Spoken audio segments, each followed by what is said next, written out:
And we are live, I think. Hello, Hello, everyone. everybody. Hello. Welcome.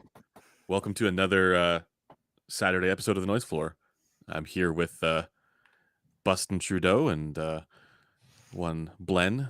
Former Everyone Prime knows and Minister of the loves. 51st state. Former, exactly. Look what he's fallen to now. Yeah, exactly. really gone down in the world. We have, of course, one Blaine Lacrosse, everyone's favorite acoustics engineer, and we're joined today by Tommy. Welcome, Tommy. To Jesus the, Christ! to the live stream. We're gonna start that right off the bat. Oh yeah, everybody. This name is is actually Joe from GadgetryTech. Go make sure you guys are subscribed to Joe's channel. What is do we have the link below? We should have. I think it's just GadgetryTech. Gadgetry Why do we Tech. not have the link below? We should put the link below. Yeah, Good we should idea. definitely do that. That's okay. And we're going to talk about some probably some gaming related audio stuff, because Joe is more well versed in that than we are, or focuses a lot on that. Yeah, so I mean, to that end, it would probably be a good idea to actually have Joe kind of, for the people who aren't aware of his channel, kind of give people a little bit of a primer as to what kind of stuff he covers.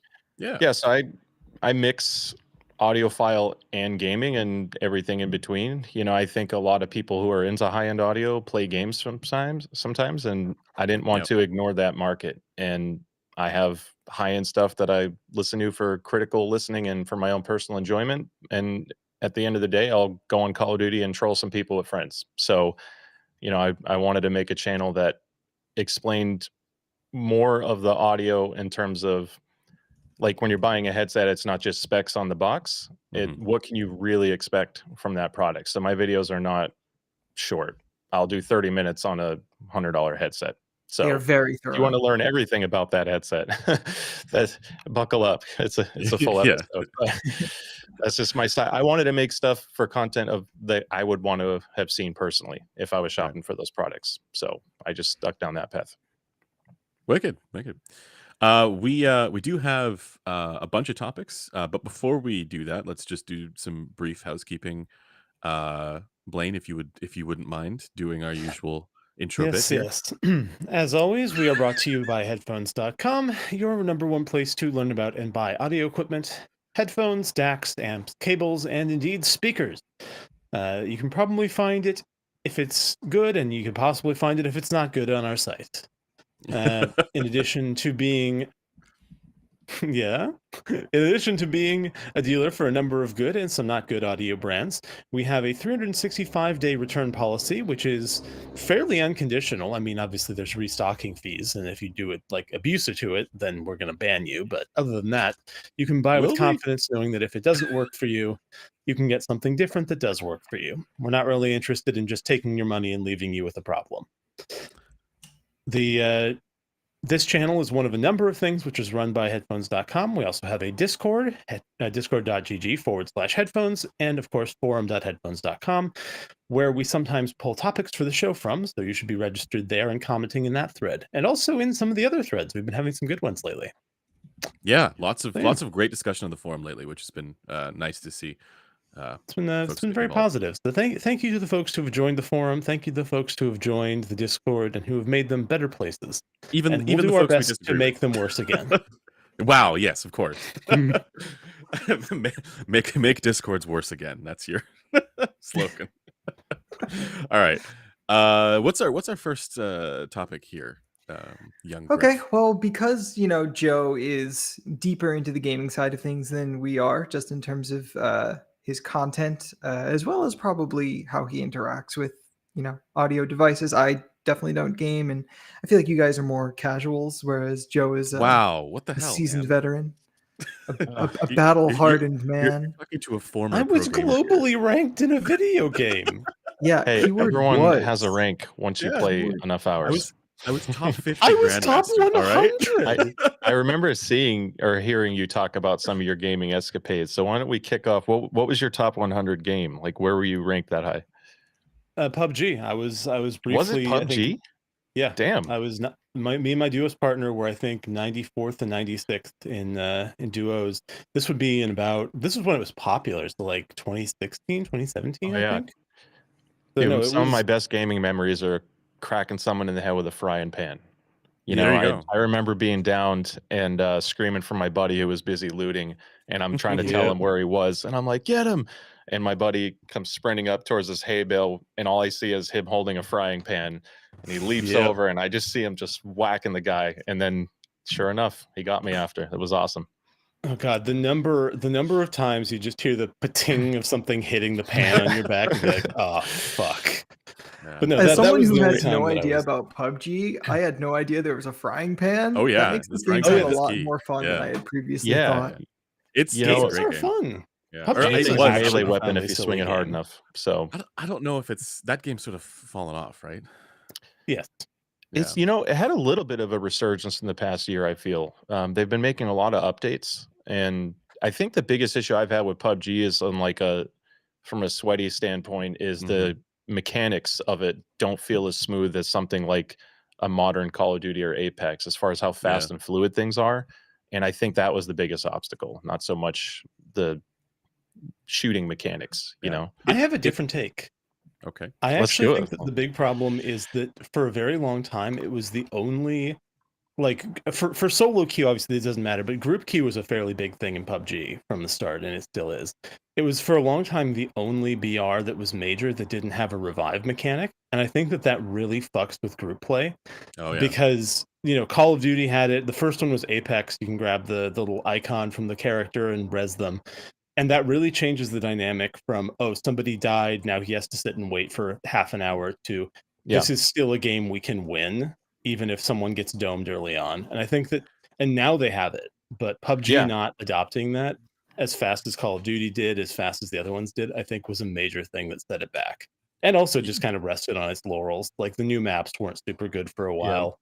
It had a lot Yeah, of I mean, jank generally. It did. Man, I remember The trying jank to was part cover of the military charm. base. There was a bridge to exfil out of that island, and a Yeah. car, it looked like one of those hydraulic old school, vehicles that would bounce up and down. Yep. And it just comes flying up the bridge like this and Yeah. takes no damage. We had a full barricade. It just went through everything. I'm like, all right, this is shocked.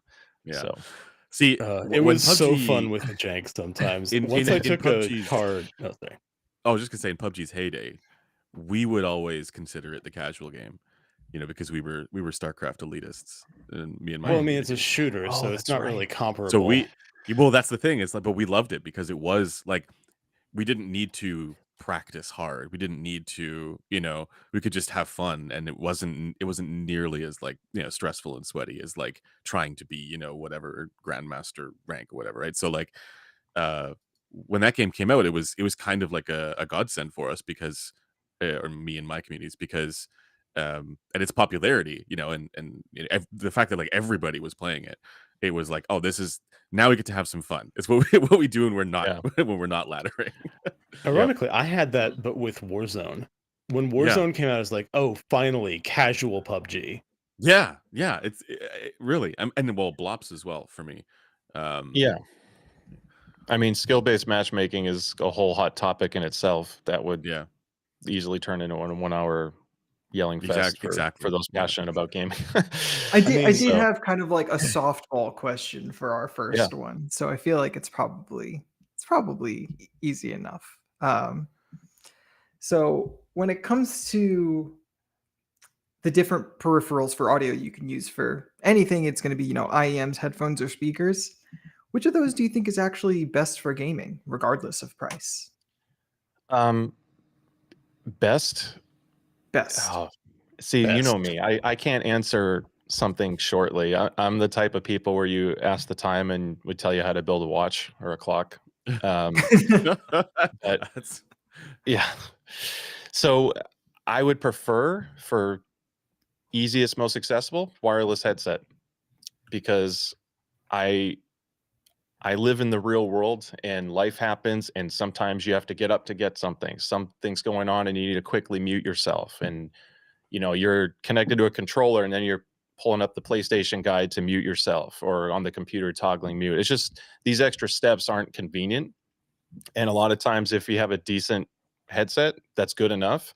All the other conveniences are just as important to enjoy actually gaming every day. Turning down your friends to the point of Call of Duty when you're in Gulag and you have one guy in a tiny bathroom with you and you don't want to hear anybody else, you need to shut up your friends real fast. And those things are very important features, not just the sound quality. So That's fair. What a fair and We have- nuanced answer. I What a love We that. reasonable had thing to such say. a different experience of Gulag. In Gulag, when my guys were not calling out to me, because we died in pairs, I would be so apoplectically mad. I'd be like, why the fuck weren't there calls? they never do that anymore, though. You're never in the same Gulag like 95% of the time. And That's I'm shame just on a your team for boomer. dying with you. They should have helped finish the job. I mean, we were not very good. Okay. Fair enough. Yeah. So But Blaine, you also played a lot of Rainbow Six Siege, right? I was never. I mean, all right.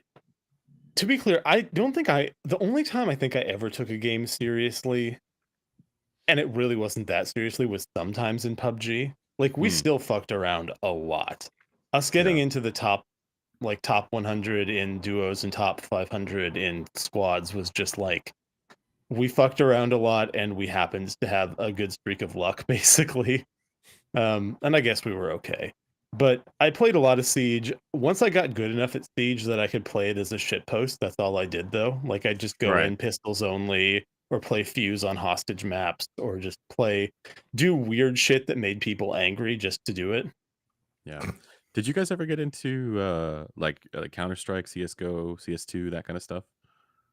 I played a little Counter-Strike. I utterly hate Counter-Strike and have since CS 1.6. It is a very sound cue based game. It is. Which is something. There used to be so like this is I played this game as a kid and like in my younger, like in my 20s and stuff, right? And there was always that meme in the game where people would say, "Oh, if you have good headphones, you can hear the person on the other side of the map." None of that is true. It's just that, like they would have, like people would be buying their Sennheiser HD6 650s and whatever else, right? And because they were like open headphones and not the typical gamer headsets, they could actually get advantages in terms of the sound cues that you'd get. But then, more recently, actually DMS and I tested this. We tested the game engine itself to figure out if any of that was true, and it wasn't. It was like, once you're past a certain point, the audio just shuts off in that game, and you don't hear any. Which is a bad audio implementation. And it doesn't matter. It doesn't matter what headphones you have. There's an immediate cutoff point. And there are other games where, like for example, Destiny 2. We tested this as well. It goes on forever. Yeah, it goes on. It goes on forever. Nothing like hearing that warlock jump at 400 meters away and. Well, and this is where this was where the Maxwell was actually did have a competitive advantage, because you could turn up the footsteps mode and you would actually be able to hear a person way further away, because it had emphasis to those tones. That's definitely going to get into the spicy take of the day. I know when I was talking to Griffin yesterday. So actually, do you want to do that now? I would love to, because we're kind of get right into it. Yeah, we're kind of already on topic. Set the chat on fire.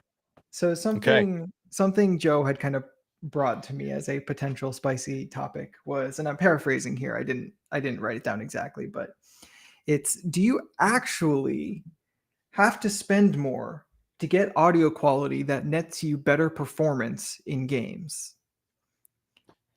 More than what? Go ahead, Joe.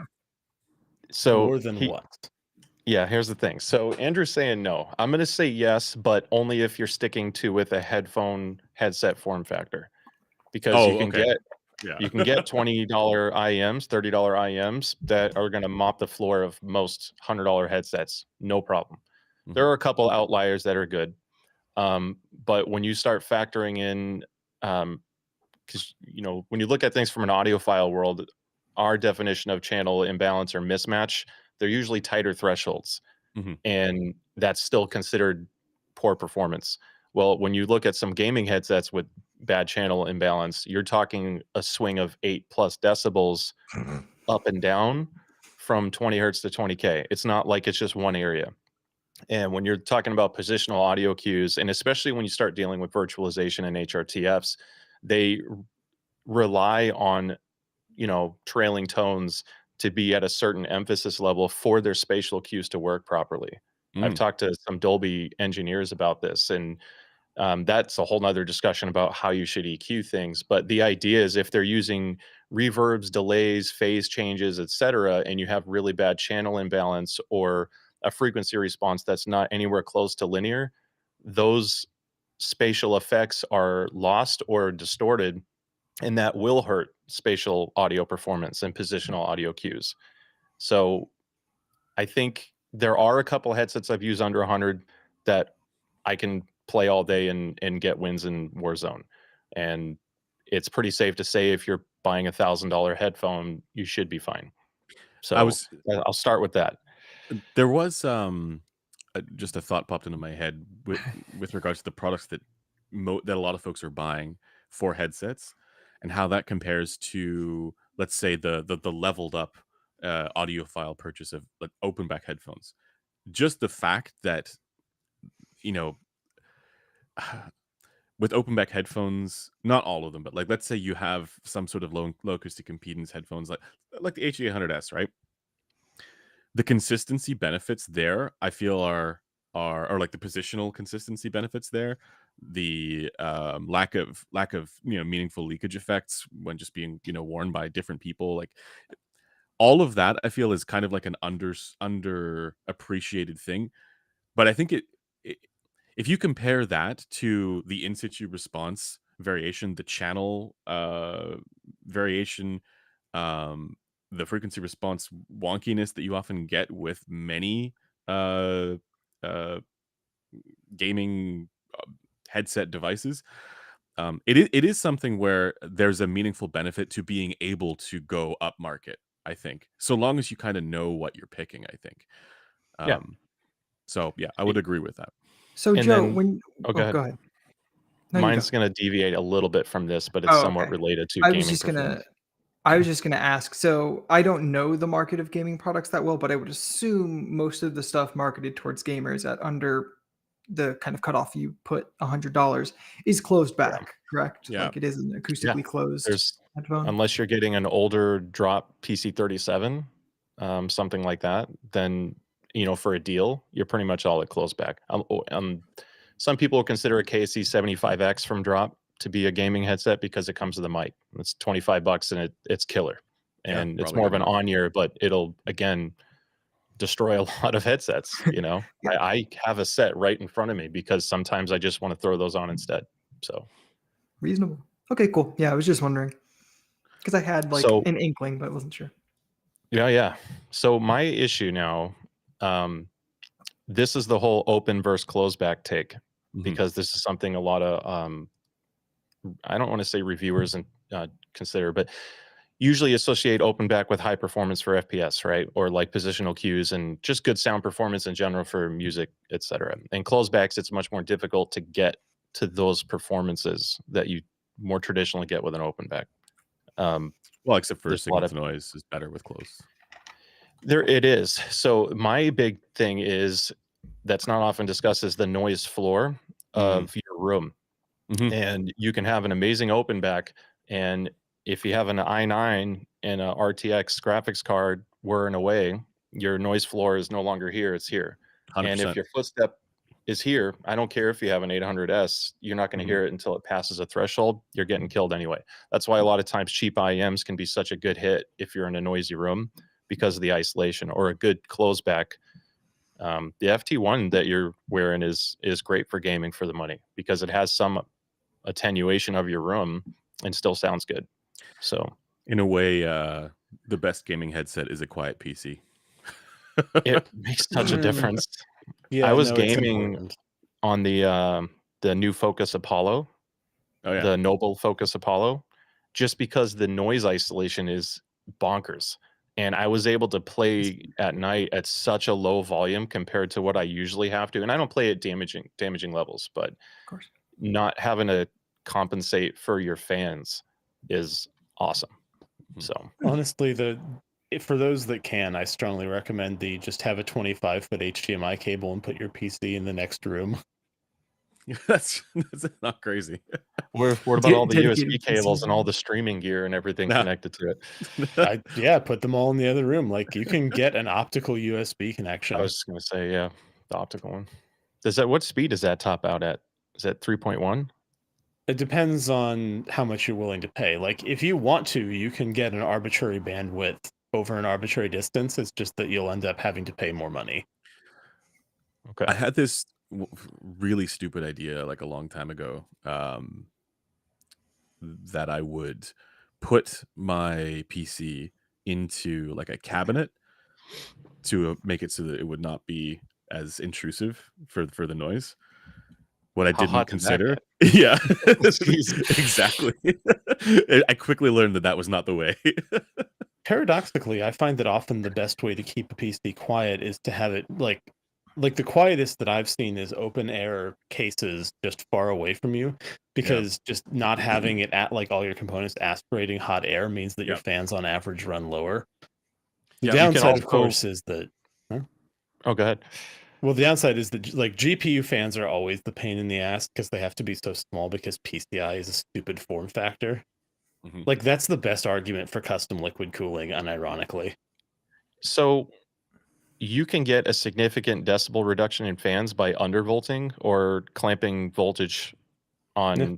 both your CPU and GPU. You're talking like a 3 to 5% frame hit, and you could take 10, 15 degrees off, which allows you Plus- to run a custom low speed fan profile. So A lot of the Always do. competitive games are not the most demanding when it comes to the Let's flip hardware. that. Almost no competitive game is even at all demanding. a lot of those people, they minimize graphics just so they Exactly. can achieve I did that. 500 frames per second minimum Yep. on their 120 hertz screens. And then they play in stretched 4:3 because they're perverts. Yeah. All right. Anyway.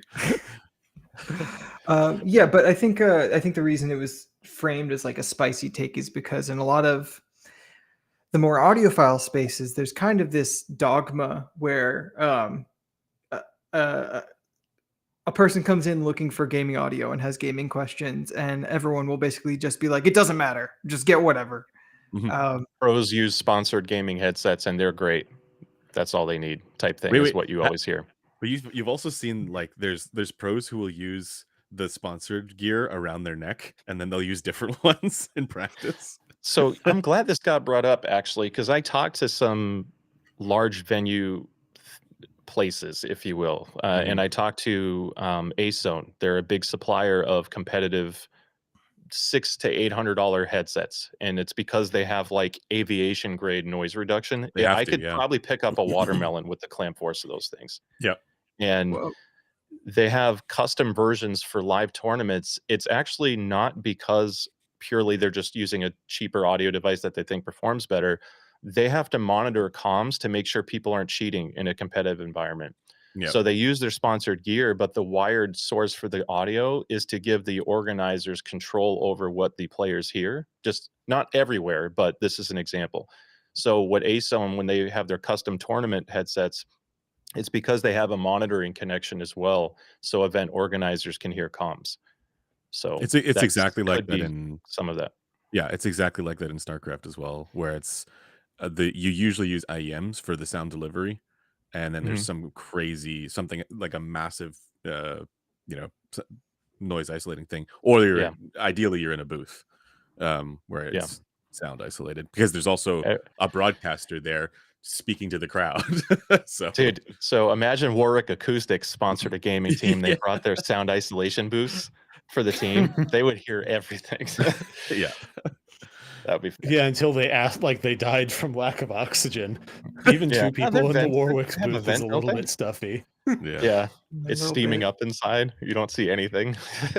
Yeah, and I feel like if they had to use the Warwick headphones, the bodily noise, just Oh, because of the God. occlusion effect, like those Yeah. headphones, like Have you they have a have you put weird those on? sense of resonance. Yeah. Have you worn them, Joe? Yeah. Oh yeah, numerous Yeah. times. I've at Exponent and all the can jams, I usually try them out. So Yeah, they make my They're fun. breathing a little bit too noticeable for me. They have built-in bone conduction. Yeah, so a lot of Odyssey headphones. Like I often hear my Interesting. heartbeat when I wear them. Mm. Yeah. Heartbeat intensifies. So this is Any headphone that gives you the occlusion effect is a bad headphone. This is your hot Blaine take of the day. I feel I like this love has my kind of become LCDX less of though. a hot take. I mind No, it I with still like it IEMs. with EQ. I mind it with IEMs. I don't mind it as much. I guess I just don't get it as much with over-ear Yeah. headphones. But with IEMs that are sealed, it's like it can when I'm speaking, I can hear it bounce off the back of my skull. It's so annoying. The Kiwi Orchestra Lite is a huge suggested IEM in the gaming space because of their Really? it's one of the more suggested IEMs in gaming. And they're sealed. That plugged effect, I can't wear them for too long. It's super uncomfortable for me. Yeah. So Also not the most ergonomic shell overall, but I would agree that like No. something like an LCD X or whatever doesn't really bother me nearly as much as even a vented IEM. yeah, for the most part. I don't I've like had a couple feeling IEMs that are something. super comfy, so it's kind of like depends. I don't know. I just don't like the feeling of something stretching my ear holes.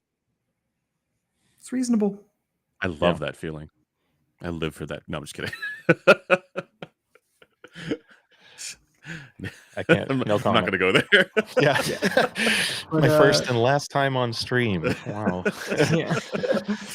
But yeah, so I guess I think our community being the audiophile side of things, could Pejorative. probably stand to be a little bit more nuanced about the fact that gaming performance does actually have a dependency on the quality of the audio you're getting. Now, while the threshold will vary depending on the game and the peripheral you're using, I do think we have a bit of a tendency to hand wave those things away, largely because a lot of us like just aren't interested in discussing it, which, you know, totally fair. Well, But counterpoint, It's Griffin. easy to dismiss. So A lot of the time, the things that are like marketed or branded as like gaming have the wrong frequency response for what would actually be optimal for competitive situations. yeah, no, I mean, and like Joe knows all about that. Yeah. yeah. I mean, you have branded for gaming, and they usually don't say designed for FPS. Very few will ever advertise that. They just say gaming because a lot of gamers out there do like the bass because they're conditioned to it. Yeah. It's literally when you hear every product you've ever owned for 10 years is boosted all the way up to 250 hertz by like 10 decibels, and then you get an HD 650 and you're like, these things suck because your head's not used to that. And if you play with it for a week and then you switch back to the others, you're like, oh my god, you know. And that's the awakening that people have to be patient enough to try. A buddy of mine is a pro Apex player, Mhm. or former. I don't know if he still does it, but he's like, "Oh, you know headphones. What headphone do you recommend?" And I'm sure I recommended like a 6XX or something like that, or PC3IX or something. Yeah, you know, they are still great for FPS. Yeah, and he said the sound's okay, nothing amazing, but it's okay. You know, like, and he said he actually ultimately didn't like them because he didn't find them comfortable. And so like that was a much bigger thing than That's what I was gonna anything. say is the big thing about the H800 for me. It's that it doesn't hurt my head, and it doesn't overheat in here, which even a lot of other open over ears do because they've got a more closed in front volume. Mhm. It's so nice to be able to game for like more hours than I should and not have overheated ears. I've had that with biodynamic headphones that are open. They're much more closed off, and they Yeah, don't they are. perform. They don't breathe much more than their closed back counterparts. DMS in his 1990 Mark II review, he actually opened it up to see like how open it was, and it was mostly closed, just with a couple little holes in the back, which is kind of remarkable. I just wanted to mention, Joel says the HD 650 feels like it would be pretty awful for gaming. We found that not to be the case. We actually found that it's one of the better ones, in part, or at least for when we were testing some stuff. We did some weird little tests with like we blindfolded ourselves to see how good we could, just really like, you know, bro sciencey kind of stuff, nothing conclusive. But we found that it was way easier to actually identify things with the 650, in part because of the sort of lack of the spaciousness effect. Yeah. And because it was almost like it made the the the the images that we needed to pay attention to more distinct, more specific, and They're allow more us to hit them. isolated. Yeah, it You was like can it was pick. less gradual, more like it's obviously right there, I was super surprised. I was doing very similar stuff. 560S, the 6XX, the 800S, the 490 Pro. I was going through all of them, Yeah. and I didn't find the 650 any less competitive in any shape or form. If anything, I actually found it more competitive in some of those Yeah. models. I In I like Counter-Strike, it was the the less most. expensive Sennheiser products over the 800S for FPS. Yeah. It's actually easier for me to pinpoint the stuff I care. Now, for immersive gaming, 800S is fantastic. Open world type stuff, it's wonderful. So for Um, casual stuff, Blaine's got the right headphone because he's a casual. got him. Yeah. No, I feel kind of the same way. Like, and obviously I don't have much gaming experience to draw on here, but it feels the same way when I'm listening to music. Like if I listen to an uneq'd HD 800S, things do feel a little bit more distant, but kind of vaguely so. Like Mhm. there's a nice sense of uh, overall spaciousness, but no real precision. Whereas I feel like the HD 600, 650 are like the exact opposite, Yeah. where you don't really get much of that sense of distance, or you get more of a claustrophobic presentation, but everything is so precisely meted out across the lateral plane that it's very There's easy to also kind of tell where things are. They're also the best-selling and most recognizable high-end headphone. So if The HD pardon 800? me. No, the 600. So if Oh, a okay. sound engineer was going to be involved in Good point. them doing their HRTF modeling, Joel was talking about this in chat earlier, but what their reference point for what a good headphone should sound like is probably going to be an HD 6XX, 600, 650, or something similar. Yeah. So I had a question, sort of a philosophical question, I suppose. We all love that here. Yeah. I was waiting for this moment. So when I don't know, I suppose it's several questions roped into one. So we are on record for sort of being the folks who say that soundstage is not really a thing. A lot of with stereo headphones, I should say. A lot of passive stereo headphones. So not the spatial audio, immersive audio stuff. A lot of the time, the gamer crowd kind of is entrenched in that. They're looking for soundstage. Soundstage is a really important thing to them because they feel it's part of Yeah. their gaming experience. How do you sort of view? I'm not sure if you got a chance to read listeners' article on this, but how do you view when we say stuff like that? Basically, we talk about this as a spaciousness effect, as an illusory effect, as not the thing to chase. How do you kind of react to that, I guess? And then the second part of this is in the face of Dolby audio in headphones Mhm. and some of the stuff that game engines have been doing, Yeah.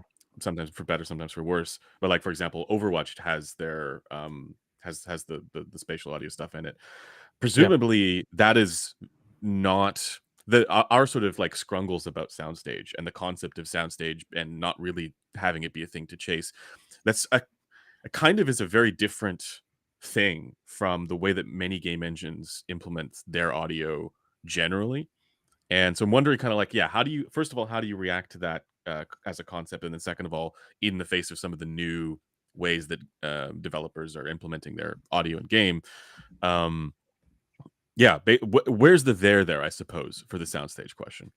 So I think the hard part, and this isn't to come across as like some audiophile elitist type jargon, but I think a soundstage is a greatly misunderstood term, and a lot of gamers associate soundstage with detail and being able to hear Ooh. everything.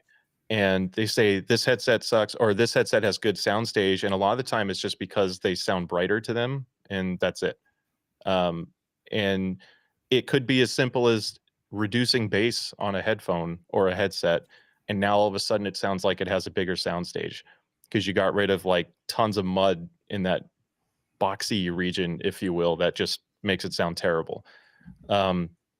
So addressing those concerns, I've never had a blanket statement because a lot of times people just say which headphone has more soundstage, this or this, or which headset has better soundstage, this or this. That's what I get asked a lot. We And do as well. Every day, you know, literally every day. it's like that's like saying, oh man, that's like saying which car sounds better.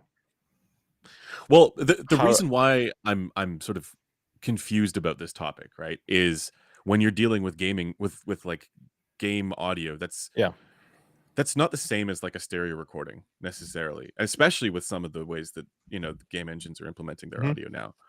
So that's where in my head I'm like, is there something to having a certain effect that really does give you a competitive advantage, and that we should be considering for this?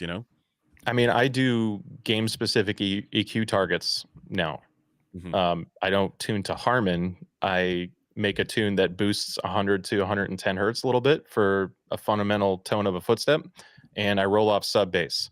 And then I know from doing a lot of testing, I do spectrum analysis on Call of Duty, and I play a footstep on a loop, then a footstep with a reverb, Yeah. etc. And I start isolating frequencies, and a 1 to 2K lift, and depending on the headphone, a little bit more emphasis in the 4,000 hertz area. But if you lift that, boost 100 hertz, and roll off sub bass, that's like 95% of what you need to be competitive.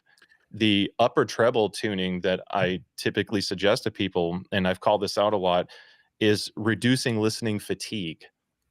Because if you have too much emphasis in especially treble, Mhm. and you Call of Duty, you break glass, that's a really sharp sound.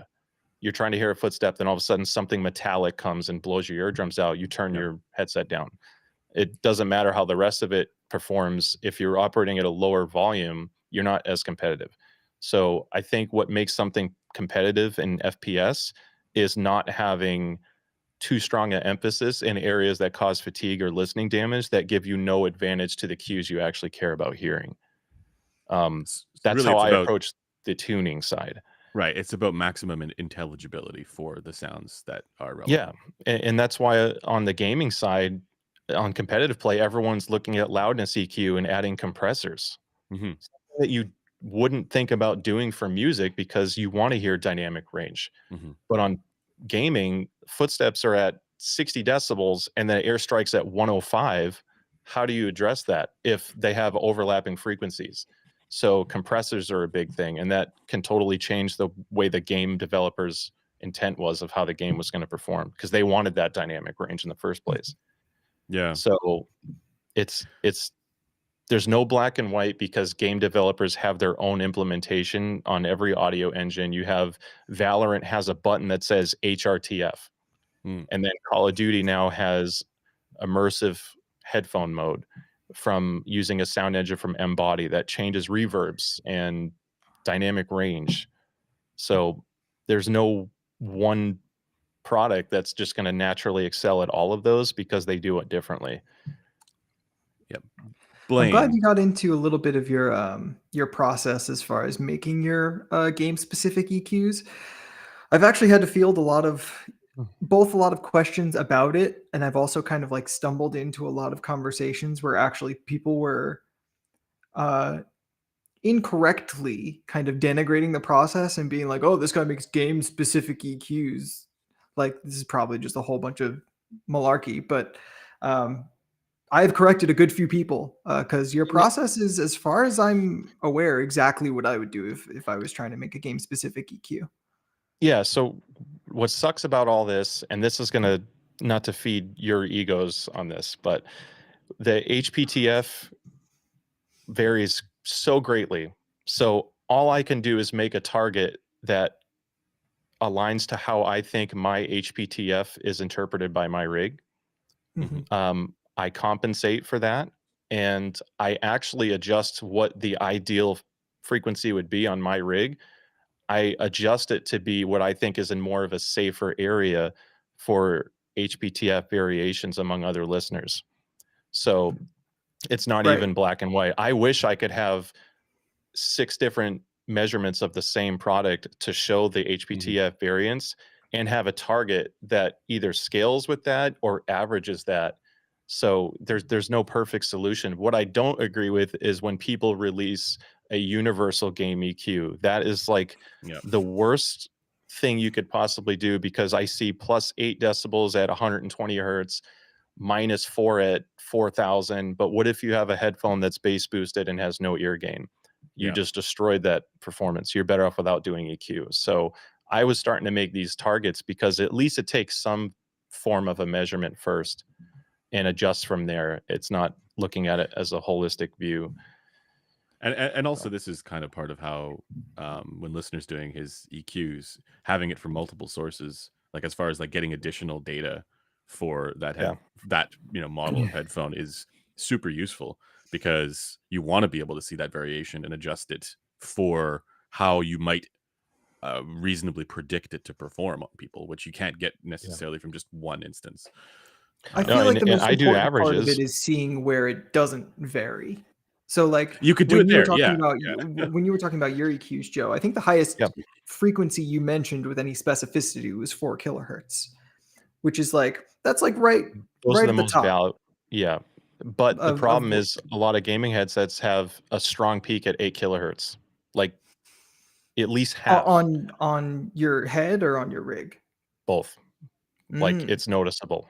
Something sounds kind of unresolving and crappy. Some cheaper headsets they just don't sound as good, but they come through at 8K, and that's a very useless area to boost in a lot of cases. So Mm. Well, also this is the Bayer dynamic wheelhouse, right? Like, I wasn't even thinking of them. When I say gaming headsets, I think of Razer Steel Series. no, I know.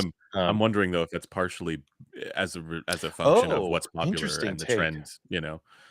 Hmm. I don't know if that's true, but like it is something that I commonly, even just today I had someone asking. I don't do purchase advice in Discord, because I wouldn't do anything else if that's what I did. But someone was asking me, saying, "Oh yeah, I play competitive games, and that's why I have one of the Bayer headphones."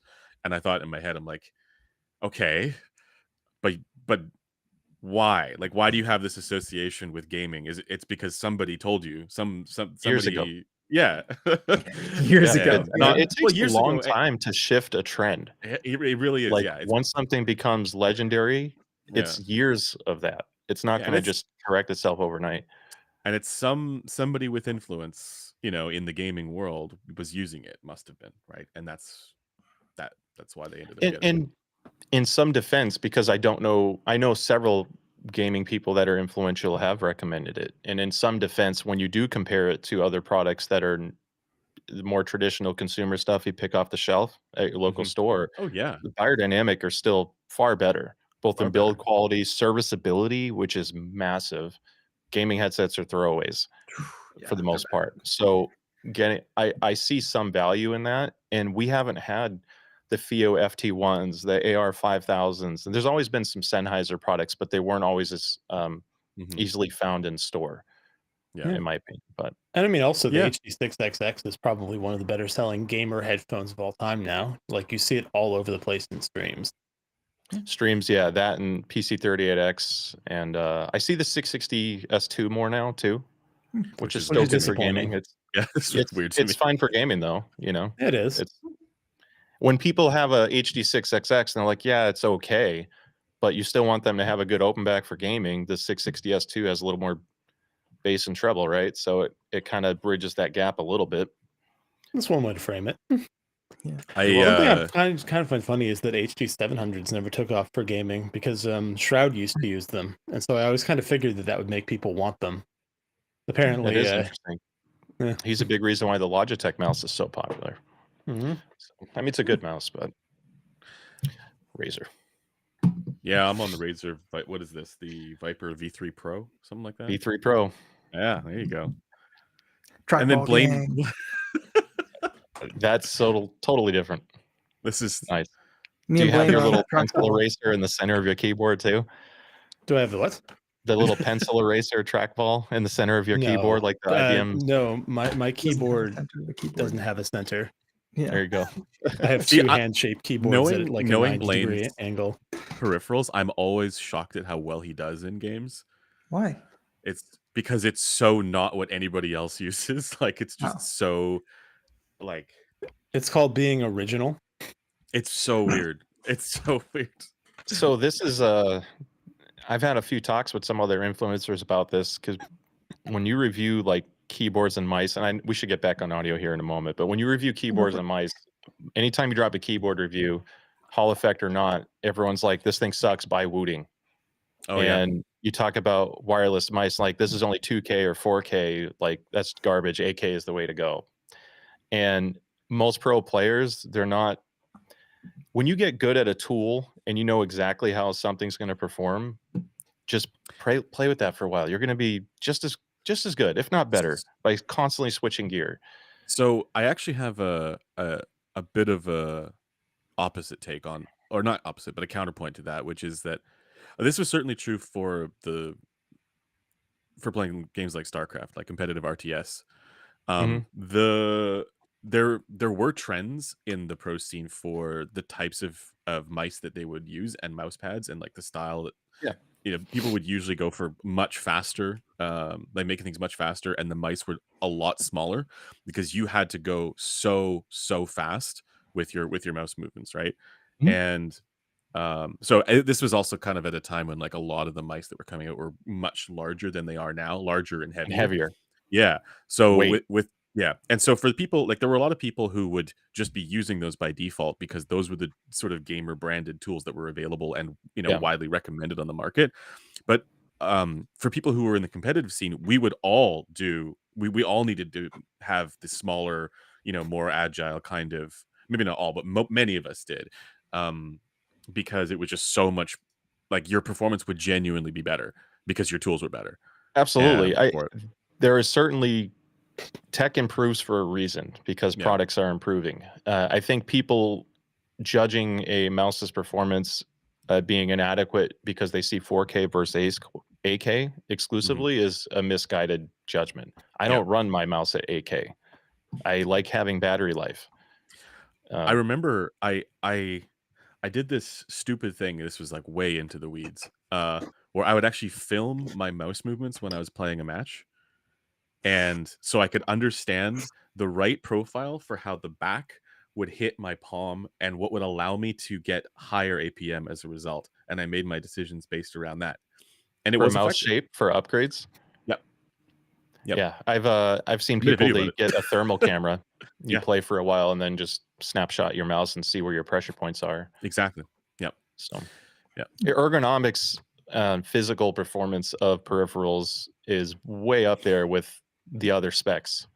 What good is it if it's uncomfortable or if you don't move right when you're trying to interact with it? So, and it's the same thing with keyboards, right? Like it mattered to me that I had like a 75%, not because I cared about that layout specifically, but because the function keys were closer together, and you need to use the function keys if you're playing RTS. Like you need them close to, not just close together, but close to where all your other hotkeys might be. Whereas on traditional layouts, there's like a section for like the first 5, and then there's a gap, and then there's the next 5, right? And you get more mouse movement with a 75 or an 84. That's true. If you play like this, you get more. It's true, but I'm also a huge individual, and so for me, that was never a problem. Just further away, anyways. But it is true. Because you said I'm a huge individual, I have to share something hilarious that I've never told you guys before. So when I do my video editing in DaVinci, when everyone does an edit, you know how you color code your segments to make it easier to track when you do chapters. My objective measurements on all of my videos are beige because I thought of you. Oh, no joke. Is yours beige too? It's beige. It is beige. I'm like, what's more beige than measurements? What other color represents it from DaVinci? It's so true. Like, hey, mine's. I do this thing where like anywhere where I need to put B-roll, it's red, and anywhere that because I'm like it's red, I need to make sure I cover that section. Anywhere where I have the measurement sections, it's beige. It's beige. That's so funny. Yeah. So I'm also, by the way, Blaine's loving every minute of this. By the way, super based of you to use DaVinci Resolve and not Premiere. Fuck Premiere. I still use it. I hate my life every day. Oh yeah, I use Resolve Studio. I switched a couple years ago after going over to Bad Seeds Studio. Oh, like fit in person. Yeah, I'm from Boston originally, and Oh. he lives in that region. Not giving away anything. My sister ended up being 20 minutes from his studio, so I'm like, when I told him where I was, like, holy shit, dude, you know, I'm right down the street. So Do you brought find some it stuff over faster? and we hung out. Do I find what? Oh, Resolve. fast. Yeah. Once you get used to anything, you're faster. I think it's really just the learning curve. I think the color correction is the It's so biggest much better. advantage. You can, there's no fixing something that's overly exposed, Mhm. but the amount you can push on dynamic range for lighting, like if you have a bright window in a darker room, you have way more you can do in DaVinci to make that look good. And it's Quickly. way better performing and way better optimized. It doesn't crash every 30 minutes. Yeah, it uses my hardware more. My fans spend Yeah. way more on DaVinci than Yeah. Premiere ever did. Yeah. It seems Anyway, to idle bro, more. Yeah. yeah. Let's get back in audio. Yeah. Griffin, what's our next thing? So we touched on a few things actually, just kind of free form. I do think there's one more that'll be gaming specific, and then we can move on to audio file. Sound good? Sure. Yeah. Okay. So when it comes to gaming audio, where do you find the most value in specific price ranges? Like what products? Yeah, or like what kinds of products? Oh. Like Under 50, it's always going to be the KSC 75 or any cost product or some decent IEMs. If you're okay with that form factor and you want isolation. I don't feel like there's a headphone or a headset that I would suggest over those from a sound quality perspective, unless you specifically need a microphone. You know, some people just have to have that. And that's when you get into like older HyperX, that's based off the Takstar headphone. Yep. The Turtle Beach Recon 500, if you've ever seen the squigs of that, when you get those things on Andrew sale for measured 40, them. 50 bucks, they're great. Good.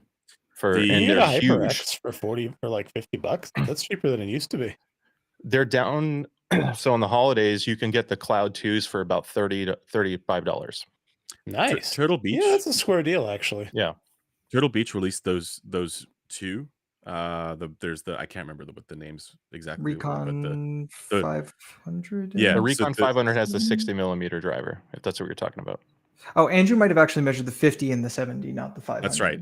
The 50 was the worst thing in existence and should have gone straight from the factory Yeah. into the landfill. And I said this to the guys over at LTT because I was doing the measurement for them. I said, look, like this one, it should go into landfill, not recycling, because the world needs to feel shame for the fact that it exists.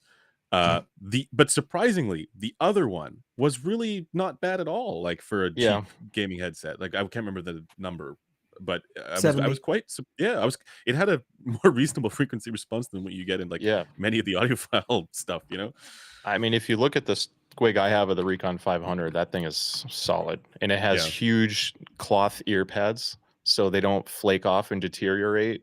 Detachable mic. You know, some metal construction for the money. It's excellent. So I have one complaint about detachable mics as a trend.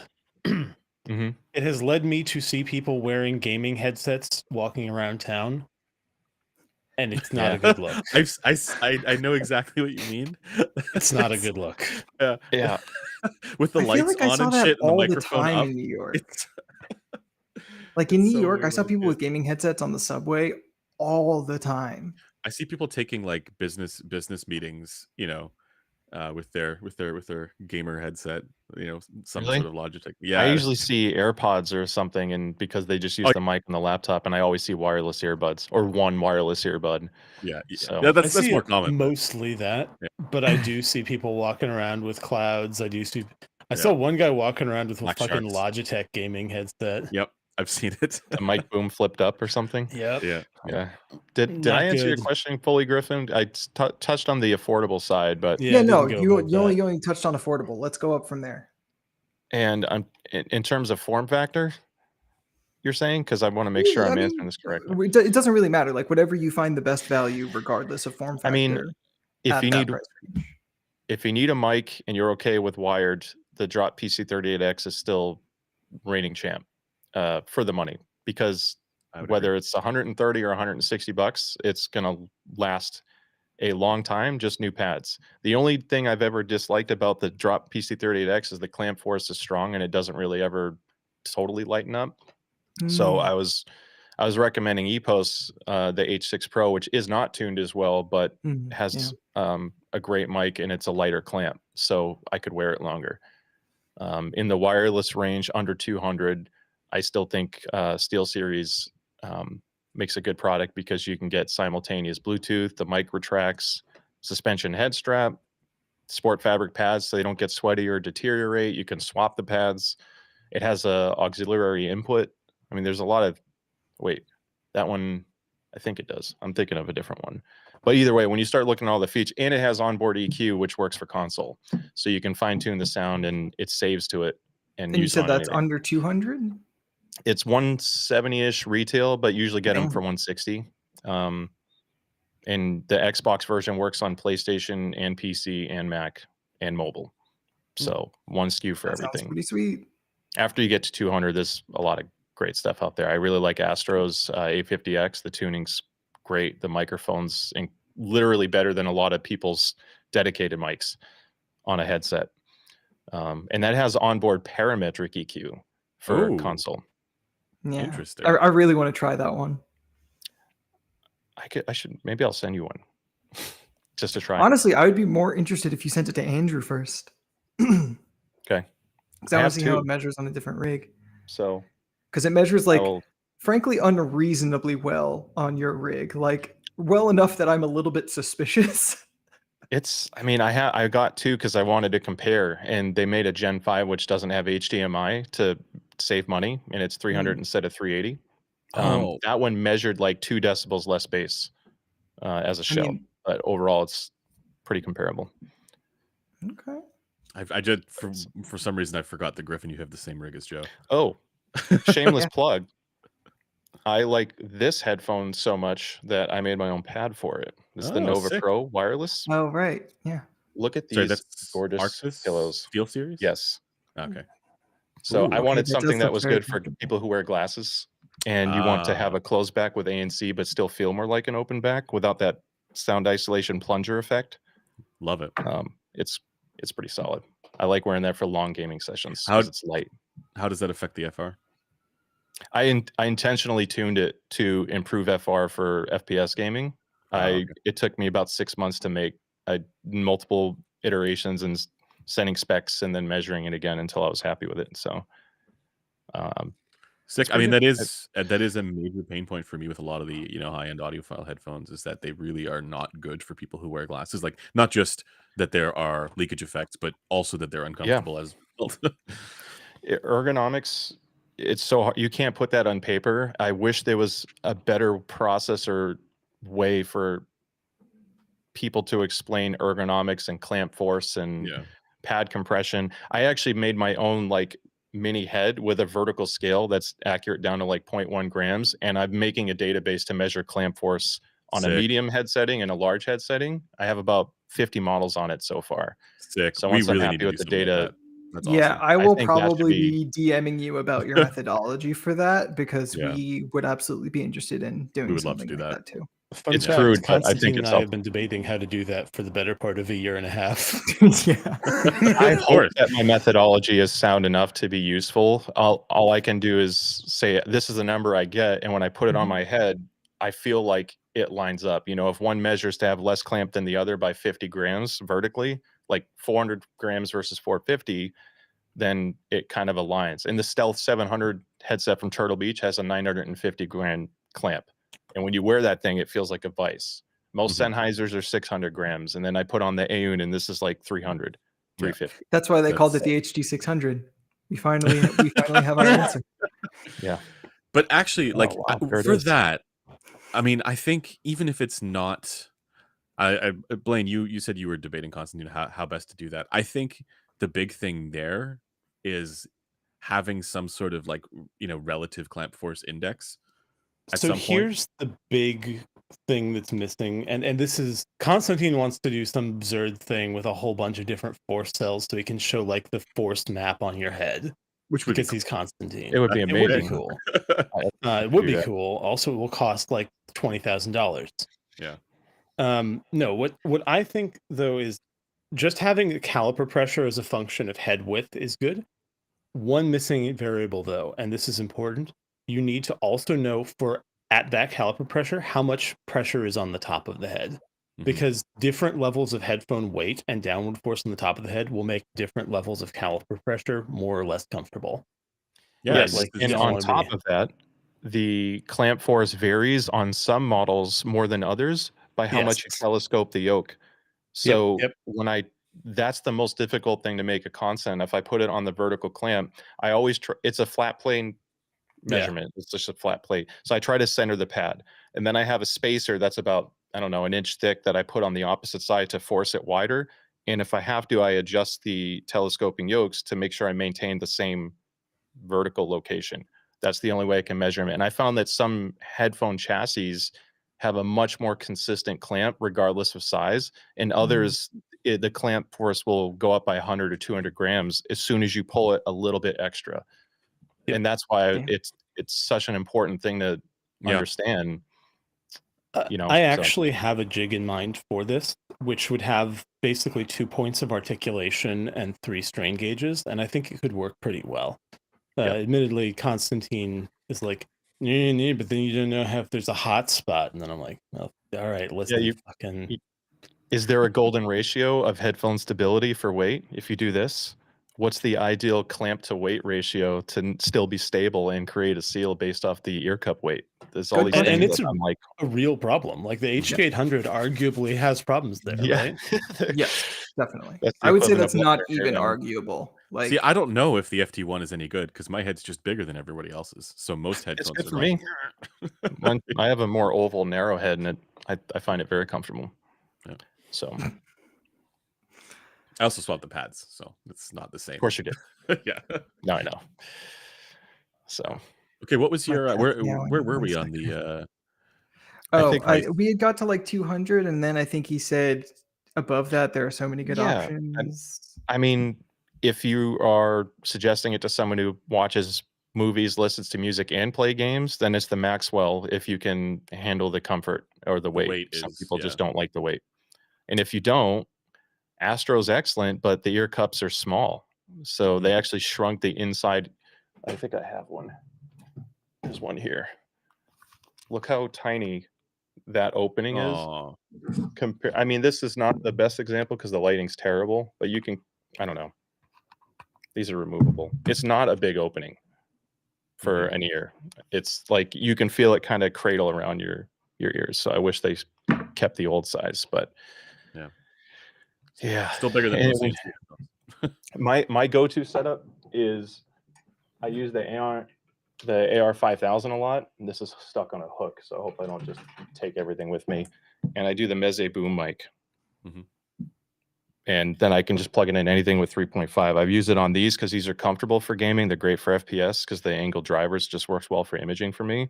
Or you could throw these on hi-fi min headphones if you want. You know, some Focal even. Yeah. Some of them.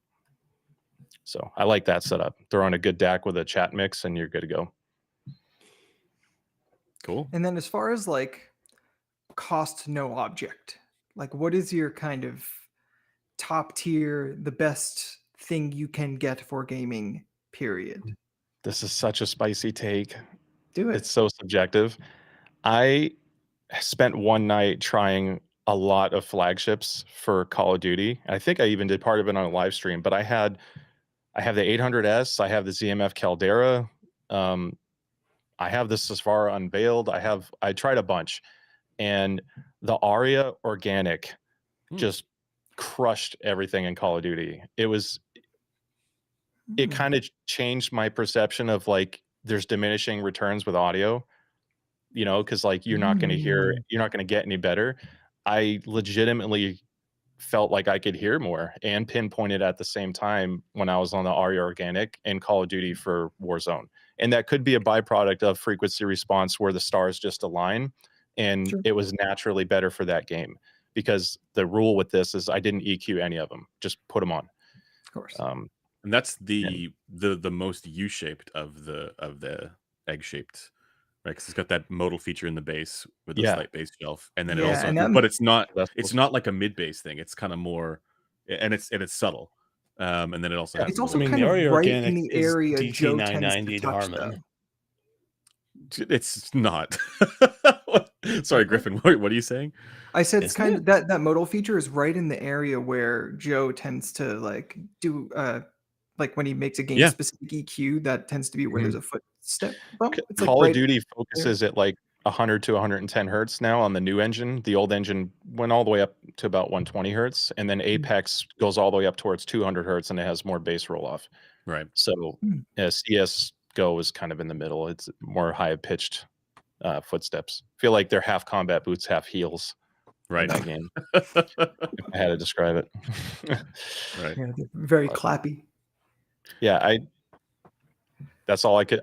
I didn't go in with a expectation or a bias. I was like, you know what? Let's just see what does it, and I was really shocked. So seems like a totally valid result to me, and not one that I would say is completely unexpected. Yeah, I mean it's resolving. It's clear. Yeah, a ton of good people power say that. handling, low distortion. I liked it.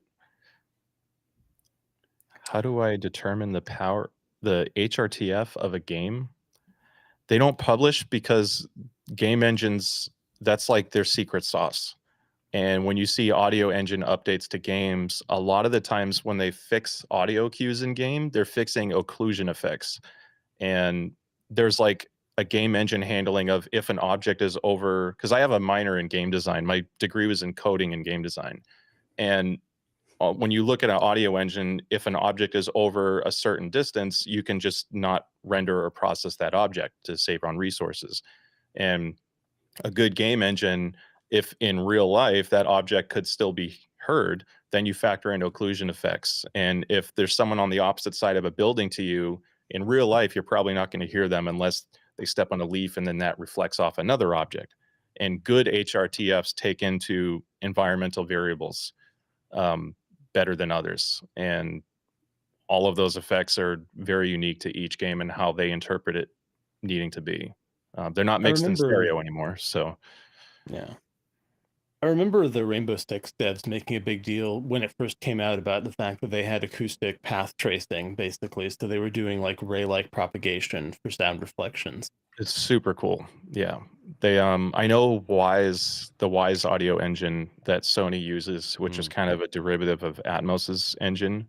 You can do when you're building like a world and you have an audio object, it can take in occlusion effects like based off the physical objects when they're mapping it. So I think the average HRTF for game engines is between 30 and 36 objects points. Instead of, it's not like it's 5 for your Atmos system at home, or I should say 2 layers, but it's pretty cool. Interesting. Yeah. Man, it just gives me so many ideas for questions that I know would never be answered. But every time you drink, I'm trying to do some meetings and talks with the Atmos engineers and some game studios about how much goes into their game design to really understand what they do, because they want you to have that same experience. And that's where that's my whole shtick of audio and gaming is if you get this amazing masterpiece that some guy put all this, or a whole team poured the whole heart and soul into, and then you listen on something that's equivalent to putting a blanket on it, you're missing out on what could be there. And you don't have to spend thousands to get to that. That's where some of these EQs and just understanding frequency and response is important, because you can find good products for a very low price and actually enjoy what they want you to enjoy. So damn straight. Do you think that there's a competitive benefit to the immersive audio stuff? Because how a lot of game engines, like you can toggle it, right? And they'll be able to switch between.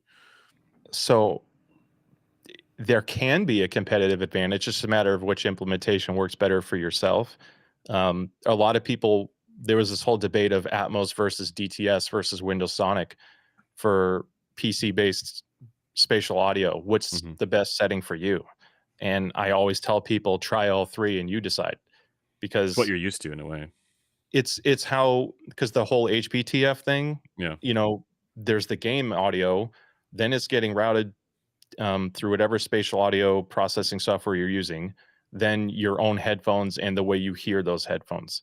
So you kind of just have to pick which works for you. I don't think there's one black and white solution. I typically prefer Atmos because a lot of games are mastered in Atmos, and Wise is essentially Atmos but with a Sony layer Sure. to it. So I've on Call of Duty, the immersive audio did make a difference. Their immerse game engine with their custom headphone HRTF, it did change the way the game audio performed, and it was mostly positive, except it broke reverbs for a while. And when you were walking down a hall, it was like a metal chamber, and you couldn't hear anything but your own boots. So they had to fix that. But yeah, fun. there can be, for sure. Right. Griff, should we get to the next? Yeah. So this is no longer a fully gaming centric question, but I am curious because preference, as you've kind of outlined with the question Andrew just asked about what kind of immersive whatever works best for you, there's obviously an element of preference to these things. So my question would be, how do you feel that your favorite headphones for music and your favorite headphones for gaming differ, if at all? So the hard part is when you listen to music, are you listening it because you're trying to listen to your headphones play the music, or are you just listening to the music? It's a great question. When I do my special stuff, like I want to feel more of an emotional and enjoyable listen, I have higher end stuff. Like I have the Aegis amp. I purchased a Caldera after You got hearing an it. Aegis?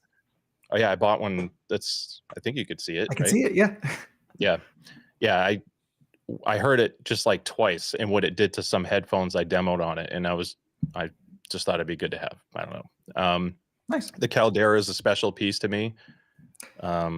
Yep. You heard my Caldera. I've heard that unit. It's a good unit. So it's the best one I've heard of the Calderas I've heard. Really? So when you give me shit about saying I like the Caldera, maybe I just heard a better unit than you did. Could have. I've given you shit about the Caldera closed. Oh, well, okay, but same thing. Could be. Is it? Could be. I still don't mind the Caldera close. I have one here, but I often go to the open just for the more of emotional listen. I feel like I can just play everything with it, and I think that's super important, because I will go from Tool to James Blake in the same night, and I don't like having to switch stuff for all of that.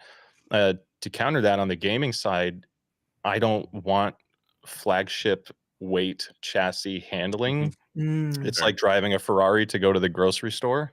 I want something that I can wear for 3 to 5 hours if I'm ever playing to a non-casual level. Yeah, comfort and form factor and convenience are important. And honestly, it's as simple as when I'm gaming, I take them on and put them off more often, and I don't want to damage my nice headphones. I don't want to mishandle something. So I still want something I can enjoy and wear all the time, but feel less paranoid about placing it on my desk and, I don't know, bumping it or something like that. So I kind of treat them a little differently. That is fair. Sorry, I have to let and Blaine then back in the room. Do you feel like sonically kind of, because audiophile headphones, not all of them, but a lot of them do kind of trend towards similar features. A lot of them, for example, will have a little bit of a relaxed 2 kilohertz and maybe a little bit less bass than a typical headphone. Do you find that when you're playing games, you would specifically want to avoid some of those typical colorations of audiophile headphones? Not necessarily, because ultimately a lot of their performance is, from a distortion and channel matching level, and not having like that dip isn't so massive that it's like ruining the game. It's to help with the whole possibly perceived soundstage or whatever. But I don't ever put them on and find that I'm missing something. I can still just put them in and enjoy it. I feel like, faux cal headphones are, geared a little bit more aggressively in that area, at least the older stuff. So from a FPS standpoint, certain footsteps seem to be louder on vocals. Not necessarily better across the board, but it's just the same way. When you say vocals or guitars are more emphasized on this headphone versus another, well, that translates to games too, you know? A lot of that is overlapping with footsteps or positional cues too. So Yeah. Gotcha. Sorry, Griffin was a slideshow. We fixed that. I'm trying to, yeah. It's not fixed. I'm scared to touch anything on my setup. I hope that mine doesn't go choppy. This is a miracle that mine's even working wait, no, right it might now. be So. fixed. Oh no. Yeah, a lot of times if I just turn it off We and on can't have. again. This is what it is. We can't have 4 people who aren't a slideshow. There's always somebody who ends up being a slideshow. Yeah, sorry, chat. It's ping.gg's fault. But yeah, okay, that's interesting. I do feel like, yeah, it makes sense that that area in particular probably wouldn't be a huge deal breaker. So yeah, tracks. Sir, I'm just catching up to your topics here, Griffin. So we're I about know which one we're halfway. on. We're about halfway. Oh, okay. Okay. Oh, we had a question from chat actually. Yeah, sure. What is it? What is your favorite over-the-counter medicine to chug? Asks Marcel. Ooh, good question. To chug. Oh, it has to Probably be over the the counter. Huh? Pepto-Bismol bombers. I'm a Pepto-Bismol boy myself personally. Yeah. Do you ever see Reno 911? Oh yeah, a few episodes back in the When he, day. Well, it he wasn't walked in my in- rotation, but The yeah, guy's definitely. sitting on the toilet with his bulletproof vest on the outside of his outfit. If you remember that guy, and he's hungover, so he pours a shot of Pepto-Bismol in a glass and drops it in his beer mug to shotgun it to try to get over the night Oh. before. I need to try It's this. pretty The funny. Pepto Today would have been a bomb. good day for that. Yeah, Pepto bombers. Damn. Surprised no one in here coming in for the classic lean. No, I've never been a cough syrup guy. I feel like if I have a cough, I usually just kind of stick it out or use a lozenge instead of cough syrup.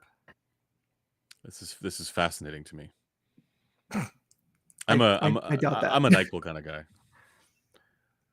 I try to avoid Cameron medicines says that at he all likes costs. ZZZ-Quil, which is just NyQuil, Oh, but I it don't doesn't like decongest ZQuil. you. Yeah, I don't. I may as well just have NyQuil. Yeah, what's the point? Why not just have NyQuil? On the last trip I did to Europe, I brought ZQuil with me.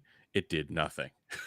it was so useless for the jet lag, right? Cameron Oh, says he's only had it once on a plane and it didn't really work. Yeah, exactly. Should've tried Sterling Ambien. recommendation. Yeah, better to go with. This is a Ativan. joke. Don't actually take Ambien on a plane. Oh, really? Well, I mean, it's not like it. Well, you may get on the no-fly list. The problem with Ambien is that you get fucking weird if you can't go to sleep on Ambien, and it's really hard to go to sleep on a plane. Yeah, it's true. I sleep pretty well on planes, actually. Lucky. I'm too paranoid that something's going to happen. Yeah. Like I'm going to wake up and half my stuff's gone or something. I don't know. Yeah. Or I'm going to sleep through the coffee and snacks that come down the aisle, and then you wake up and you get nothing for the rest of the flight. This would be a tragedy. It's heartbreaking. I don't mind the fact that I'm in the air in a metal tube. I mind the fact that I'm in the air in a metal tube with other people. Hell is other people. It's a very Andrew statement. Yes, l'enfant c'est l'autre. Yeah, well, good job. So I saw a couple of questions in chat. Yeah, go for it. If I may address them. So one of them, because this will open up the discussion to you all. Jack asks between the AR5000 and FT1 Pro, which is, we always get questions like this versus that, right? From my personal take, I see why a lot of people would like the tuning of the FT1 Pro a lot. My personal experience is I would just prefer to wear the AR5000 more. 100%. And EQ or not, that is such an important thing to me. I feel like the FT1 headband was okay, but the Pro's ear cup weight without changing the headband put it to a point where the hotspot on top was a little too much for me. And if you're not modding it, I would just go with the AR5000 personally. I defer to you all if you want to add any context to this. But to me, they're just in different categories entirely: price and also form factor. Well, they're $100 apart. But also one's open back, one's closed Pro, back. Pro. FT1 I think Pro. Oh, our FT1 brains. Pro. Sorry. The Yeah. exact same thing happened to me. My brain deleted Pro, and I was like, "Why are we comparing I $100 know. closed back?" They shouldn't have called it that. Yeah, no, that's FT2 would have been no, better. no. I would still agree with your assessment though. I like personally, I would still choose the HD 490 Pro over both, but that's next price Based. bracket, right? Yeah. Well, but for comfort, right? Comfort reasons. For comfort, It's yeah. awesome. I Yeah, love it. But it is. Yeah, I do feel it is like it is more expensive, and I don't think it is more performant necessarily for the sound quality over the. Okay, say it's sound. in a It's just different price bracket, but I'm seeing some. Wait, It's 200 versus 300. the Retail. AR5000 is 300. No, Yep. it's more. That's Sorry. No, The it's 300. the HD 490 Pro. I mean, is more than the. I'm seeing in. I think it's Wait, is this? 380 for the standard For the, 490. for the standard version, I hadn't considered that. Oh, Yeah, okay. This 279. is an open box. I saw one for 330, and I was like, did they cut the price of the 490 Pro? Can I throw a party? Right? Yeah. Yeah, every time I see a 490 Pro, like when Joe just held it up, I'm like, man, I kind of miss my unit. And then It's it takes so like good 2 looking. seconds, and I remember how it sounded, and I'm like, nah, Andrew can hold on to it. When a lot of people ask, I have $500 and I listen to music and play FPS, what do I buy? I usually suggest the 490 Pro because you can use the producing pads if you want to have more bass, and they're crazy comfortable and relaxed sounding. And the mixing pads perform better in FPS. And so you kind of get like 2 in 1. Yeah. I just wish that they didn't have these giant embossed letters Yep. on the inside because fair. my ears touched it on the mixing pad. Then it would have been perfect for me. Yeah, I don't really know why they did that. The other one is, it says, has Sony buying Odyssey led to anything interesting, gaming or headset wise? So there's been 2 products as a byproduct of that partnership.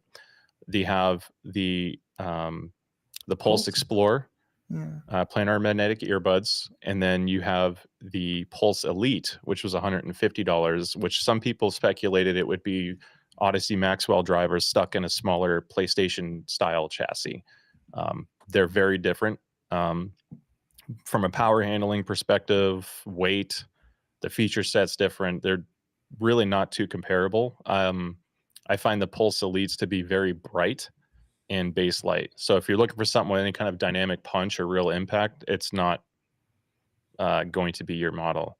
Conversely, for $150, they're pretty killer in FPS if you can, enjoy that kind of spicy treble. But we're looking forward to seeing what happens in the next year with more development and feedback if they release a flagship Sony PlayStation product, because it's PlayStation Entertainment that bought Odyssey, not Sony. The interactive, Sony Interactive. Yeah. Yeah. It'd be really kind of sad if they didn't do a flagship one, because PSVR seems to keep getting better, and having an accompanying like first party headphone that was really good with spatial audio would be just killer. Yeah, that's where I thought the earbuds would fill that in, because IEMs and earbuds are so much better for VR. But my only issue with the Pulse Explorers were the ergonomics of them. It didn't feel as good in my ear, and we keep coming back to comfort. Yeah, comfort's non-negotiable. So with that in mind, like, this is totally speculative, but like, I wonder if the benefits will flow the other direction as well, where like Sony has to consider, okay, like how do normal people actually use these products and go to Odyssey, make it more comfortable, goddammit. And maybe like I would hope for a Maxwell kind of thing that is more, ergonomic, lighter, etc. Yeah. It'd be really cool if they actually release a lightweight ergonomic version of the Maxwell with ANC. Yeah, that would be sick. That's what everybody wants. So cool. Yeah, but I don't really have. So first of all, I haven't heard the AR5000, so I don't really have an opinion of that versus the FT1 Pro. I don't think you'll like it. It has treble in the spot in that sort of lower treble-y kind of spot. Oh, like the 4K thing ish. Okay, if I remember correctly. It's either 4K or 6K, but basically there's sort of like the treble elevation kind of starts there. If I remember So like a correctly. later ear gain rise. But it is a more, you actually thinking about it now, it does have the more relaxed upper treble, if I remember correctly, and I you would might be okay with that. definitely prefer it to 490 Pro based on what Yeah, I'm yeah, yeah. looking That's what I'm here. saying. Like you might prefer, I don't because know you're about F1 Pro, but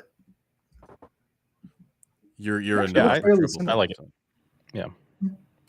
I wouldn't be And it surprised has if I very like the angled AR 5000 drivers. a lot. Like those things, you can't even. Oh yeah. And It's like comfortable. right on your ears. It's the Allen is also very comfortable. I quite liked it when I was wearing it. Yeah, I was telling a listener yesterday, I overthink things. You know, was asking about possibly doing the stream, and I had a lot of these headphones out. I'm like, which one do I wear for the stream? Because you know that says a lot. Of course. I have You a know, bone to pick and- on the note of overthinking thing.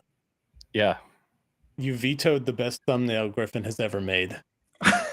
is this the one with the shirt on it? Yes. That's because Oh it my looked like he was wearing God. a choker too. It I looked thought it was way a bit too- much. Yeah. It No, was so Joe's good. right. I showed it to other people. So I showed it to Taryn, and Taryn No, Taryn sent it to immediately me. said it looked like a choker. No, and then and I he showed it did to look other like a people, choker, and they that's why it was immediately said looked like a great. choker. No, this is the No, thing. Taryn sent it to me before I knew that that's what you were working on. So I was like, "What the fuck is this? Where has I this feel like come Taryn from?" will always just send ridiculous out of context photoshops of I thought his he made it. employees. I was like, "Why have you turned me into like a dungeon slave? Like, what has happened here?" Oh my Can, God. can we put it on stream? Can people at least see No. the art that they were Yeah, I don't No, denied? care. If you It's- want to it's see the it, same you can picture join our with me. Discord It's just server and see the it. T-shirt made the torso look funny. You know, Yeah. it's It did. Yeah. You Yeah, were that's why correct. it was great. Yes, it's if amazing I how much a really- shirt can change If I things. really thought we needed to keep it, I would have fought for it more. But you were Yeah. right. It's fine. But if anyone wants to see the image, I've posted it in the lounge channel But- of our Discord server. By the way, Joe, is that the same AR-5000 that I reviewed? Yeah. Okay. So Oh. it's interesting. Yeah, I was just thinking because we have data on the same unit from different rigs now, so that's theoretically comparable as well. That's or even awesome. more comparable. Yeah. Yeah. It's a good point. Hadn't thought of that. It's a good point.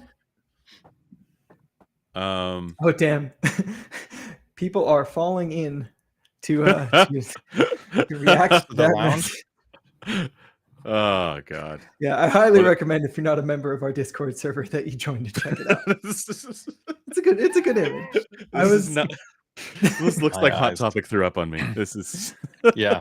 Yeah. This is is how what I Or you imagine shopped at Spencer's 15-year-old Gift Andrew. and bought a gamer shirt. this is yeah.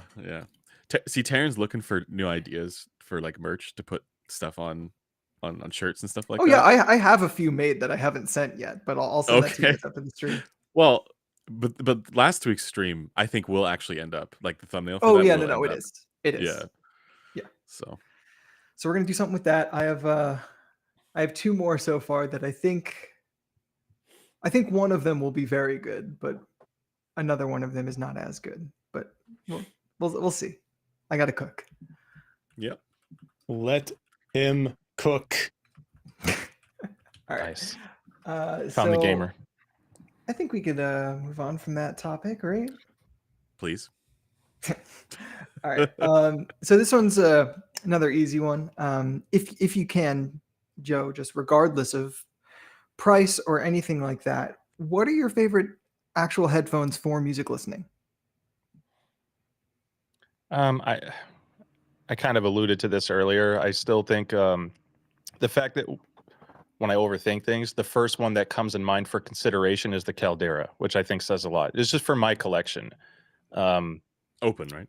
Yes, Yes. the Caldera Open. Sorry, I always think of the OG when I say it, but I think anytime your brain instantly gravitates to something and then you're trying to find anything else to convince yourself otherwise or for consideration, it's usually a sign that that's kind of where your heart's going.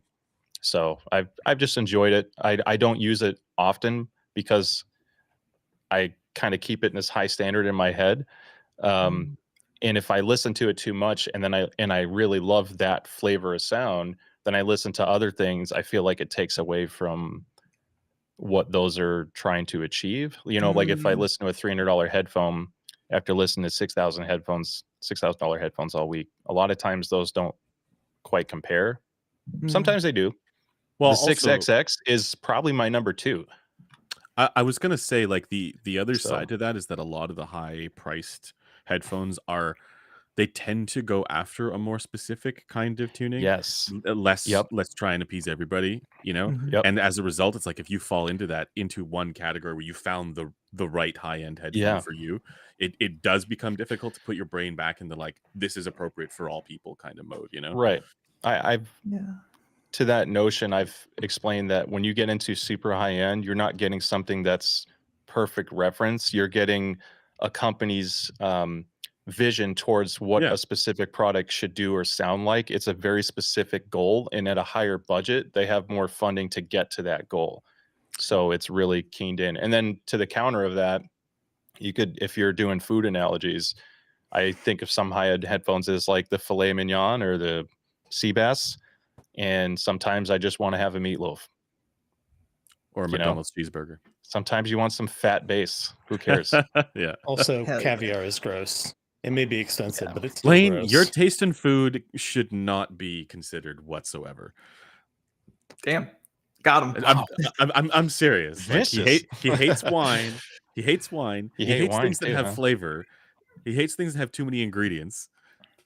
What's your take on olive oil? I mean, you know, obviously I wouldn't just drink it.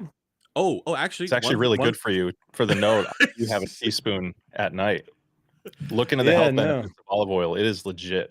You're I gonna live should- Is longer. the health benefit that you shit yourself? No. Like, Surprisingly. if you- Are you thinking I like mean- a lubricating agent?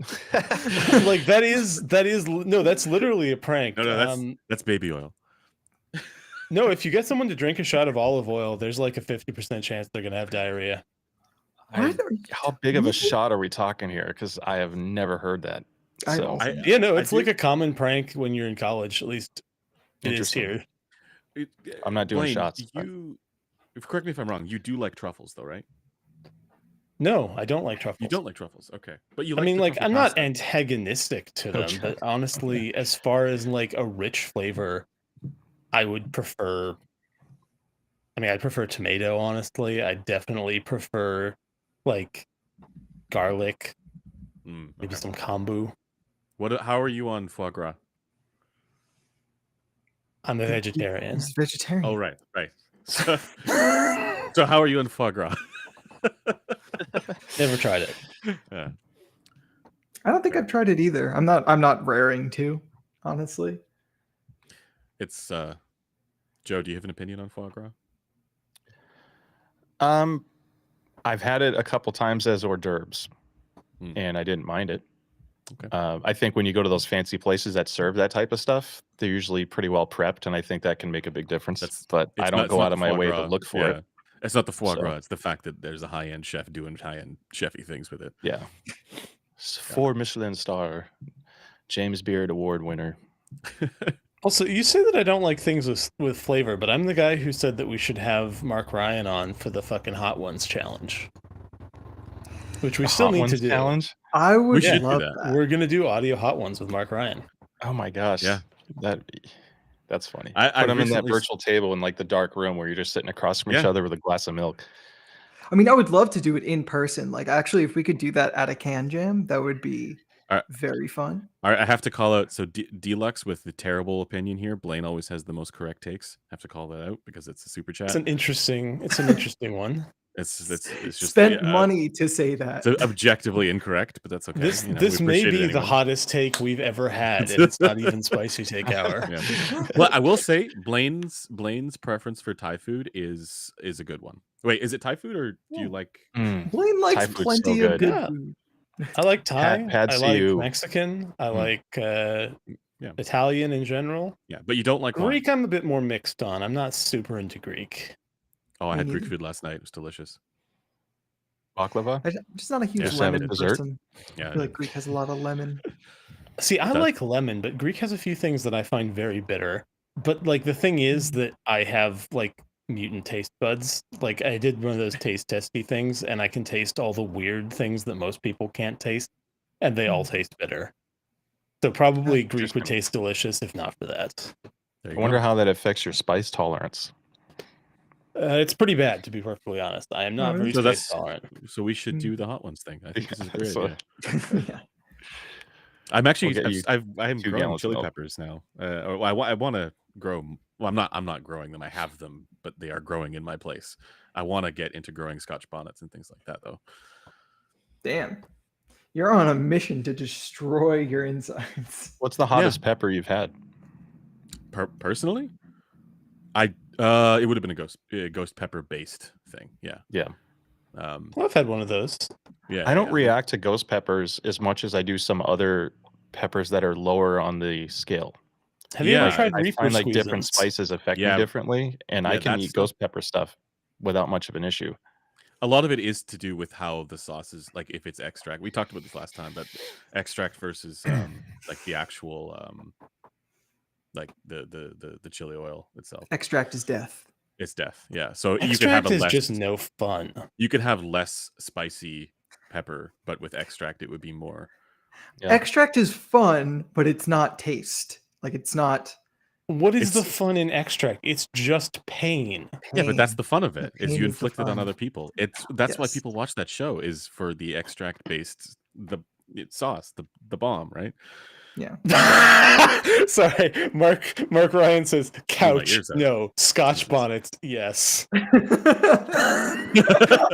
men will literally grow Scotch bonnet before So buying for those a who couch. for those who aren't aware of the joke It's here, true. the joke is that Andrew says he doesn't have a couch and lacks Okay, basic or amenities in chairs. his living situation. This is true. All of this is true.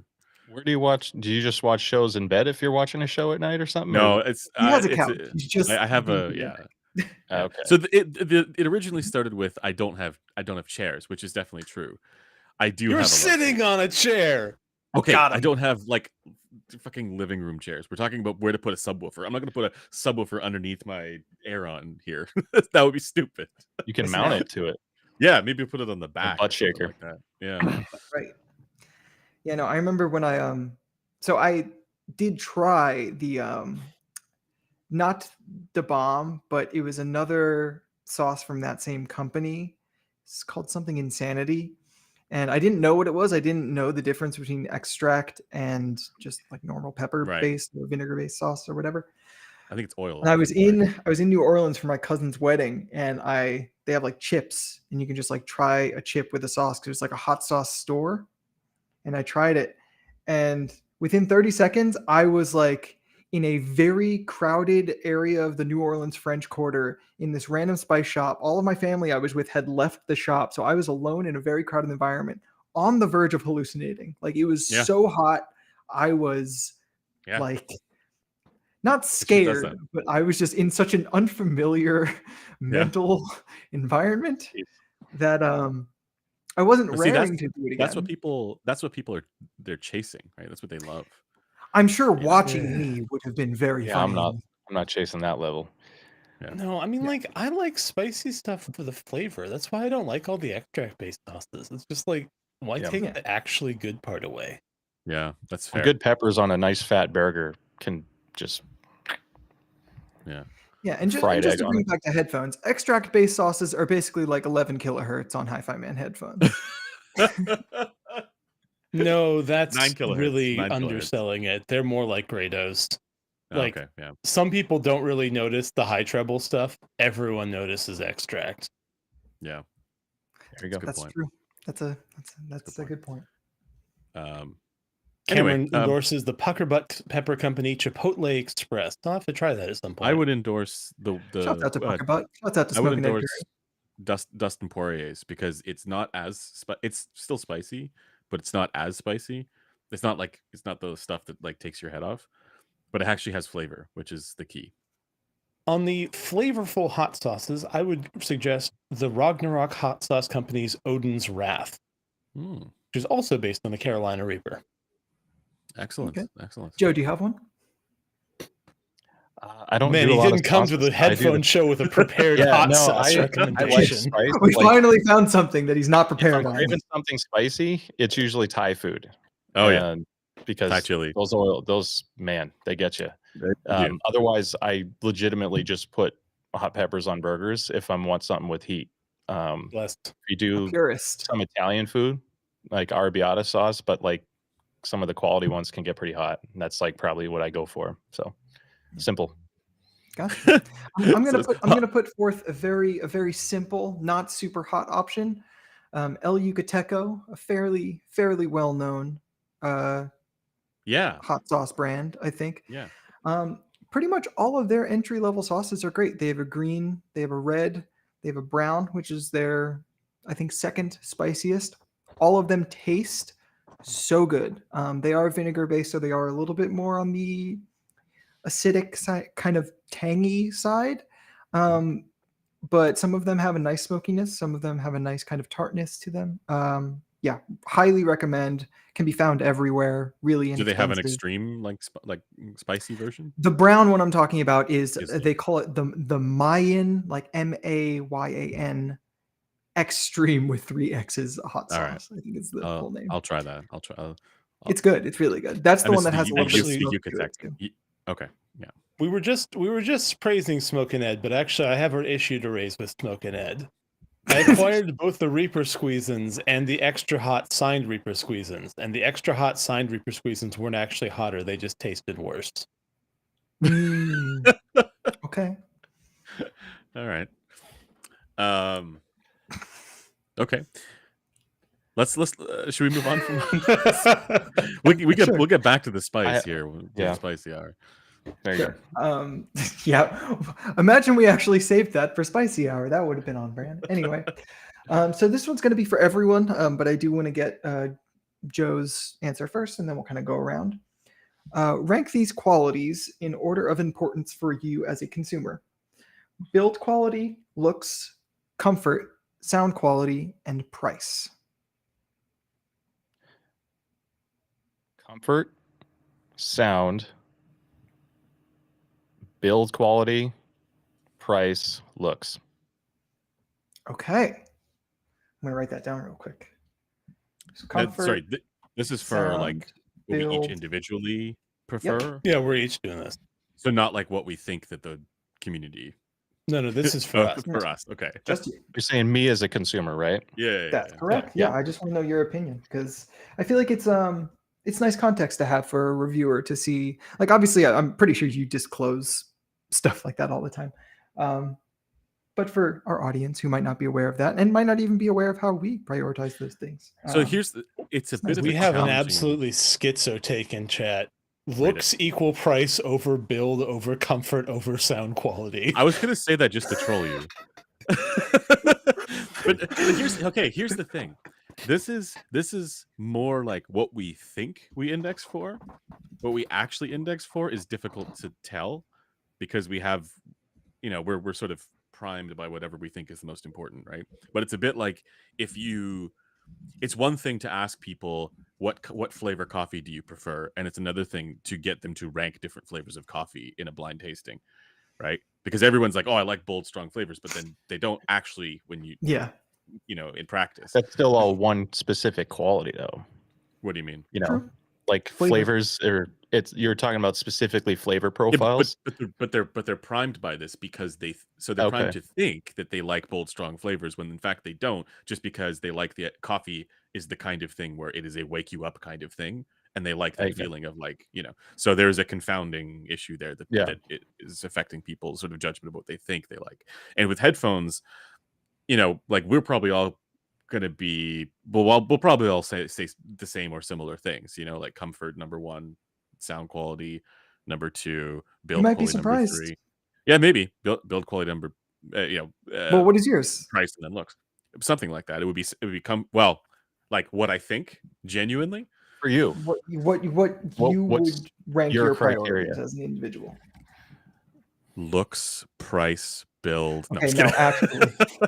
I was like, wow. Yeah, it must look beige or gray or black. Okay, but see, actually, I wouldn't be surprised if that was actually a fairly high priority for you. Yeah. I mean, it kind of is. Like if I wasn't an audio reviewer, it'd be more important. Okay, so comfort. Yeah, so comfort number 1, sound quality number 2, build quality number 3, price number 4, and looks number 5. But like, it is absolutely true that if something looks like the stupidest thing in the world, it is a disqualifier for me, right? Like if Sure. like this Yeah, is just dumb. because it's last Yeah. on this list doesn't mean it can't be a It's- deal Yeah, breaker. exactly. It's lower on the priority list, but not an automatic qualifier or disqualifier. Yeah. But was Yeah. mine identical to Joe's? Yeah. Yeah. Yep. Blaine?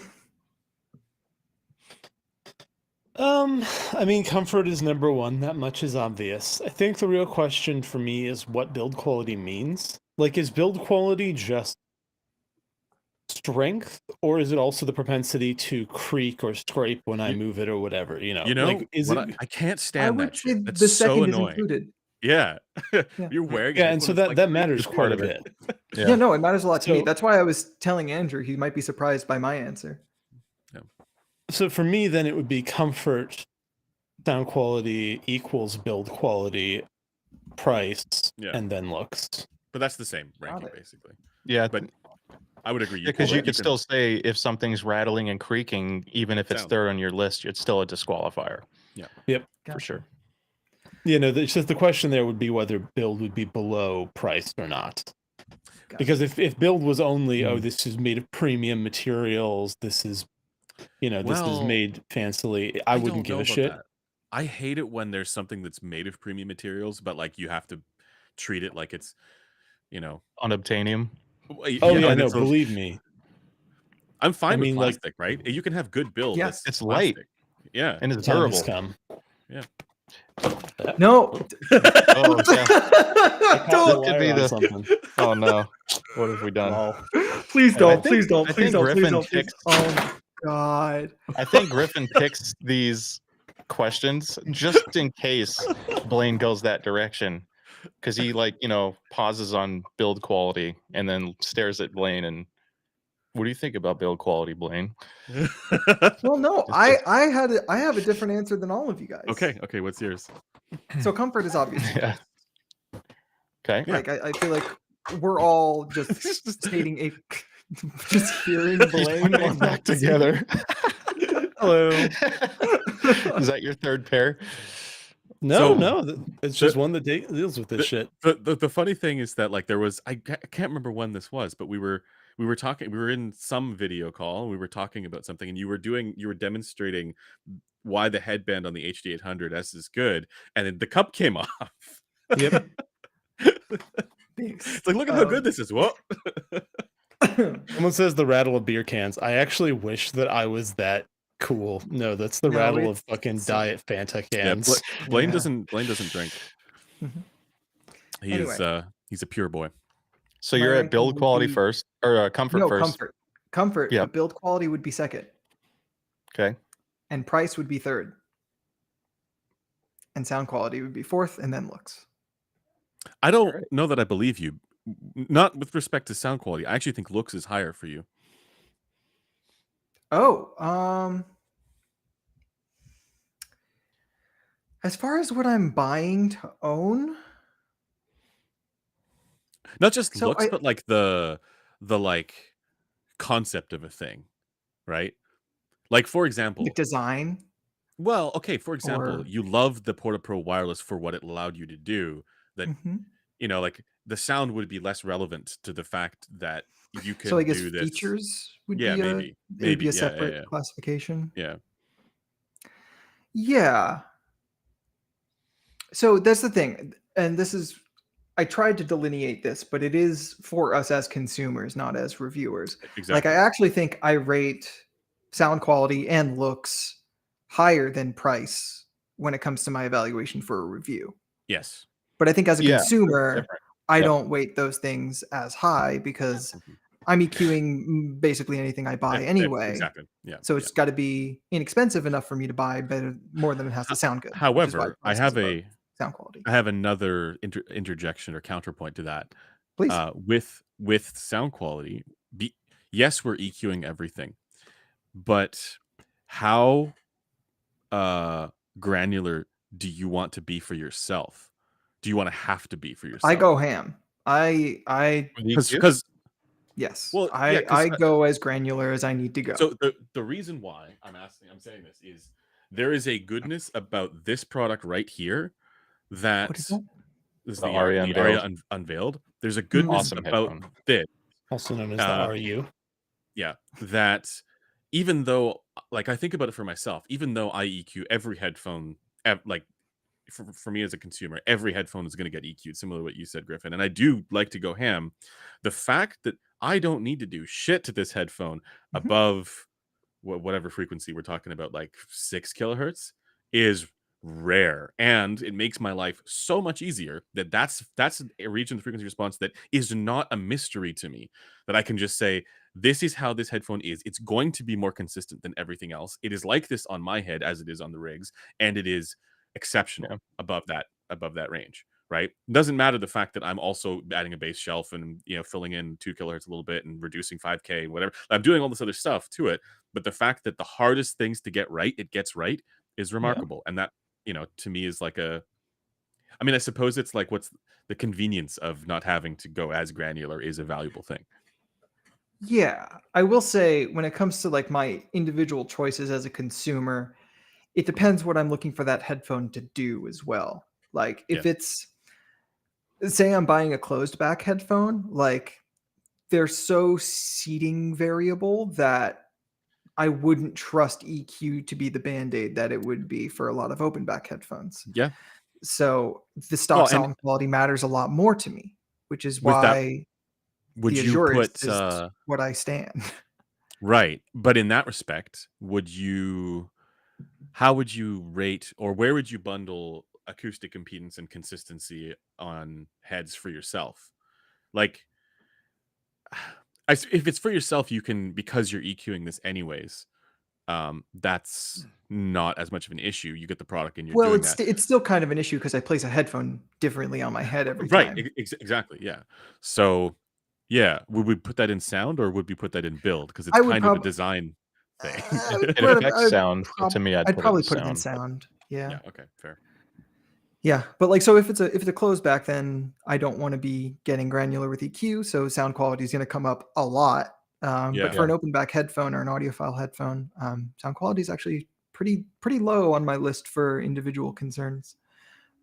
Whereas like if something nails like build, comfort, and price, like HD 490 Pro, the MDR MV1, like a bunch of things that I do recommend to people, even though I don't really love the sound of any of them. Yeah, I FP1 found the Pro, I think, kind MV1's of fits treble that. to be a little Oh yeah. peaky for Oh, me. it's got I was some. kind of shocked. I Got some bought zing one there. and I was Definitely like, got yes, some. because I heard it at CanJam SoCal. Mhm. They had some like portable Yes. audio recorder. The guy and had they his played- recording. Oh Yeah. my god, that sounded incredible. I told the guy, it gave me chills. It like gave me Wow. goosebumps, that recording. Yeah. I bought an MV1 after hearing that. I'm like, this was fantastic. So Yeah. if it's under $500 and it's super lightweight, it's a pretty comfortable headphone. I'm like, I have to have one of these. And it's And well then I built. started playing the music I'm familiar Very with, and well I'm like, built. what the hell?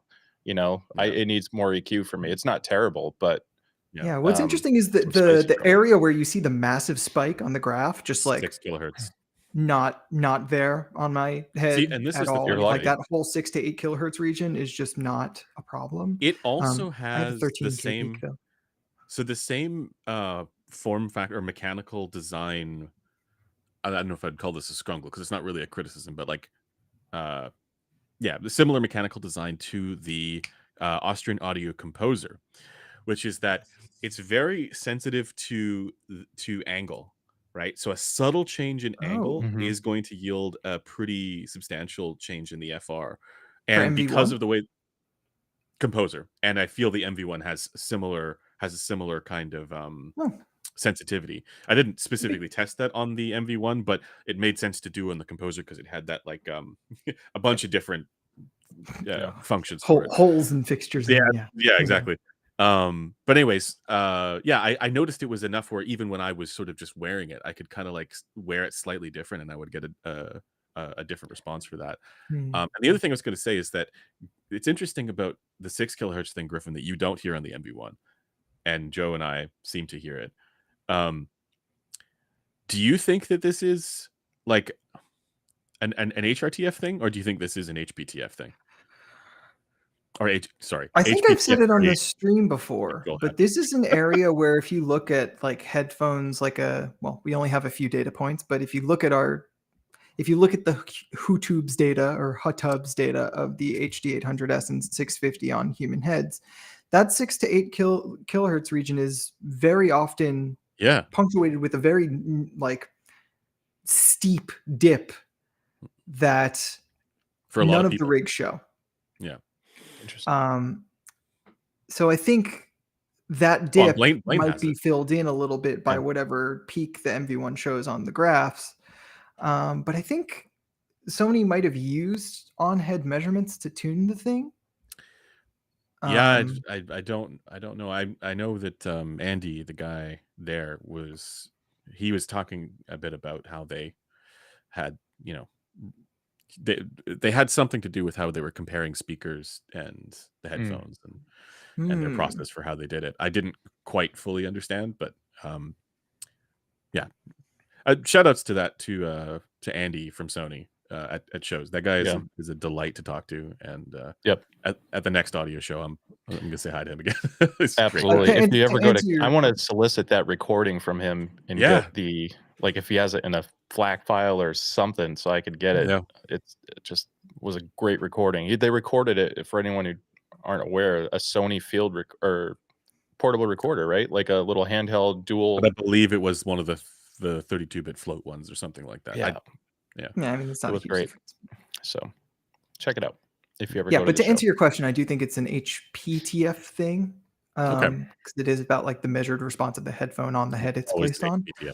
Yeah. I will say the fact that you hear that peak, and people might not know this, but when you and I are like talking in DMs about treble, which I mean, we're headphone reviewers that work together, so like 95% of our conversations are just about treble. Yep. You seem to align much better with the 5128 than basically anyone I've seen Well, above 6 except kilohertz or so. yes and no. I actually think so. When I measure headphones on my head with in-ear mics, and then I do that same headphone on the 5 and 2/8 with the same blocked canal mic, I'm able to get features that are very similar. But there is a level difference. So the 5 and 2/8 ear is still a brighter ear than mine, but it's a lot closer. It's closer than I originally thought. For like where the features actually are. The one exception is that I do notice the 5 and 2/8 tends to show lower upper treble commonly, even Mhm. lower than the Gross. And I don't know if this is just like maybe because it's a smaller head or something, you know. Um, so I'm If not sure really memory why. serves, based on the data from Meta Labs, Hmm. the 5128 ear is actually more accurate to the average human above 10 Above, kilohertz. yeah, Yeah. and it shows less energy there than the well. That's what it's supposed to be, but this is where I'm sort of like I don't know if this is Yeah. because of like the placement or the seating or something, right? Um, I was saying in terms of HRTF. Yeah, I know. So here's the thing though. When I'm tuning a headphone, like an open back headphone, or modding it or something like that, I actually find I have an easier time getting the upper treble to grok with me when I'm using it on the Gross. I'm not sure Um, how that's how you use the word grok. Probably not. I'm not with the common kid terminology. Uh, okay, but I'm not sure. I'm not able to. Sorry, I find I have an easier time getting the treble to match how I hear it when I'm tuning when using the Gross compared to the 5 and 2/8. So Now, you say yeah, that about upper treble or just treble in general? I would say that about upper treble specifically. Okay. Yeah. So like it's funny because like when I listen to the Susvara, it has that peak there at around 10 kilohertz on the Gross. Um, I that's not a feature that I like. I hear that, but it's not like glaring to me the way that it Hmm. is for you, right? So for me, it's like, well, this is either I'm not getting this peak nearly as strongly, or there is something about my ear that is killing that. Sorry, so there's something about my ear that's killing that, or it's part of what my brain expects to hear, right? So um so yeah, it's really difficult for me to kind of square those two things, right? Where when I'm just doing my kind of headphone tuning stuff, um I get it to match well on a KB 5000 that sounds pretty good to me in the treble, and I have an easier time doing that compared to identifying that same region on the 5.28, and it's often because the 5.28 seems to just have less. It just seems to show less treble, upper treble energy there than what I'm Mhm. getting. So that's Interesting. useful to have both tools, really, because as you say, It for sure the rest is. of the features, it does track closer to my ear. Mhm. Gotcha. Sorry for that long tangent, chat. It's Yeah. good. If they're not here Uh, for the tangents, what are they here for? That's true. I think suffering. most come for the 800 toss. Yeah. So Fair. Fair point. Fair. Fair That point. is a good draw. last, I think Taryn we did say that we have had- to stop in chat though because they can't afford to keep replacing them. He's just got a conveyor belt of 800s. Just The blame belt. Yeah. yeah. What's our next sort of subject here? We've gone for So this is going to be the last of the kind of discrete topics. And again, it's kind of a question for Joe, and it's something we've talked about on the show before. If anyone else wants to chime in, they can. what are they here for? Somebody says thirst traps and honeypots. Yeah, okay. So true. Yeah. That's why we should have left the gamer shirt on you. Oh my god. Anyway, when it comes to sound quality, what are the most important aspects for how you judge a headphone, or what aspects of sound quality Oh, matter most geez. to you in particular? Man, Joe. you should have asked me this last night so I had time to think about this one. This is a deep one. Okay, dude, take Most your time. important Really sound quality appreciate it. features to me. Yeah. Uh, Feel free to rank I don't them want if to. that makes it easier. Well, I mean, I don't listen to things at super high volume, so power handling is definitely not up there on the list. Like distortion levels, and because I'm not pushing it so hard where I still don't have some overhead with EQ if I need to fix something. I would think tonality to my preference is probably still the most important. And then Bless. I'd go with bass quality because I'm like, if the tonality is good enough, that's telling me I'm not having anything that's so jarring and unenjoyable to listen to that the next follow-up is, if I'm listening to a good rock song, it needs to have a good kick drum. And if I then switch to res and I'm listening to like trap music, or not, that's not trap, it's more EDM. So if I listen to like EDM and there's like a deeper, longer bass note, I want this same headphone to be able to do both types of bass. And if it can't, that can't be my daily driver. Right. That makes sense. So Feel that. I think I'll settle there before you go down the whole list of things like This actually gave soundstage me and an idea for a technicality. follow-up question, but I'll wait if anyone else wants to Yeah. chime in on what their Well, I most wanted to important ask, quality is. Joe, are you when you're saying bass quality, are you also EQing to achieve the bass quality that you like, or are you just saying by default? I think both are equally important. If to me, it's easier to remove some bass than add. If the driver's already tuned to just hit a lot of bass, but at the same time, if something's like boomy and muddy sounding, there's only so much you could fix. Right. I don't know. I like amplitude of bass when the song calls for it, but I also don't want it to be this steaming pile of sloppy bass. I still want to hear the articulations of the bass note. You know, I want it to be able to discern different types of bass. I've had some headphones where it's like bass on, bass off, and there's not a lot of texture or nuance in between. So, Or like one note kind of style. yeah, there's some headphones that just hit at 100 hertz and like nowhere else, for example. So Now, have you tried using in-ear mics to tune bass with EQ? no, I think I actually talked to a listener about this a year ago or so.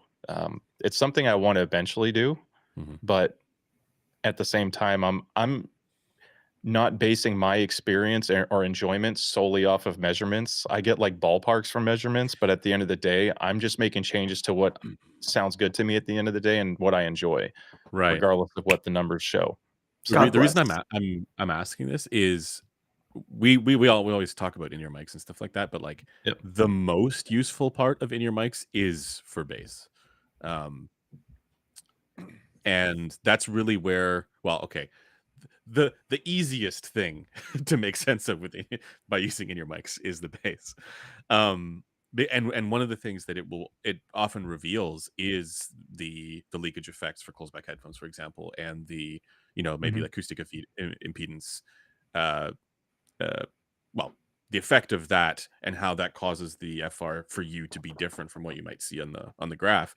And I find I have a much easier time actually EQing bass in headphones for myself using in-ear microphones than I do looking at how it measures on the rig, right? Because the coupling is different, and also the acoustic impedance is going to have uh, a you know an effect of some kind. And so certain headphones like the Azuris and the Azuris is a good example. It just That on thing my shifts all over the place for me. yeah, and also the bass. So I wear glasses too, right? And it's kind of like Mhm. your pads, right? For me, the Azuris is a headphone that it would need pads like that, or something, because with glasses I lose about from about like 400 hertz down. It starts with maybe like 2 to 3 dB, but it gets it upwards of like 5-6 dB of bass I'm losing as a result of wearing glasses. Yeah.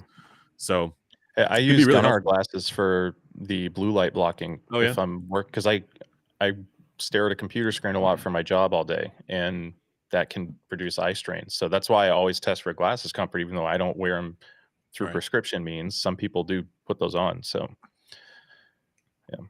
Yeah. So you haven't yet got the surgery that implants the blue light blocking lenses in your eyes. yeah, nope, not yet. I should make a patch that you just stick on though, Yeah. like a surface mount. Like I- an eye. Oh, I thought you meant just like a blue light eye patch. Yeah, it's like a yellow eye Pretty patch. much. Yeah. Why not? I enjoy the blue light. That's It makes you less likely to commit a violent crime. And There you really, go. we need everything stacking up on that one for you. yeah, it's true. Yeah. I'm the guy who's one day just gonna lose it and kill everybody. I worry about that sometimes. Anyway, Me too. I I think specifically have my glasses so that they don't have the blue light filter, and the reason for that is color grading. Well, it's not makes like you have to. Yeah, because I guess if you have one pair, it's important. But I won't wear my yellow lens glasses for color grading by any means. So of course. Did Um, that answer Andrew, your I'd question? actually be. Yeah. Oh, it did. Thank you. I would be curious to know Andrew's answer to this specifically. Sorry, what was the prompt again? When it Which comes to aspects sound of quality, like what aspect of the sound matters most to you, or what parts matter? It's the exquisite, finer little details for my esoteric jazz. That's what I care about Yeah. the most. Honestly, for me, it's given that I'm a human FFT, it is, if no, I'm just kidding. I would say, like, I think about this question a lot. For me, it's actually that this is gonna sound really dumb because obviously there's so much more to sound quality than what I'm about to say, but it's actually extension. I like for when I'm listening to music, I like to have a sense of completeness, that I'm getting the entire spectrum and that there's enough SPL for the entire range, right? So, and a lot of this does actually have to do with treble level. So good adherence for my with my HRTF. That's a nice thing, but also at the right SPL, because then it makes it so plus having full bass extension, right? It makes whatever I'm listening to sound complete. And when it's missing that, when there's not a proportional bass and treble balance with poor extension or roll off either in the bass or in the treble, that bugs me. It gets to me. So, and then apart from that, it's like, yeah, I mean, like, are there any, like, is there a 9 kilohertz peak of death or a 6 kilohertz thing with IEMs, like all that kind of stuff, right? That I usually am quick to overly scrutinize the treble, because, and again, maybe this is partially Bayer trauma or like stuff like that. Bayer But trauma. yeah, I don't know, but like We've all played that video game, right? yeah. But really, that's what it is. It's like, if the treble is bad, if in one area or another, I'm more likely, it's more of a disqualifier for me. So what I enjoy is when the treble is really good, because that contributes so much to the rest of the experience for me. So can I ask you a follow up to that? So you talk about extension. Yeah. And then I know you like headphones like the 6XO, 650, etc., which is not known for a lot of sub bass. How do you separate the two for what? Oh Because no, I know you that's an like that example headphone. where So yeah, that's an example where it's insufficient, right? Like I need to add the sub bass to it.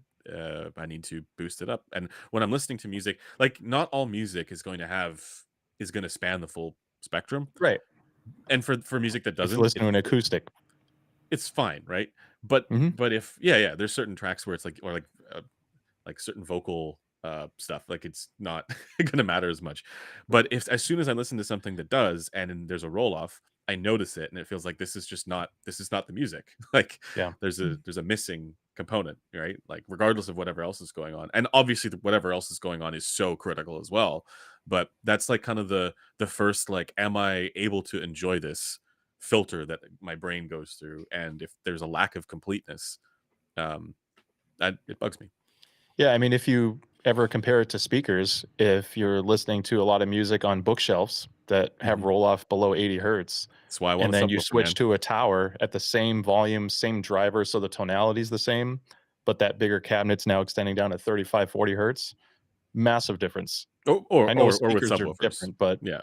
oh yeah, yeah, you know But me and subs. that's why I need to get some furniture, You need to goddammit. feel it. You need Yeah. furniture, so you just want furniture to hide subs under. Exactly. Exactly. Honestly, this is based. No, I fully support this. Not Subs not to under? use, Why not to would sit you on, just validate kind of this? subs? just to hide subwoofers. Yeah. Yeah. I got a few I've spots seen I could people use subs for full-on end tables. Like There you that go. is the furniture. The HSU, or you get like an 18-inch That's ported sub. oh They're man, about that's a great idea. I 26, should do 28. that. I Yep. need an end table. I've seen, I mean, you could do a lot of things. You could start with a sub and literally just cap it with some nice wood and boom, end table. Yeah, I'll need to figure out some way of like being able to put my wine glass on it, but that's Or is it a house that you stay at, or is like, do you have shared walls with anyone? it is yeah, I do. Yeah, it is the shittiest Okay. apartment of all time. Oh, I was gonna say you You're go with gonna an be infinite hated. baffle and put subs in the ceiling. Oh Well, yeah, I mean, no. you can do that, but the upstairs neighbors really hate it. I don't have upstairs neighbors, so that's okay. Oh, well, there you have it. But the thing is, Clear if out I the were to raccoons. if I were to put speakers in my ceiling, my apartment would fall apart. It's that shitty. Yeah, it takes a lot to actually utilize that setup properly. As far as like building and framing, you wouldn't ever do that unless you have like a big ass space. But My apartment is good. It wouldn't surprise me if it collapses within the next year or so, with me in it. Damn. No, I'm joking. I'm joking. It's not that bad, but it sometimes feels that way. Okay. So what's all right, interesting, Andrew, is that definition you gave is kind of similar to Danda. Shout out to Danda from Shout Audio outs to Danda. Technica. It's similar. He has a few descriptions and like definitions for audiophile terms that are a little bit different than a lot of the people I talk to. Mhm. That's very similar to his definition of resolution, It really is which for me as well. yeah, which is like Yeah. I it's used kind to of like a do this. mix of like bandwidth, Yeah, I used to tone, do this thing and where I would say completeness. I used to define it like external resolution and internal resolution, where Yeah, external I is like, remember. yeah, which is the dumb thing, but like, Yeah. but in my head it made sense, because there is a way to make it make sense, right? Where you could say like, this is like Yeah. a good fit with my HRTF for the internal stuff, right? And then the external would be like, what the SPL level is and how well extended it is, for treble and for bass. Okay. Anyway. Blaine, do you have an answer for this? And so just to reframe it for me, this is the question of what aspect of headphones we're looking for. Aspect of sound quality specifically. Aspect of headphone sound. Right. I mean, I feel like this is such a cop-out answer because this is so fucking basic, but it's really just about the sense of naturalness with vocals. Like, a lot of headphones will in one way or another make a singer sound wrong. And to me, that's really intolerable, timbre. frankly. Yeah, it is timbre. timbre, but it's a specific subset of timbre because timbre covers a much wider frequency range. Like a But this makes headphone sense can for you. have, yeah, because it does. of folk music, it's a lot of it is vocal Yep. based. Sorry, continue. This actually dovetails perfectly into my next question, but Continue, please keep Blaine, going, Blaine. So yeah, I mean, that's the thing is, of course, that's like that's the thing that's non-negotiable. If a headphone doesn't do that, then I won't listen to it for more than a short period. And in that short period, I will probably talk shit about it.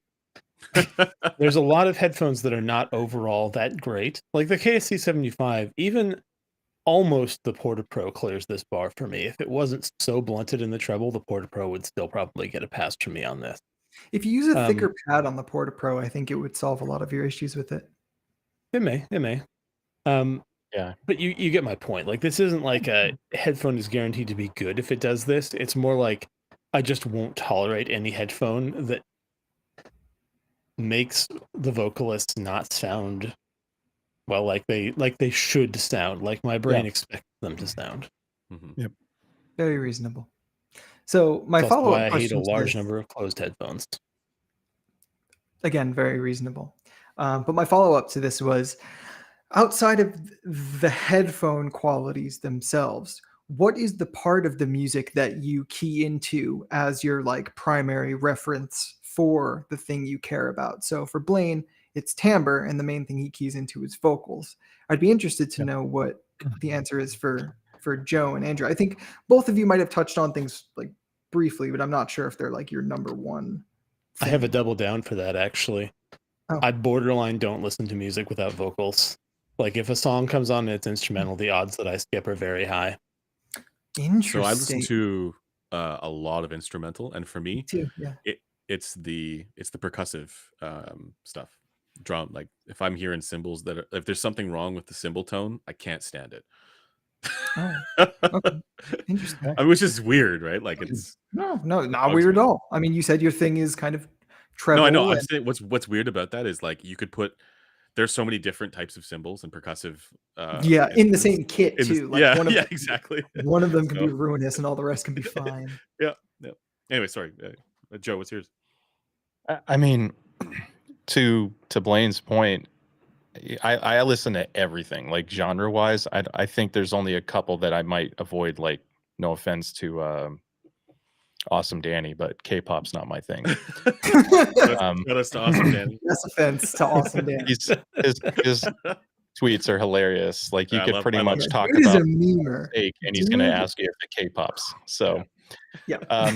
yeah, I think the first red flag in agreement with Blaine is if I listen to certain music and the vocals are just jacked up and I know how it's supposed to sound, it's far too much of a distraction to appreciate anything else that the speakers are doing. So that's my no-fly zone. And then from there, because if I'm listening to speakers, a lot of times it's because I want the visceralness of speakers.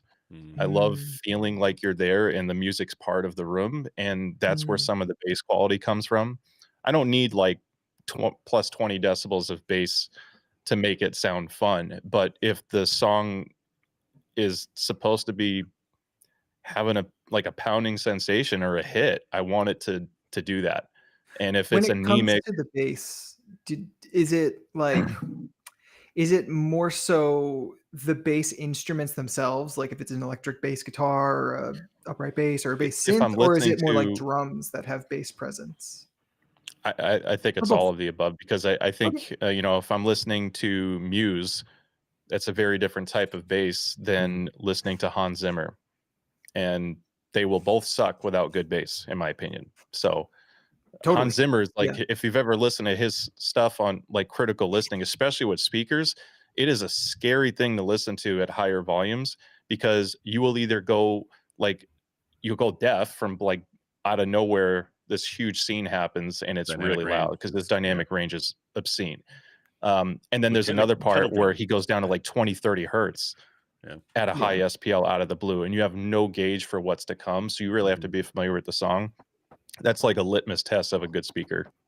Yeah. So Sorry, I just have Great to shout out answers. a comment from Rob Hawk.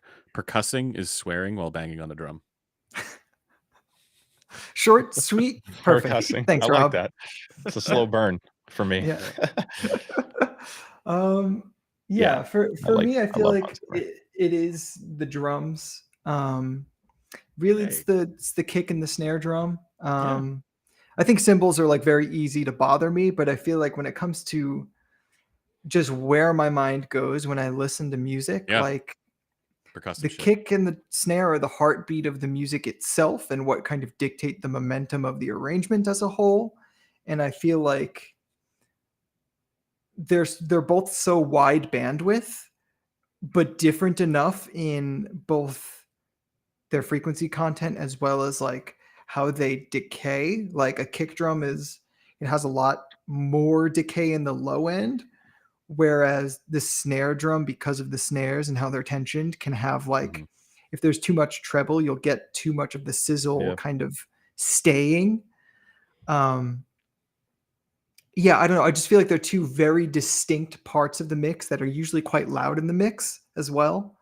And they alone can tell you like a lot about the frequency content of the headphone itself. So, would you say that you're all about that punch and slam? I would like I would say it actually isn't as much a matter of natural timbre for these instruments as them sounding resolute in terms of their like transient integrity and like Ooh, that was a lot of words. Yeah, that's the most audiophile sentence I think I've ever heard from you. Yeah, I went there. Yeah, but it is true, and it is how I think about drums when they're reproduced by headphones. Like it is about that kind of like time window of the drum not being poked full of holes.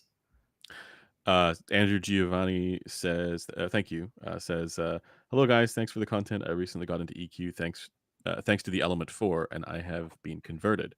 Enjoying my headphones more than ever. Thank you. IMO better than any nice source gear upgrade. And shout outs to the Element 4 for what I hope is a trend moving forward. I'd love to see every DAC manufacturer start like recognize this and be like, all right, we have to do this now, because that really is good luck. The high-end esotericists will never do this, but I'm just saying, like, I hope that starts to, creates the if impetus. Parametric EQ became ubiquitous in reasonably priced audiophile gear, I would be so happy. Yeah, me too. Yeah, it can look nice, but give it the EQ function. So I actually have a reason to care. Doing more on the higher end stuff with their amps and DACs lately. They have that new like vintage looking amp. Yeah, the K17 released. Looks amazing. I want to play with that thing so bad, dude. I have one coming. So, but then I I forgot the model. It's the KA, I think it's the 17 or 13. It has a 32 band parametric EQ. Oh, sick. See, this is what I'm talking about. And this is another area where the high-end esoteric brands are probably going to be left behind if they don't grab it. Approach things like this. I'm going to get it.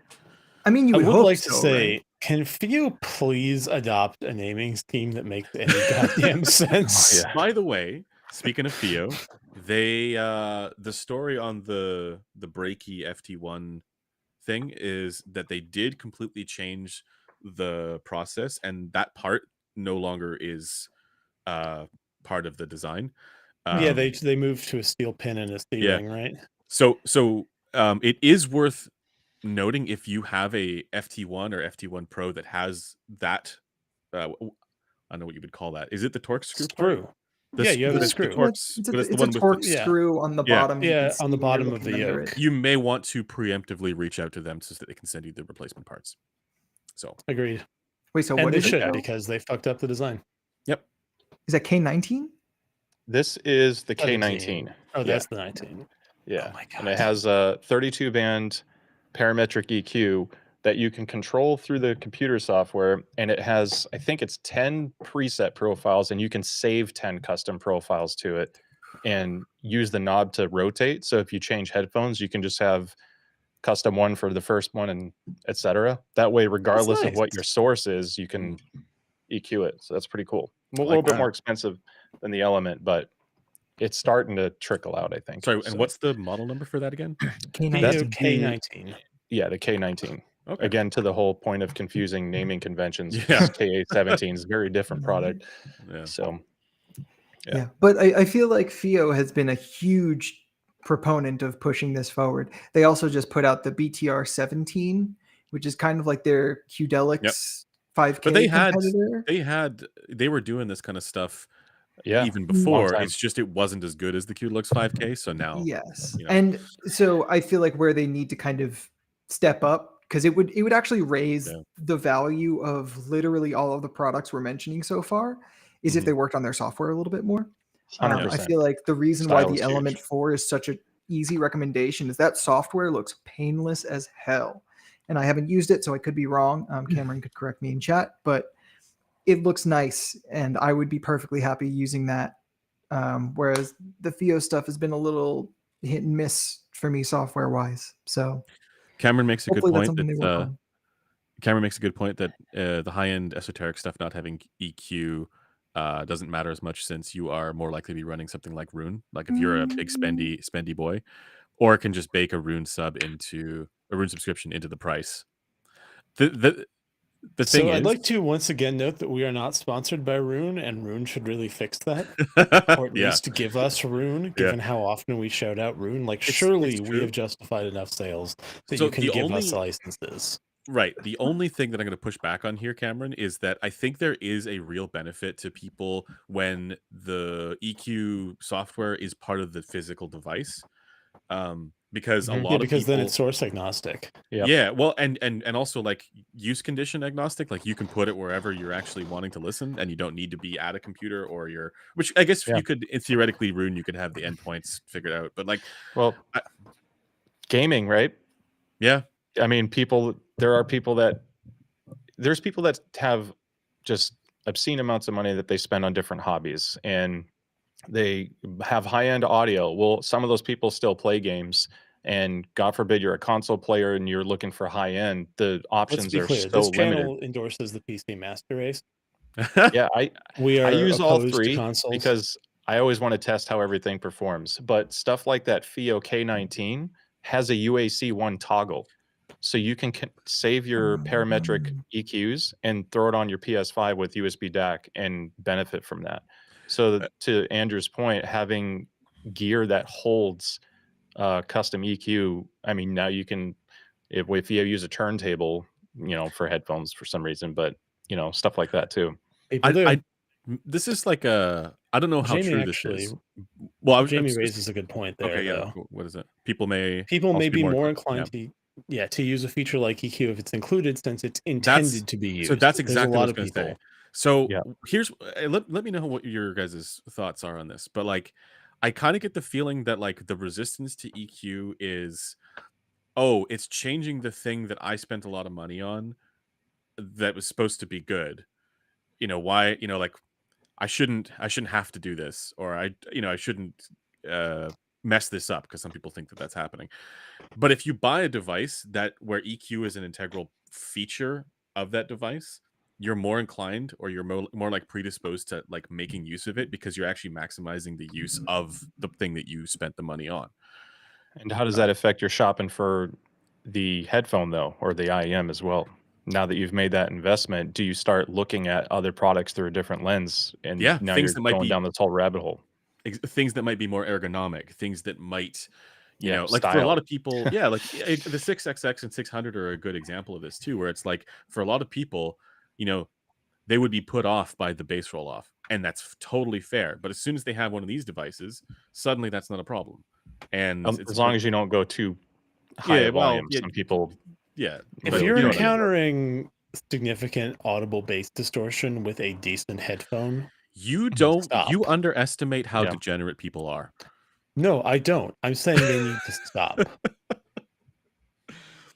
So You only get one pair of ears, people.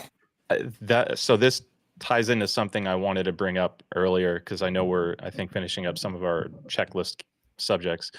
When you review or shop headphones, and we're describing the sound quality, whether objective or our own hearing, and we can hear through a certain frequency range. Like when I've last tested, my roll off is at like 17.6 or so, like right Yep. in that area. And I might find something really bright, or have too much upper treble extension, and then you have someone who has roll off at 12,000 hertz that is desperately finding something that doesn't sound like it's in a closet. Yep. How do you like to explain or cover that for people? Do you often talk about that? One of the considerations there is just how variable the upper treble is, as far as the actual like in situ FR response anyways, that it becomes very difficult to really scrutinize that. Yeah. I personally just think of it as like, this is well extended or not. And, Mhm. because like it's very difficult to control for, like you're not making this specific to one person, but Right. because of that, you know, you can have so much variation up there anyway across people, Yeah. even if it is well extended. Or on the same person with positioning. Yeah, exactly. So I'm not as worried about the minutia up there. I'm more worried about like if there's a roll off that shows consistently like treble, like it rolls off like at 10 kilohertz or 12 kilohertz. I would say that's a problem. But Yeah. beyond that, I don't really. Okay. I try not to read the tea leaves too much. Yeah. Yeah, I agreed. didn't have a specific answer in mind. I was more curious on your guys' Yeah. take on that. But So like it is true that maybe Cameron would perceive, say there's a roll off at like 15 kilohertz. Cameron might have a reason to care about that, but somebody Mhm. else, might not, right? Like somebody whose hearing rolls off below, right? Um, Yep. so, and I think there will also become a time, like as we age, we naturally lose our hearing. That like the things that we might we need to consider. How is this going to be for the group whose hearing doesn't roll off? Say for people who are in their 20s. Mhm. Yeah. Yeah, and to that point, everyone watching, don't listen to things too loud. Yeah. You only to their point. Once your damage is done, you can't just undo it. Yeah. Exactly. So I think I'm also around 17 something. Or like, So there's an additional note that high frequency extension doesn't linearly correlate with lack of hearing damage.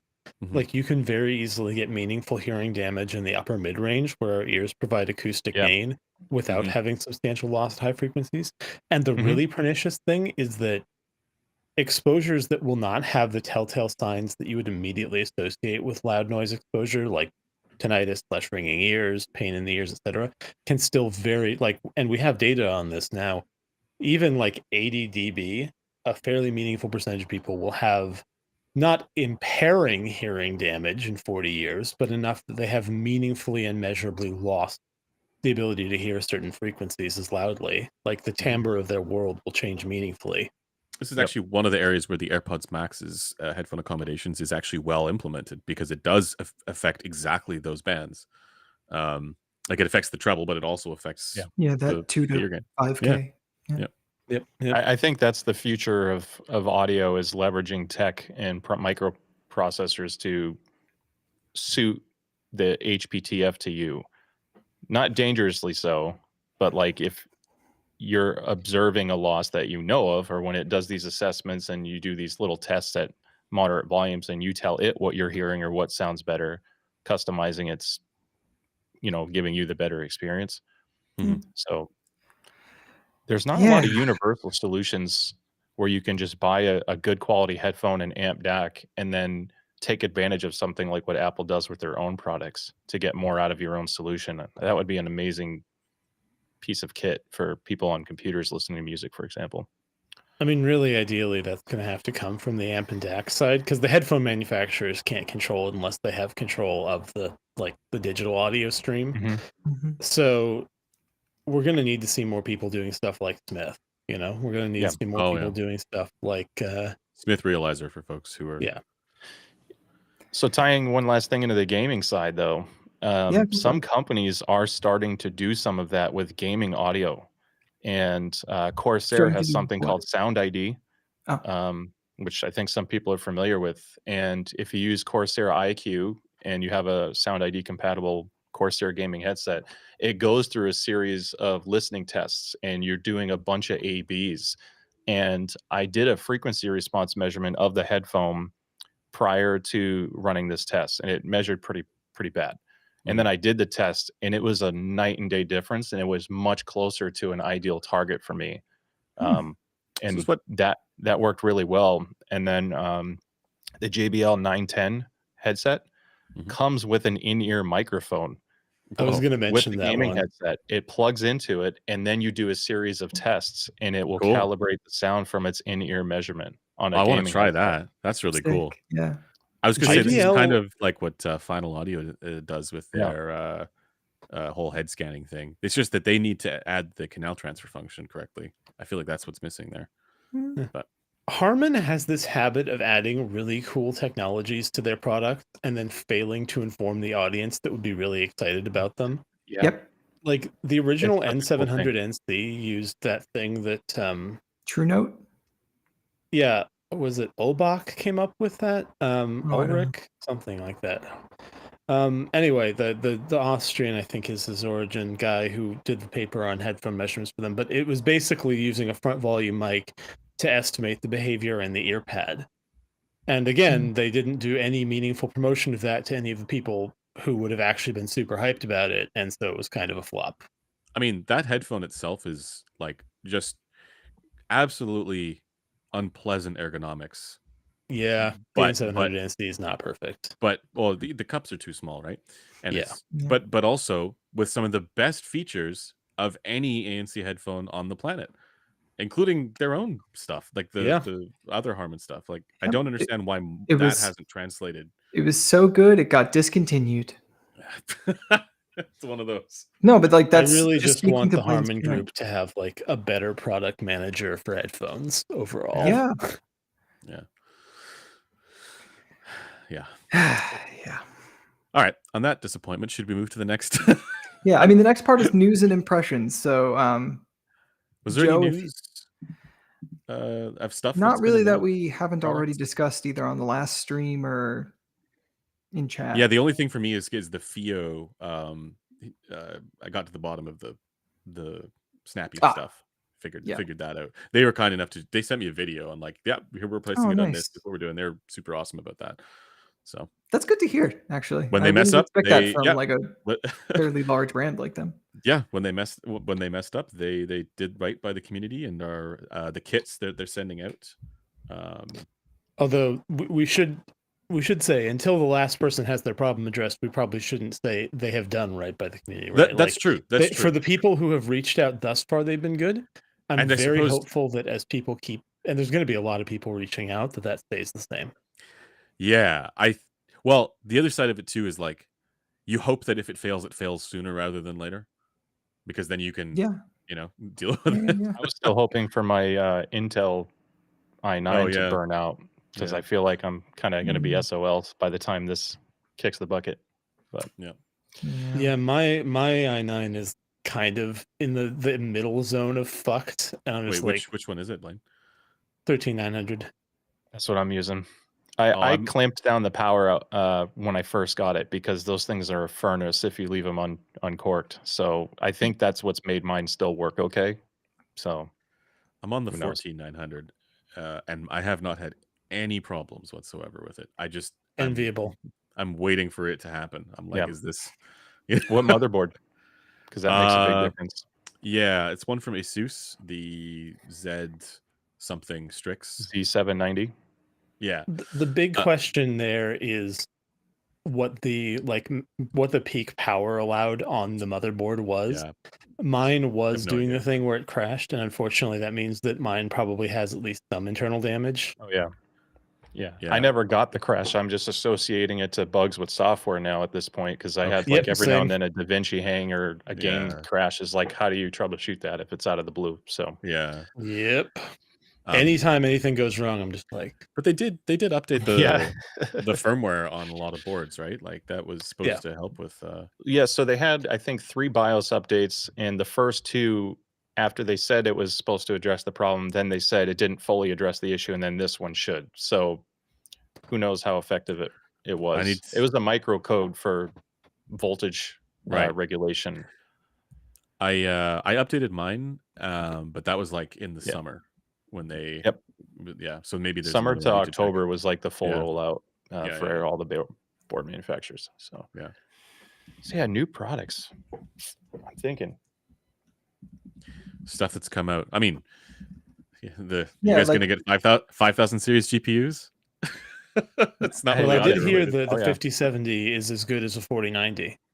Please, let's I not recirculate that any further. I usually go like.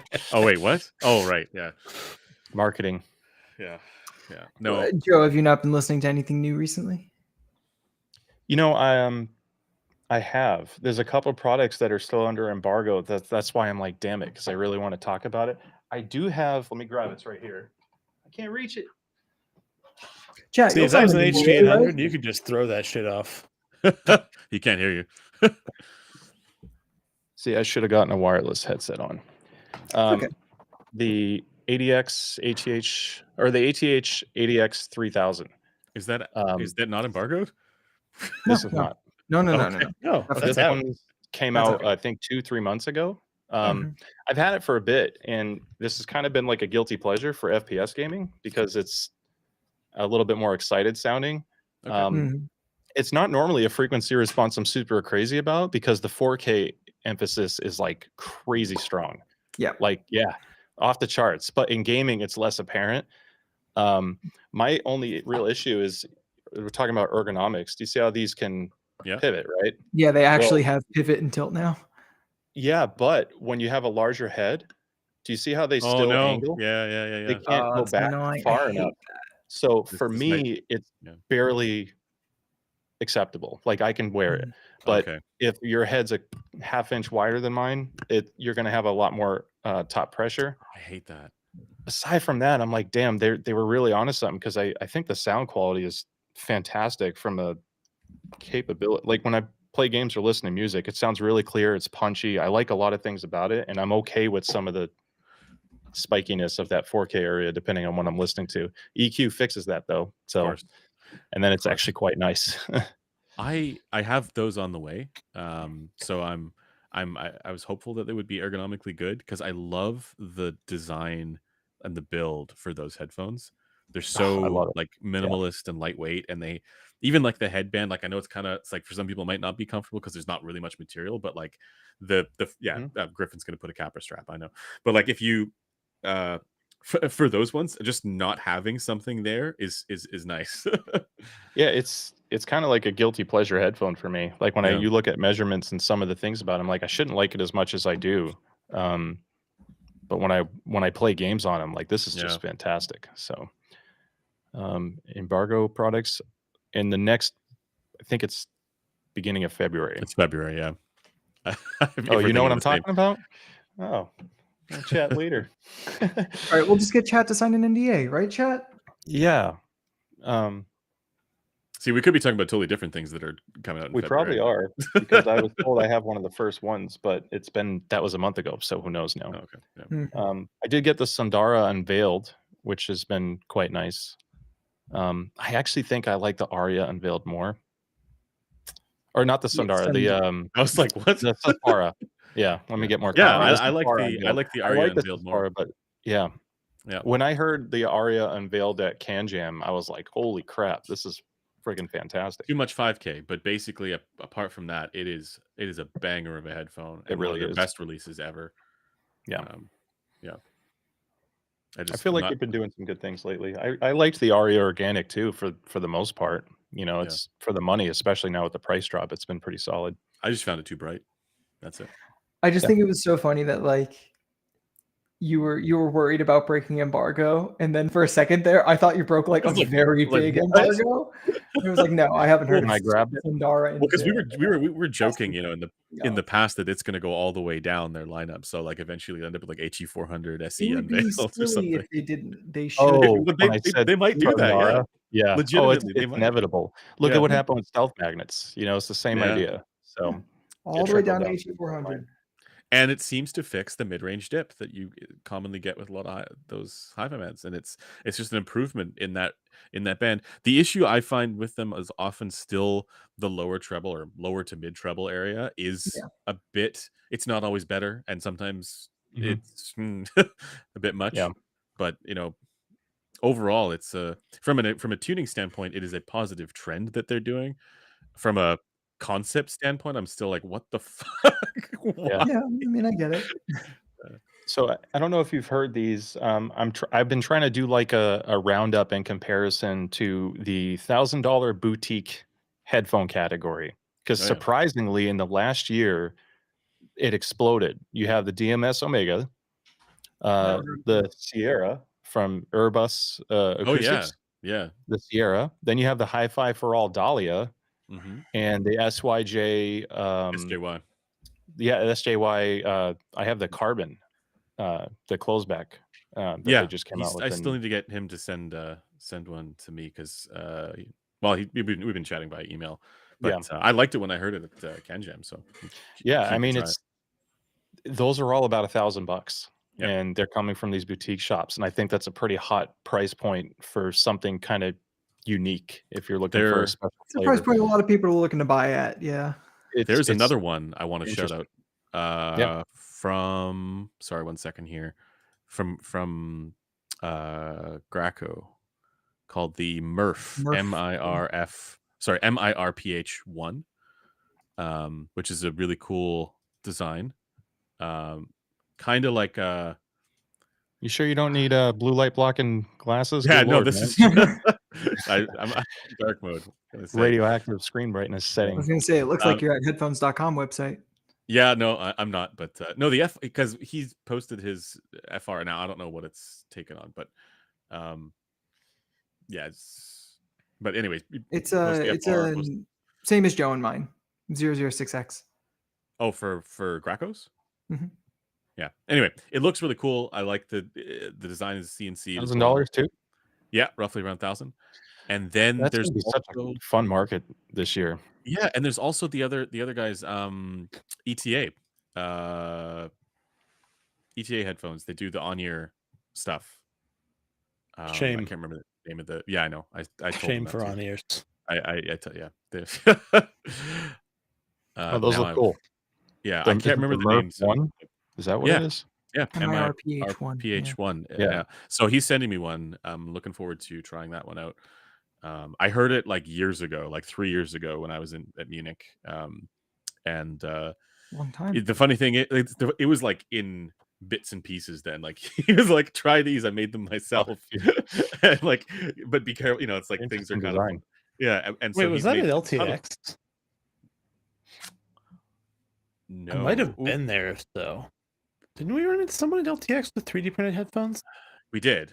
That was Morgan's thing. Wow. That's Edamame? Hedamame. Yeah. Oh, right. Yeah.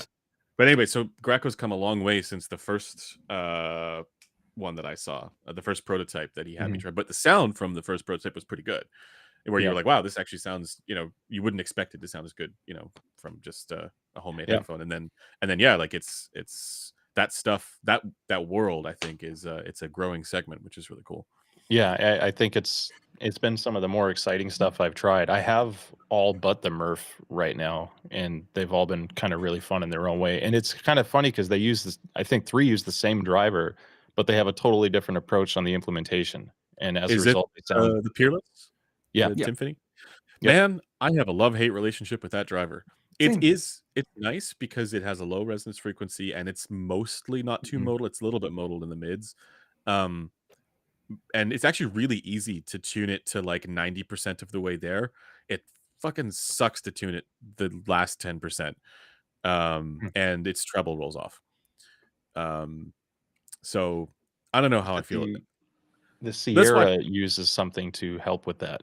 It's an electrical filter. Do right? Was it they? the Sierra? The Sierra does that in the No, bass they though, as do. well. It's just I don't The like bass it. extension. It's Yeah. like the only thing I like about that driver is that it rolls That's off what I up would there. do. Like if I were to use that driver, I would need to use an electrical filter to basically improve the treble extension. And I mean, the bass, you can kind of get that acoustically, right? Pretty easily. I feel like you But- probably could with the treble too. You can. It's just every time you get that, it also seems to screw something else up. So I don't know. It's harder. Like is what I'm saying. It's harder to get that acoustically how I would want it to be. But Gotcha. um, It's kind of a interesting thing that we have a lot of really good options for headphones under $300 to $500 now. There's so many good choices out there, and then I feel like there's quite a gap until you get closer to 1,000. by the way, I have to. Griffin was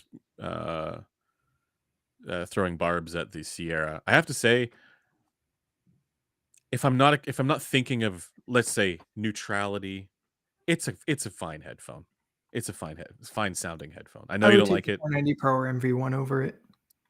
I know exactly what your problem with it is, and I heard it too. But I still think it's a fine headphone. Fine is fine. Fine is fine. I would Yeah. say fine is Yeah. apt. I just Oh My yeah, and only, shout out to Capra, of course. yeah, How could we Capra's here. forget? Yeah. Yep. yeah. I don't know. I shout them out a lot more lately on my reviews because if something has a headband issue, that's usually where I start. People need to Yeah. know about that. Yeah. Yeah, my only so far take on the Sierra that I haven't been as crazy about is how much more difficult it was to drive because of the electrical filter that they have in there, and it just Well, needs more power. So that and depending on what you're hooking it up to. you are probably I haven't looked at I'd need to check out what the actual filters are doing there, but like you're a little bit limited with output impedance for the sources that you would be running it from. It has a very It's low my output impedance or a very low electrical impedance on the driver or the reading, right? For well, the no, what I'm amp saying is like if you're depending on what he's done with the filter, Mhm. it may potentially limit the sources you could use it with Yeah. to low output impedance sources only, because otherwise it's going to be affecting the filter response. the filter response. Yeah. And that's not necessarily a bad thing. Maybe that may actually help Griffin. What is what? Depending on the amp you use. Yeah, if you ran it off of a Yeah. high output impedance source. But I don't know what the filters are actually doing, so you'd have to. That's actually figure that kind of out. what I like the Aegis because it has a selectable output impedance. What's which the is pretty lowest we sweet. can go? I think it's 30 ohms or Yeah, that's 20-ish. well, 20 would pretty be high. interesting. Still pretty high though, yeah. For Yeah. like that would still have an I didn't- effect on the FR Oh, yeah. of the filter. Yeah. But that Oh, might it be says desirable. 5, 11, and 31 Oh, for the okay. quarter inch. And the XLR says 11, 28, and 85. All right. So then thanks to Google's AI overview, hopefully that's accurate. Yeah. Yeah, I still need to hear the Dahlia. I feel like I like it. haven't I don't know. heard that one yet. It's good. How would you does- say does it Juan compares not to publish Omega the- tonally? Sorry, wait. So I have the Omega next to me because I only recently started listening to the Dahlia and I haven't switched to the Omega yet. It's been a while, but I have the Omega literally by my feet right in the box ready to go. So Griffin, I will get back to. How would you rate the Sierra relative to the Omega? I would rate both of them under HD 600 and HD 650. I mean, this is unfair. It's because you but like the roll off of the Oh, yeah. brutal. I mean, I don't really. Most headphones are under the HD 600 and 650. Yeah, but they are much more expensive. Like Douglas is absolutely right, though. It is expensive to produce something that is good and cheap. Like if you had the volume. resources, yeah, you need volume, right? I would probably take an Yeah. FT1 Pro over both of them too. Over both. I can of see them. the case. Really? there. Yeah. Yeah. I could. Yeah, maybe. Yeah, I mean, I would take an FT1 normal over both of them too. Brutal. Now I'm curious where the Hi-Fi for All Dahlia slots being in for you, honest. Griffin, because like we've all I don't heard know if I added those other it. two. I haven't heard the Dahlia either, so that's why I'm. So And it measures like it looks. Well, Douglas's most recent measurement where he got it to look like what he thinks is representative for how he hears it, that looks a lot more reasonable than the earlier measurements that I saw of it. And now I'm actually very, very curious. oh yeah, no, I know what you're talking about. Yeah. It still doesn't look great for me, but I will confess that 4128 is the rig that's kind of hardest for me to make sense of between like 2 to 6 kilohertz. I know what you mean. I kind of have that same Yeah. like I don't know what is going on here. Yeah, Like I don't know think if you it's need a new because of the DF for that. HRTF. Yeah. I think you might be right. But like Um, that's also even from the very beginning, that was the one that was like the least with the least confidence in. Well, But I mean, apart from the Gross, because we didn't have yeah, I that. was gonna say with the Gross stuff, we didn't know what we didn't know. But, yeah. when it comes to the peerless driver stuff, I feel like as soon as you, and this is kind of why, like, for all of its problems in the mid range, which were plentiful, it's kind of why the Borealis is still the one I prefer the most. As soon as you have too much driver distance with that headphone, I feel like the treble gets really like dry and scratchy and unpleasant. And I feel like Omega had a little bit of that. Sierra, because he's doing something to boost that, just made it even worse for me. You mean distance between the driver and the ear? Yes, correct. Mhm. If I I recall, Wait, does the Dahlia use that same driver? Yes. Yeah. It looks pretty flat from a visual, like it looks like a not a very deep headphone. I imagine that the driver Oh, would be yeah. closer. It's Well, it not. depends on the I pads. have one. I can Yeah. get it, but Anyway, yeah, I'm curious to hear that one. I hope I get a chance I to am hear it. too. I am too. Speaking of news and impressions, this guy Taryn Lissamar, I don't know who that is. He asks, with CanJam New York right around the corner, is there a headphone you're expecting to be announced without giving away that's a embargo stuff that we good know? question. Paradoxically, doesn't this mean if there's a headphone that we know will be announced, we can't say it? Well, that's the point. It's like it's Yeah, more like kind of. if you a brand hasn't released a headphone in a while, what were your tummy feelings be about it coming out with something new? I have something that again, expect is probably the wrong word here, Taryn, but like if I were to try and predict, right, like a headphone to be announced, I'd have some guesses. So I don't have any privileged information about this. Sennheiser has not reached out to anyone on the team, as far as I'm aware. I I don't think have anything from them either. I think they're planning something, and I think it's going to be a Basie HD800 type. Yep, that was my first guess. I would be My very intrigued to see what that would be like. My Yeah. second guess is I think that it's been several years, I think, since the Batiste was announced. I think that Focal is going to try and come out with something new in the wireless ANC world. I don't know if it's going to be more expensive, less expensive. My guess would be that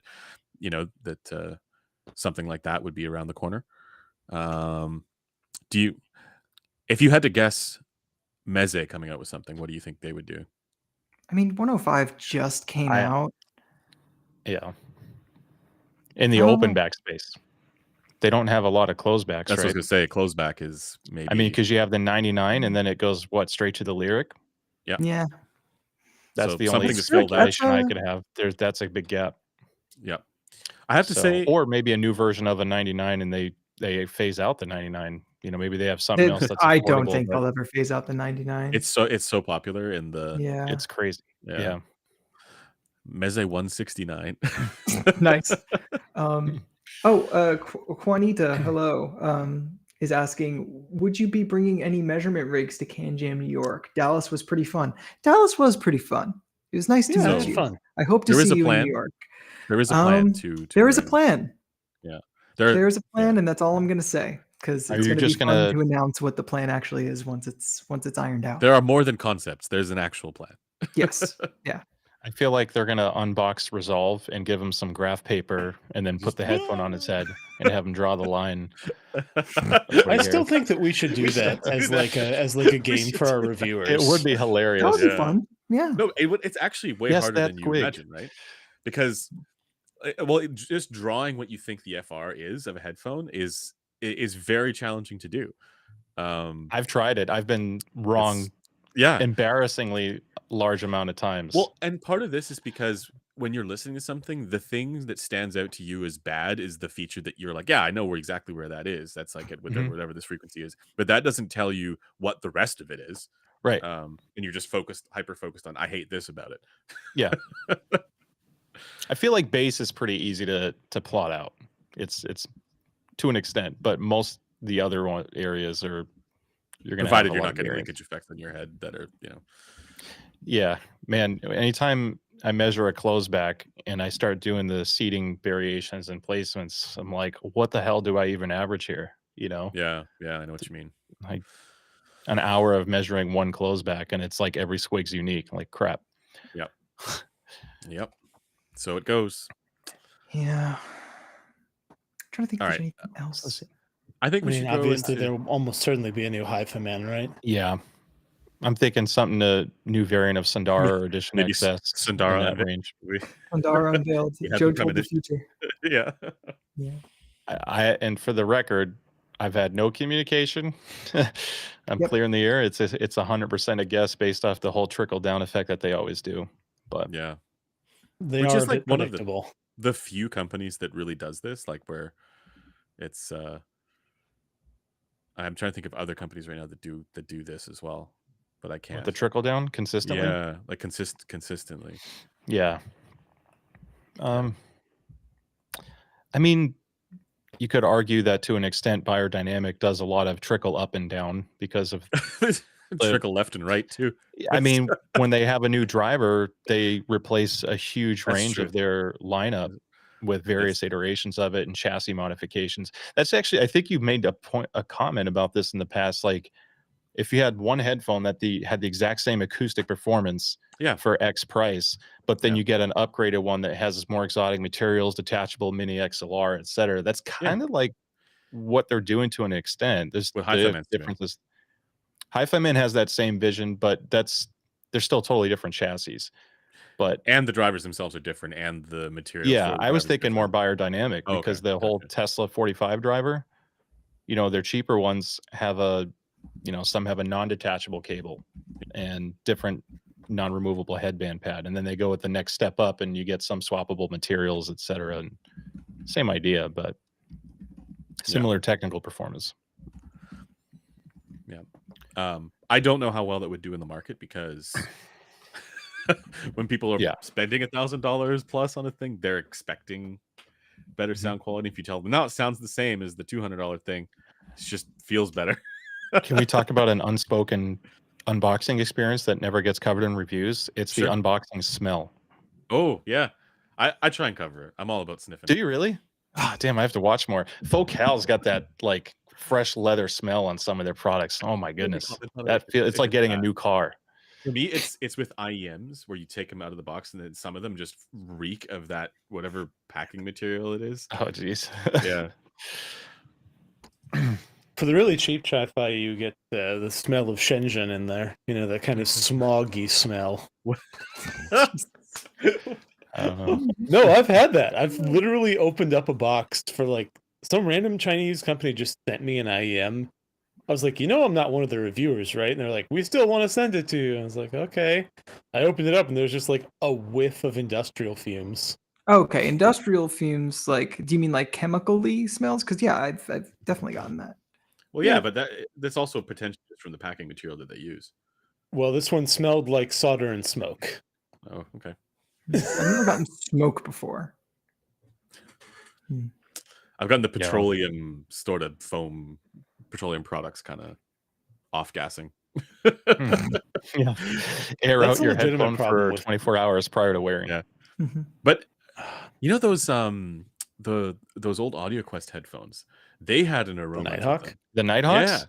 But it was a nice aroma. It was because they used the liquid wood stuff, right? And interesting. Yeah. Liquid wood. Yeah. Yeah. Anyway, anything else you guys think would be? I think spicy hour. I think we're ready. Yeah. Let's go. Spicy hour. But the spice must flow. Okay. But folks, post your spicy takes in the chat with the peppers. Yeah, mouse pads definitely smell. A lot of new mouse pads. Think rubbery thing. Although I just got this one from Padsmith, if anyone's familiar with like more of the high performance mouse pads, the Temple of Dreams, and pretty clear of vapors, which was surprising for how large the mouse pad was. So that's a good sign. That is a good sign. Did anyone ever find a toe during unboxing? Ooh, that's a good question. What's the weirdest random thing you ever found in a package from products sent to you for review? Has anything ever made it in there that just didn't belong? So Kryn had package IEM sent that didn't come with a cable. I've never come across that personally. Wait, just like IEMs? Yeah, he just got the IEMs, but there's no cable in the box. I have one because it came from Griffin. I got the 660 S2 on loan. Oh yeah. It did not have the foam, but and no cable, and the box was packed with like these fabric cloths for like headphone sleeves or something. Yeah, And the because of the branding, only packing material I had was Guitar Center microfiber cloths.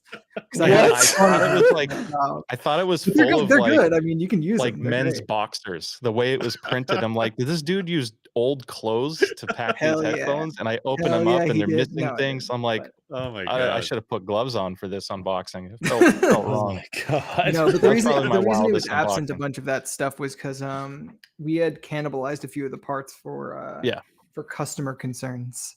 So Right. like one of the guys got that cable just because Yeah. that's a spare cable we have lying around I in had that stuff, inventory, so it was so we might okay. as well send it to a customer that needs it. Yeah. I think Presentation was funny. the weirdest I'm one sure. for me was probably the wasn't anything to do with like what was sent in the box, but it was the Empire Ears Raven when I went to swap the cable, half the shell ripped off. Oh my god. Yeah, I feel like So that's not like, something that came in the box. I've heard Like, I had variations of this story before. yeah, Taryn likes to troll, but the Constantine moment was just, Yeah. I'm just saying that I've heard variations upon this story before. That's all I'm saying. what was the other version that you heard? Taryn said that you tore it to shreds with your bare hands. Yeah, I know. So what happened was accurate. they used, for the initial run, they used 2-pin holes that were like I can't remember what the diameter was, but it was effectively intentionally too tight. That's what they said. Which I guess can kind of make sense if you're making them for musicians and you want to make sure that the cable doesn't that it like stays really secure if you're a musician, maybe. But yeah, then I think they had to make an adjustment to the hole because it was like there were a lot of people for whom they just ripped the shell off. I feel like the So- weirdest thing I've ever gotten in a package of review units was Kyle sent me, I think it was an HE400 SE and an HD 560S a while back, and it had a printed out picture of Tam in it. I don't like that. You know, I also didn't like it. I think it was meant to upset me. No, I like it. That's hilarious.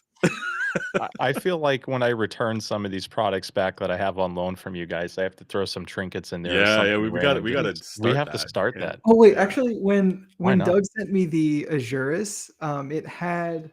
Let me see if I can grab it really quick. It Throw your had headphones. little picture of what looks like it's from the game Guess Who? Of I don't know if you can see this. And I don't know orientation. So Nice. Andrew. Douglas would do this. He would do this. All right. He's the one who made the fucking spicy temporary takes. tats of my face. Oh, he did. Yeah, that's true. I've been saving that for a special occasion. What the fuck does that mean? Yeah. What do you mean? I've been saving it for a time that we're all together. Oh, You'll okay. know. I thought you meant like at home with your, No, what is wrong with you?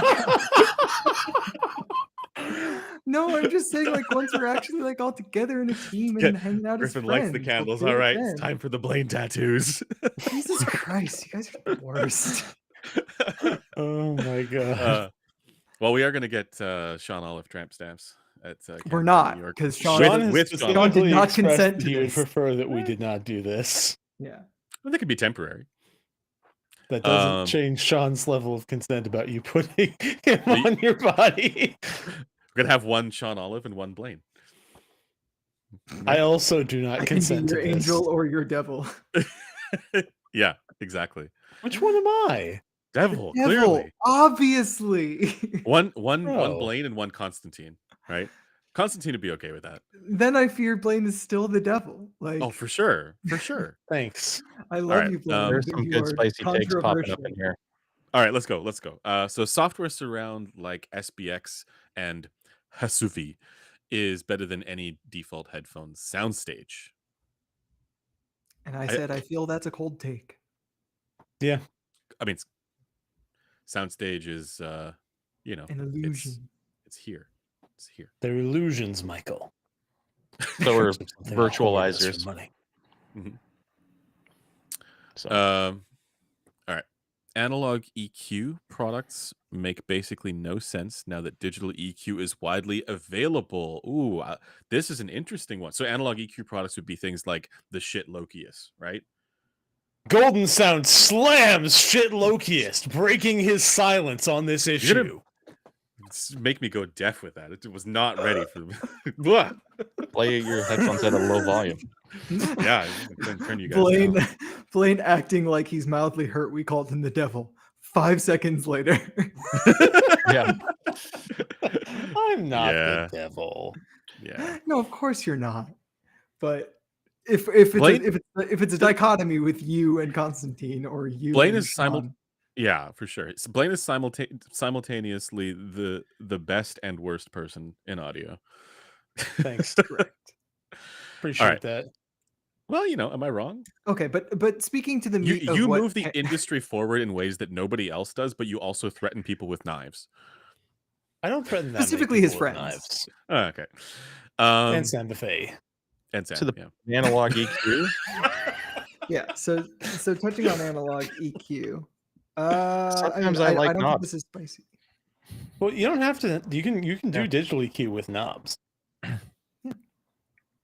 I mean, I have a Yamaha amp that has a bass and a treble knob, and sometimes that's just fun to with the right song. I think I don't want to log into my computer while I'm listening to a song and fix something. So Well, I no, think but you Golden could is have right. a version of that same device that just had digital, and then it would just be better because it could do more things for you. Oh yeah. I think Golden, your take there should be right. I still think that there's the anti-EQ crowd that would have no problem using a knob, even though it's effectively doing the same thing. Because they think that EQ is shredding through their technicalities. I remember the old like shelf systems when you just had a 10 band on one of its own component racks. You could really fine tune it. All right. From this guy Taryn again. This hobby is supposed to be fun, and differing opinions or disagreements shouldn't be treated like it's the second coming of World War One. That's a I feel different like they opinion did that I already have the disagree with, second so I'm going to coming of ban World this War user. One. Yeah, it was called World War II, right? Yeah. Yeah. So this is Like, is this a All right, let what's me. who's being banned? Taryn, he's banning Taryn. Oh, okay. Yeah, like we're not allowed to have fun here. This is I'm not actually sure. Like, we always say this hobby is supposed to be fun. Maybe we're wrong.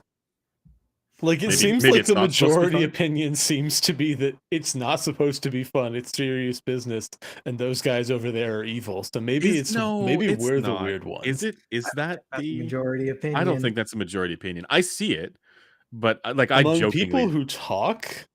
Okay, but among like the lurkers, no, but I maybe joke it's like about two it, right? separate hobbies. Maybe the observers have fun and the other people fight. I'm now not that's actually a take I could probably get behind, actually. The silent majority. No,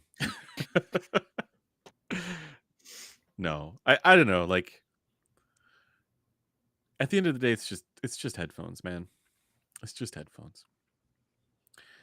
All right. What's the next one? Headphone 2 mops the floor with Aria unveiled when it comes to quickness, fastness, tactility, and control. I'd still take the Aria unveiled sound quality. Like, I don't necessarily think they're wrong, but I think it's just that Headphone 2 is pretty like baselit and thin.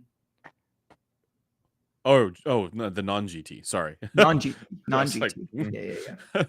The one that's kind of like Cosmo-ish, which is also kind of like baselit, but also fast. And we missed one here. Mod mics are a dumb idea for PC gamers since you can get good USB mic and a boom arm now for the same price. What do you think, Joe? Hard disagree. Yeah, I don't because there's benefit to both, but not everyone has a desk that can support a boom mic and an arm. That alone is a detriment. And two, I could have $1,000 mic, but if I'm connected to Xbox Party Chat or Call of Duty Game Chat, it sounds like crap anyway. They compress the hell out of it. So it gets to a point where convenience and form factor are important. I can sit back like this and still be just as loud when I talk to my friends. I don't have to keep my head in front of a mic when I'm playing That's a game. the big thing. That's Yeah. the big thing. That For me, people that's a miss. feature. No, but really, would be a that is a feature. big thing that makes Yeah. boom mics limited. Is that they're very good for professional use, but if Mhm. you're having to sit locked in so that you're in the exact right position all the time in order to sound the like, I have the fucking Lewitt Ray, which is the thing that has the distance-based automatic gain control Mhm. for that reason. But I like, just do this so that it covers more of my face. that's Yeah. just such a like, it's such a pain in the ass solution to, if I just want to do voice over IP, just having a little boom is so convenient. Like that's It is. And once you factor in compression, it's really, when you A/B tests, because I do a lot of party chat tests and even cheap headphones, when you do a pure mic test and record in lossless and then play it back when I'm comparing one headset to the next or a studio mic, you hear a huge difference. But then you get in a party chat and 90% of it sounds the same because all the processing that's happening on the back end anyway. So that's my take. Taryn Lissamore says, hats shouldn't be worn by reviewers, and any headphone reviewer who wears a hat should become a napkin holder instead. That's our next. Wait. We're getting into napkin holders next. Should become a napkin holder reviewer instead. Yeah. Ah, sorry.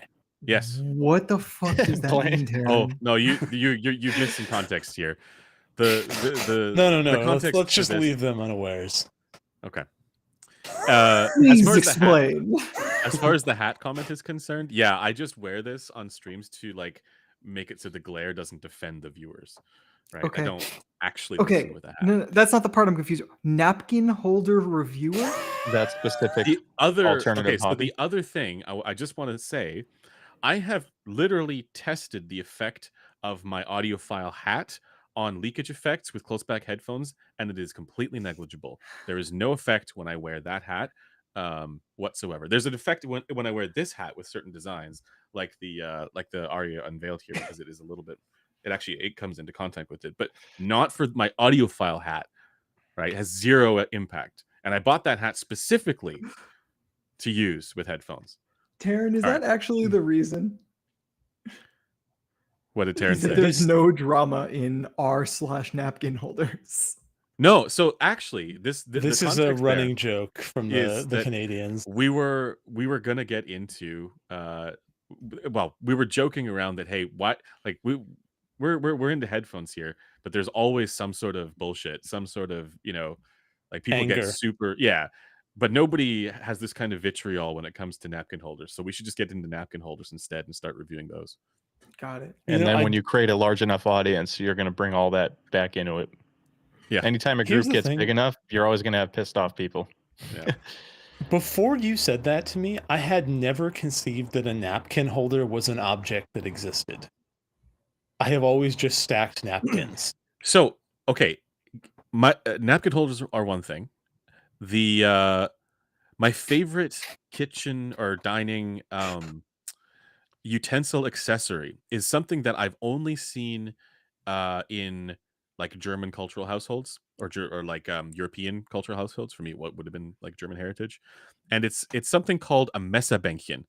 And I don't know if anybody knows what this is in the chat, but basically it is a little metal bench thing that you can put your cutlery on so that it doesn't touch the table and get the tablecloth dirty. And you also They need don't to put that on restaurants. It's so useful. Table nasty. I don't see it anywhere else. I only see it in like you have to travel with your own in a sleeve. Yeah. So when you get to a restaurant and the table looks rank, you just place your little bar down and be like, I'm all set. Then you can put the you can have a little collapsible travel one. Yeah. That'd be I love this idea. So that's the next never mind napkin holders. We're getting into I like reviews. Yeah. All right. New trend. Cameron says next one people are here. nowhere near as vocal as they should be about the fact that 90% of headphone manufacturers provide horrible, stiff microphonic cables. You skipped over quite a few hot takes. No. Me? No. Yeah. No, he didn't. No, we did that. We did the headphone one. We did the mod mic one. Blaine. I think he sent it twice. You might be seeing a newer one. Oh. I could be. Oh, yeah, he did send it twice. Sorry. Okay. All good. Focal Stellia is better than Focal Celesti. I have no strong feelings one way or the other. I can see an Love argument either for it. of them. I can see an argument for it. The Focal Stellia, I would say, is more like audiophile sense detailed, right? But it also has more coloration. So I don't know. It also is more comfortable for sure. The Stellia? Celesti. I mean, they're both pretty colored, is what I'm saying. Well, maybe colored in different ways then. But anyways, the Stellia is also definitely more comfortable because the pads. Well, maybe this is just my sample, but the pads are not as stiff feeling on the Stellia. Could be. I think they use like a special kind of leather on the Stellia ones. Yeah, That's the one that, by the way, when I was talking about headphone smells. Just saying. Yeah. No, they use what's the meme leather? Ethiopian goat leather? No, that's isn't that Ultrastone that uses Ethiopian goat leather? Right. Right. See, my new which is go-to fucking hilarious. I'm not going to say what my go-to is. Taryn knows what it is. Pibby Boy says Harman preference bounds has very little predictive power if someone will like an audio product they buy. Preference implies comparison, and most consumers aren't doing that. I actually think it would be, well, the end game for the bounds is not to have it be all everything is equal. It's to show more predictive likelihood. Okay, based wait, on how. no, I'm turning over what he's saying about this. Think about the second set there. Yeah, the second thing is what prompts thinking, I think. Sorry, what was the second part? I'm trying to find the. Preference implies comparison, and most consumers aren't doing that. I mean, like, a priori, yeah, like the marginal person gets a new thing and likes that thing because it's the new thing that they got, and not the old thing. So there's an inherent element of comparison. There's a massive bias there, but the preference bounds are infinitely large. But the way to think, I mean, the way to think about that might be like useful distinction. Okay. I don't see how the second part of that relates to the first part of that. If anything, the second part shows why the first part is wrong. Because did you freeze? Oh no, you're good. I'm just kidding. No, do you see what I'm saying though? Perfect. Like, wouldn't it imply that like something else could fall within the preference bounds? Or is he saying, is this basically, there's the critique, I suppose, that all is equal within the preference bounds right now, and there's no way to indicate its predictive power? No, I don't think it's about the bounds. I think that his point is that people aren't doing comparisons. So the concept of more preferable is not necessarily, like, it doesn't log to whether someone will enjoy it or not, which is, again, a priori true, but also what the fuck? I mean, what he's saying is that people aren't doing anything comparative here, so even a bad thing they may well still like. Because they have no reference know that that's what they're saying, but maybe they can clarify. Maybe Pibby can clarify. I will be honest, I'm having a pretty hard time parsing how the two statements are related. That's what I'm That's the only way that I could relate them was like, because he's not talking, if he's not talking about the bounds, he could just be talking about the concept of predictive preference in general. And his point would then seem to me to be that preference over one thing or another is not indicative of whether someone is going to just open up something alone and say, I like or I dislike this. Yeah, but so that's just saying that people aren't very discriminating, which is true. Well, yeah, but kind of the lens that we see preference typically through is, at least when people use the word Harman, preference as it relates to how people would respond in blinded conditions, right? Yeah.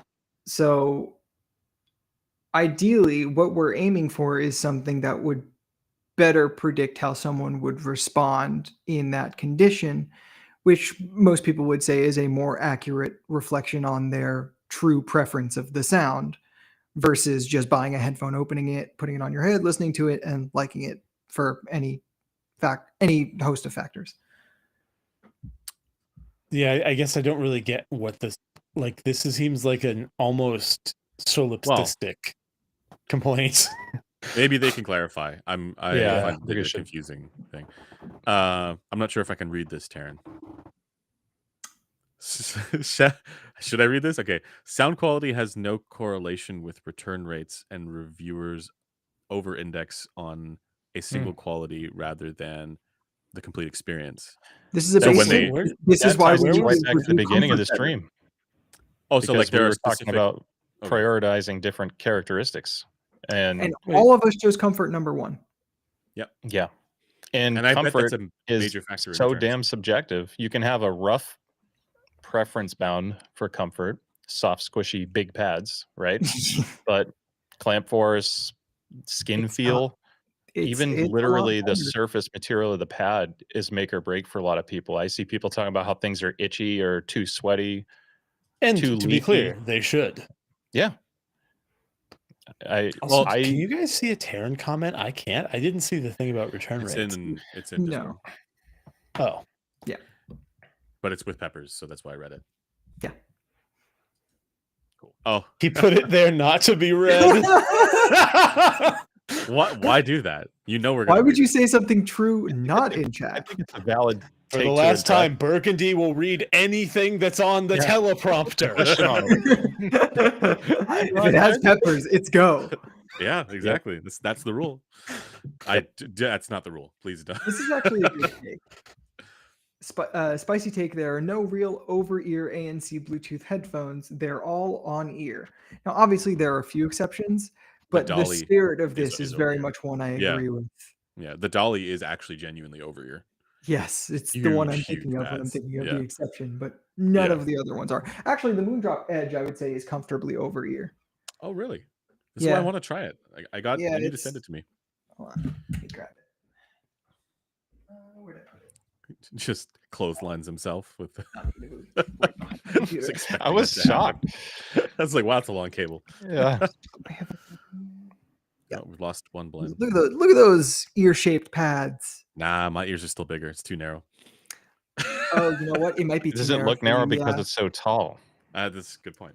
Yeah. Yeah. It's kind of like the Austrian Audio pads. So if Austrian Audio is comfortable for you around the ear, this should be fine. I'll make it work. I'll just scrunch up the pin a little bit. That won't have an effect on the I don't sound. like scrunching. I don't have to scrunch for this though, which is good. All right. If Truth Ear sold the gate cable separately for $10 to $15, and they take away business from some boutique cable makers. Is the gate cable good?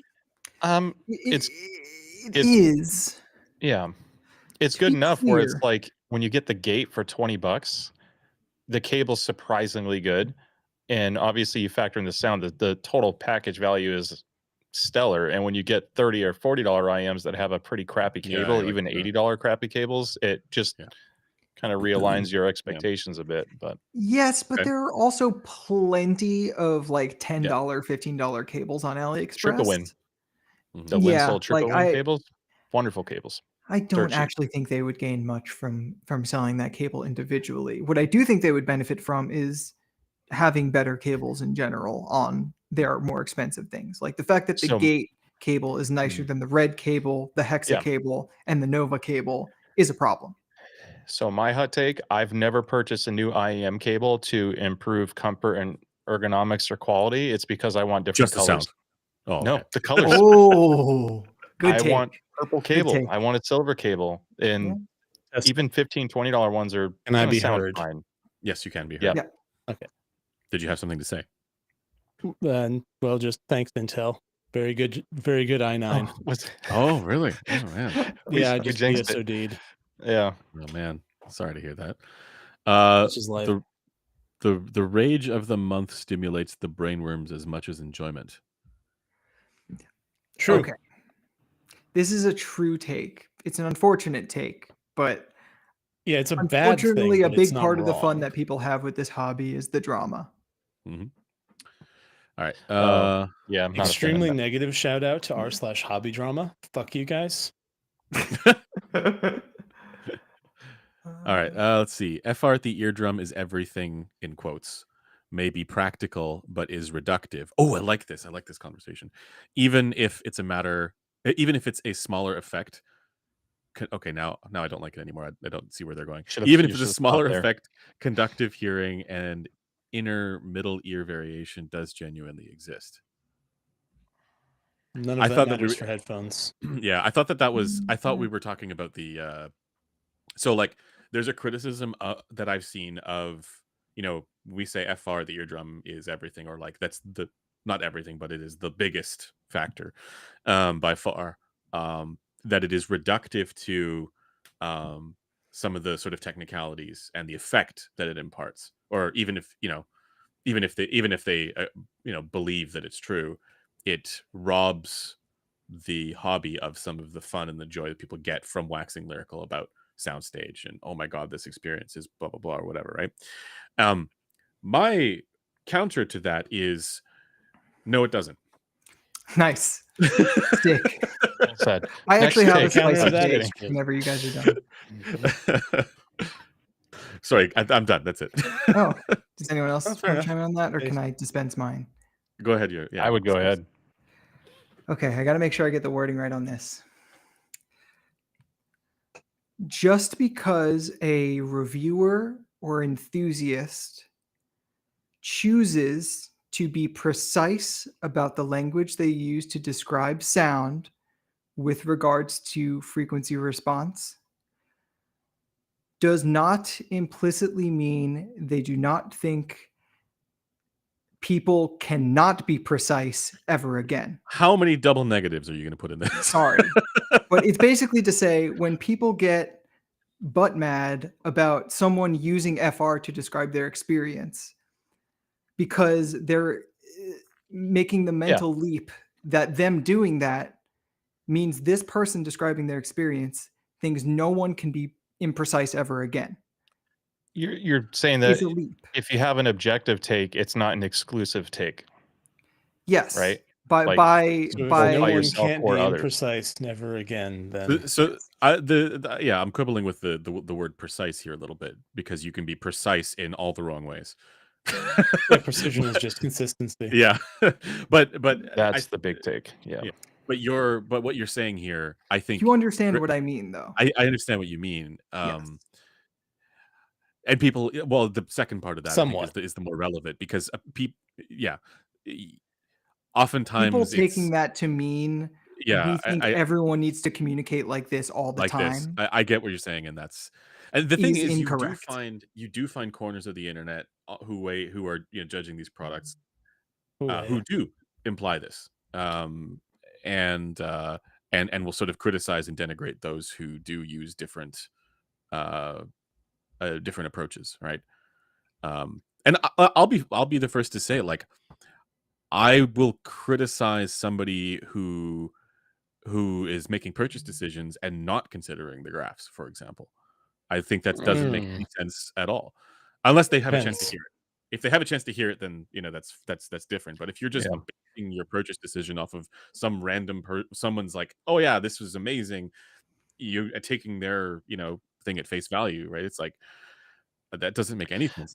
Yeah. I fault the people I mean, giving that's the the hard advice part. more than the people taking it.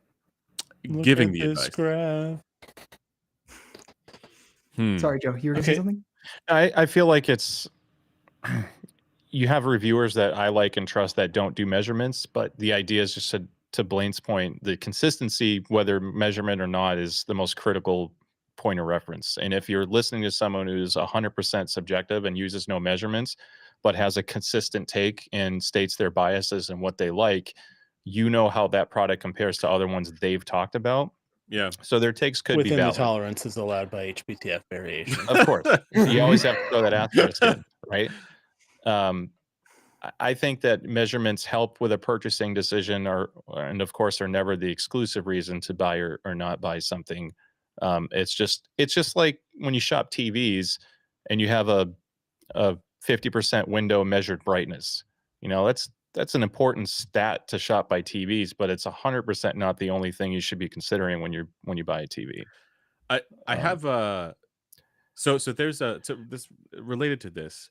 There was a quote. I'm just going to pull this up and blind myself here again. Jeez, yeah. I got to shout out Z Reviews, Zeos, for Mhm. his review methodology.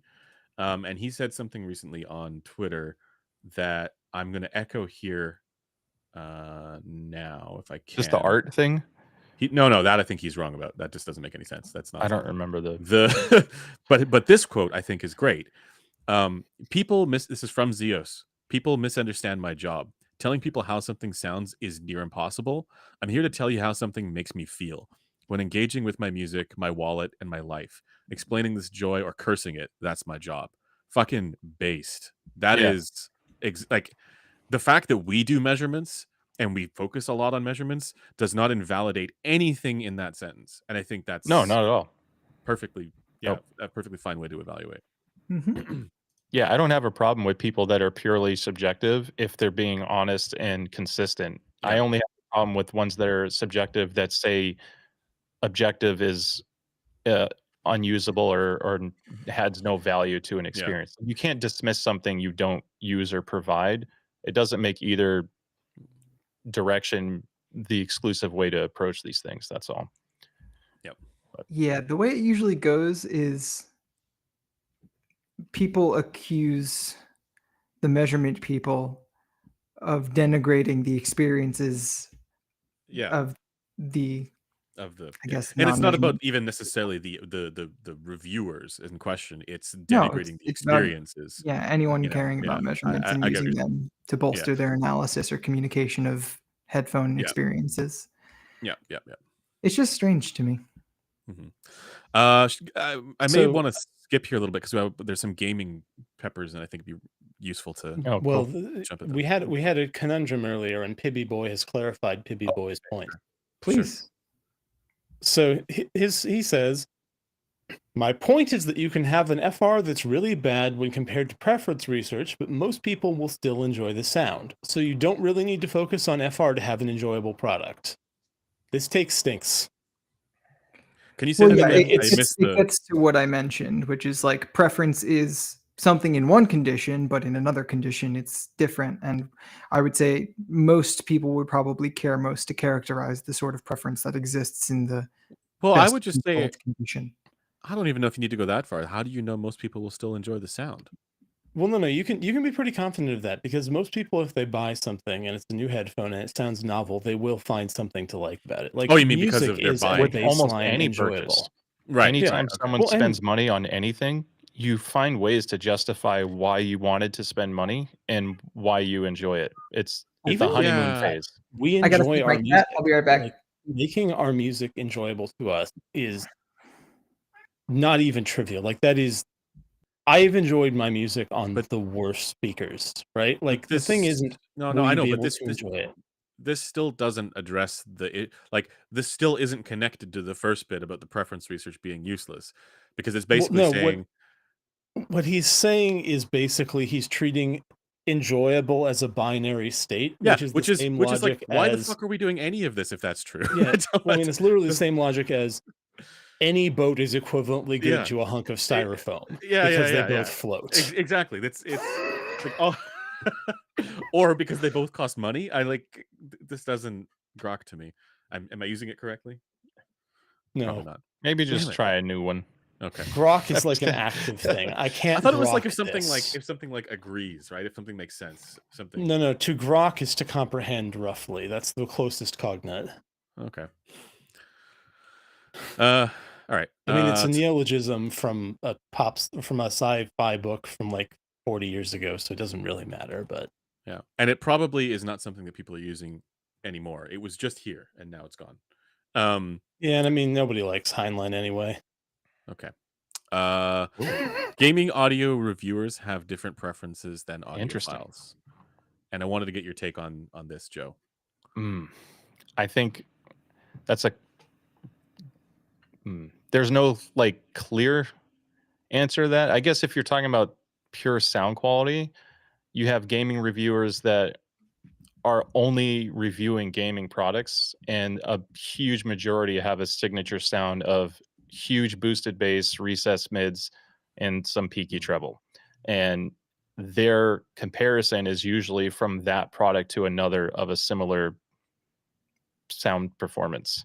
And when you start listening to, when I say neutral, I'm talking more bass light, a cleaner, less muddy presentation. It's a totally different sound quality. But there are people that will buy expensive headphones, and I see them in the comments, and then they go play an immersive game and they find it sounds terrible because they want to be in this world and they want the explosions and the rumbles of the world Oh, they're in okay. to feel more visceral and impactful. And a neutral headphone, as clear as it sounds, may not give you the same immersion that some gamers are looking for. And then at the polar opposite, you have the competitive players that you hear this term wall hacks a lot. I've avoided that term like the plague because I have $20 IEMs that are going to be just as competitive as $1,000 headphone when you're gaming. So how much is on that list of wall hacks? I think it's kind of a short word of describing something that's good enough to play FPS and you can hear footsteps. And there's no black and white answer to that. I don't think that gaming headsets are exclusively good or bad. Some of them are excellent. When we take a look at the preference research, I'm not Yeah. aware of any program material that was used that would be necessarily commensurate with the activity of gaming. So, I Yeah. mean, if you look into the preference research around binaural audio, you could Interesting. see some parallels there, but the Yeah. preference is usually the program material is still not similar to gaming, Yeah. for one. It's- And it's largely about kind of like positional accuracy Mhm. and error relative to perceived precision. Perceived Oh yeah, precision. that's critical. The other thing, I don't Positional know, accuracy. from the more recent Harman research on IEM preferences, the big thing that shakes out there for me is that people generally, it's not about one specific, curve. It's about people just liking a proportional bass and treble because you can have proportional bass and treble in different ways. But I think that might just like that's probably true for people who want immersive gaming too. It's just that maybe the dials go up a little bit more. This is purely speculative, right? But Yeah, I see what you're saying. given people are prone to, it's like the movie theater experience. Like people want big explosions or whatever in the immersive Yeah. sense. Obviously, that's not for competitive necessarily, right? That's a different thing. But yeah, Yeah, I could just see it being proportional is still good, and these, just like music, games are not mastered to the same target sound profile. Valorant is super bass heavy. Well, certain maps even, like they have a totally different sound profile versus Apex or CS. Yeah. And when you have one product that's bass light, like an HD 600, and you go to play a bass light FPS game, it's going to sound like everything is in the middle for frequency response and there's nothing else. And it's going to sound boring and not fun. And games like that are when a more bass heavy headphone could still make it more enjoyable. Right. So it varies a lot, even down to the game. When I play a racing game, I use a different target EQ to enjoy racing games more. Right. I like a little more mid bass. I like when the car's flying down the track and the turbo's whooshing away and the exhaust is rumbling. I like having some of that engine bass in there. It's more fun. So Damn right. Need that boom boom pops rattle and rattle. bangs. Yeah. I put a sub under my seat in my racing rig just to have the Sick. effect See, from running this is over what the I need. curves. I need to get a racing rig so I can get a subwoofer. You need a racing Yeah. rig so you can get a chair. There you go. Hey, they recline. Yeah, there you go. It's I think someone says how Harman target curve is created. Does it take all age? This is not a spicy take, I guess. This is just a question. Does it take all age group in statistics, or also people preferences with all genres of music? Both could impact the targets. Both of those it's in have been quantified to have an impact on the target. Yes. Yeah, Older people like more treble. People who listen to bassier music like more bass. and there are different papers that focus on those as part of the Harman research that focus on things. Well, I'm thinking of the ones that also there's ones that focus on like different regions in the world or their cultural differences, etc. Yeah, but there wasn't a significant regional effect. Not really. Only, I think there was only one that was slightly different, but I think the sample size was too small. Correct me if I I'm mean, wrong. there was a statistically significant difference, but it was like 1 dB of treble. Yeah, something like that. Yeah. Like I would consider that to be legally, yes, a statistically significant difference, but I don't care. All right. people, this is from someone named Toronto. People believe that if you do measurements, you only measure before you listen to for your opinion, which is really only done by a select few. I don't know what that means. I don't even know the Are you select saying few you're who do forming that. your bias or opinion purely off a measurement before actually listening to it? I think that's what he's saying. I Yeah, but you believe that have is what our Toronto is saying. Toronto, yeah. You have to see. I like what Constantine has said about this, which is, and I'm totally paraphrasing, so maybe this is wrong, but it was basically along the lines of you have to listen to it so you know how it acts. So you actually understand, you know whether or not your measurements are indicative. By the way, just FYI, guys, I got 15 minutes, then I got a hard stop. We Wait, should wrap another up. spicy take. Oh, okay. Oh from no, me. we have like a few more actually. Oh, So, okay. But we don't need to go over all of them. Let's just go ahead. I have one. well, all right. I have never disagreed with a measurement significantly enough that listening to it after taking the measurement would be completely deleterious to the quality of my impression. So this is true. I completely agree with you, and I think that there's like if somebody were to tell me, yeah, I measured first and then I listened, I wouldn't immediately think, oh, you're I don't believe your subjective opinion because it's clearly informed by the measurements. Because I think you can hedge against that. You know, people can do this, right? It's more that the thing that I worry about in this situation is situations like what happened with the AirPods Max, where the narrative about a product is, let's assume that there was no change. The narrative about a product is, oh, it's, super, muffled and dark or whatever in the ear gain, but on a different head it actually shows that it's totally fine. And so I wouldn't want it to necessarily lead people's impressions. I think people Mhm. like you can do this. I think it's something that if you're specifically focused on, if you're very, aware of this, I guess, it's fine. But I do think there's probably a tendency for people who are reading the measurements to, have that lead their impressions. Yeah, it's more a symptom of the people taking measurements not knowing how little to trust them Yes, than exactly. it is Exactly. like I think Yeah. the practice itself being Yes. destined to doom an Yeah. impression. But I do this also just because it's easier. Like, I mean, when I say I do Yeah, this, I mean yeah, I yeah. listen first because it's It is much easier. easier to just put a headphone on your head and listen. Exactly. And I'm also excited, right? Like, I don't know about you guys, but Exactly. That doesn't like go away. something comes in and I'm like, this could be great. I'm excited to try it. The first thing I want to do is listen to it, not put it on the measurement rig. Yeah. Is any other spicy takes here? People don't want to admit they just want their big V-shaped sound. Saying this from reading/watching IEM reviews, and the way they describe something lacking excitement just sounds exactly that. I don't know. I think people who like big V-shaped sound are perfectly happy to say I like big V-shaped sound. That's been my experience. I actually think I agree with Joseph more Oh, here. really? Okay, interesting. Yeah, I think based on specifically when it comes to IEMs, as he mentions, based on the research that Sean has put out recently, I think this kind of preference is actually more common than people might give credit for. And while I don't think it's reasonable to expect people No, but to say the thing they like is colored, because no, see, even that's if, not it. That's not it.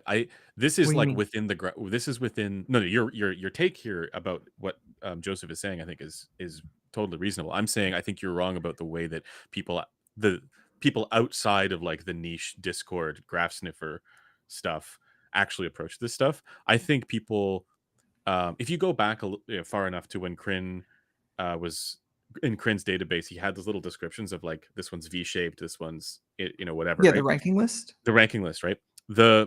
There were people who would just be like, yeah, I like V-shapes, so I'm going to buy this one. They would have that would not prompt any sort of like embarrassment about their preference or anything like that. And now we have a situation where basically there's an interpretation of the preference research that would indicate, oh yeah, V-shape is neutral. Some people are like, no, it's not. I mean, that doesn't make any sense. But then they're like, but the preference research shows that people like this. So that's where the conflation is, I think.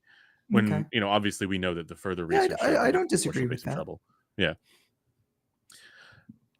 I like the question by or the take by KZO, the pepper one. That's a spicy one.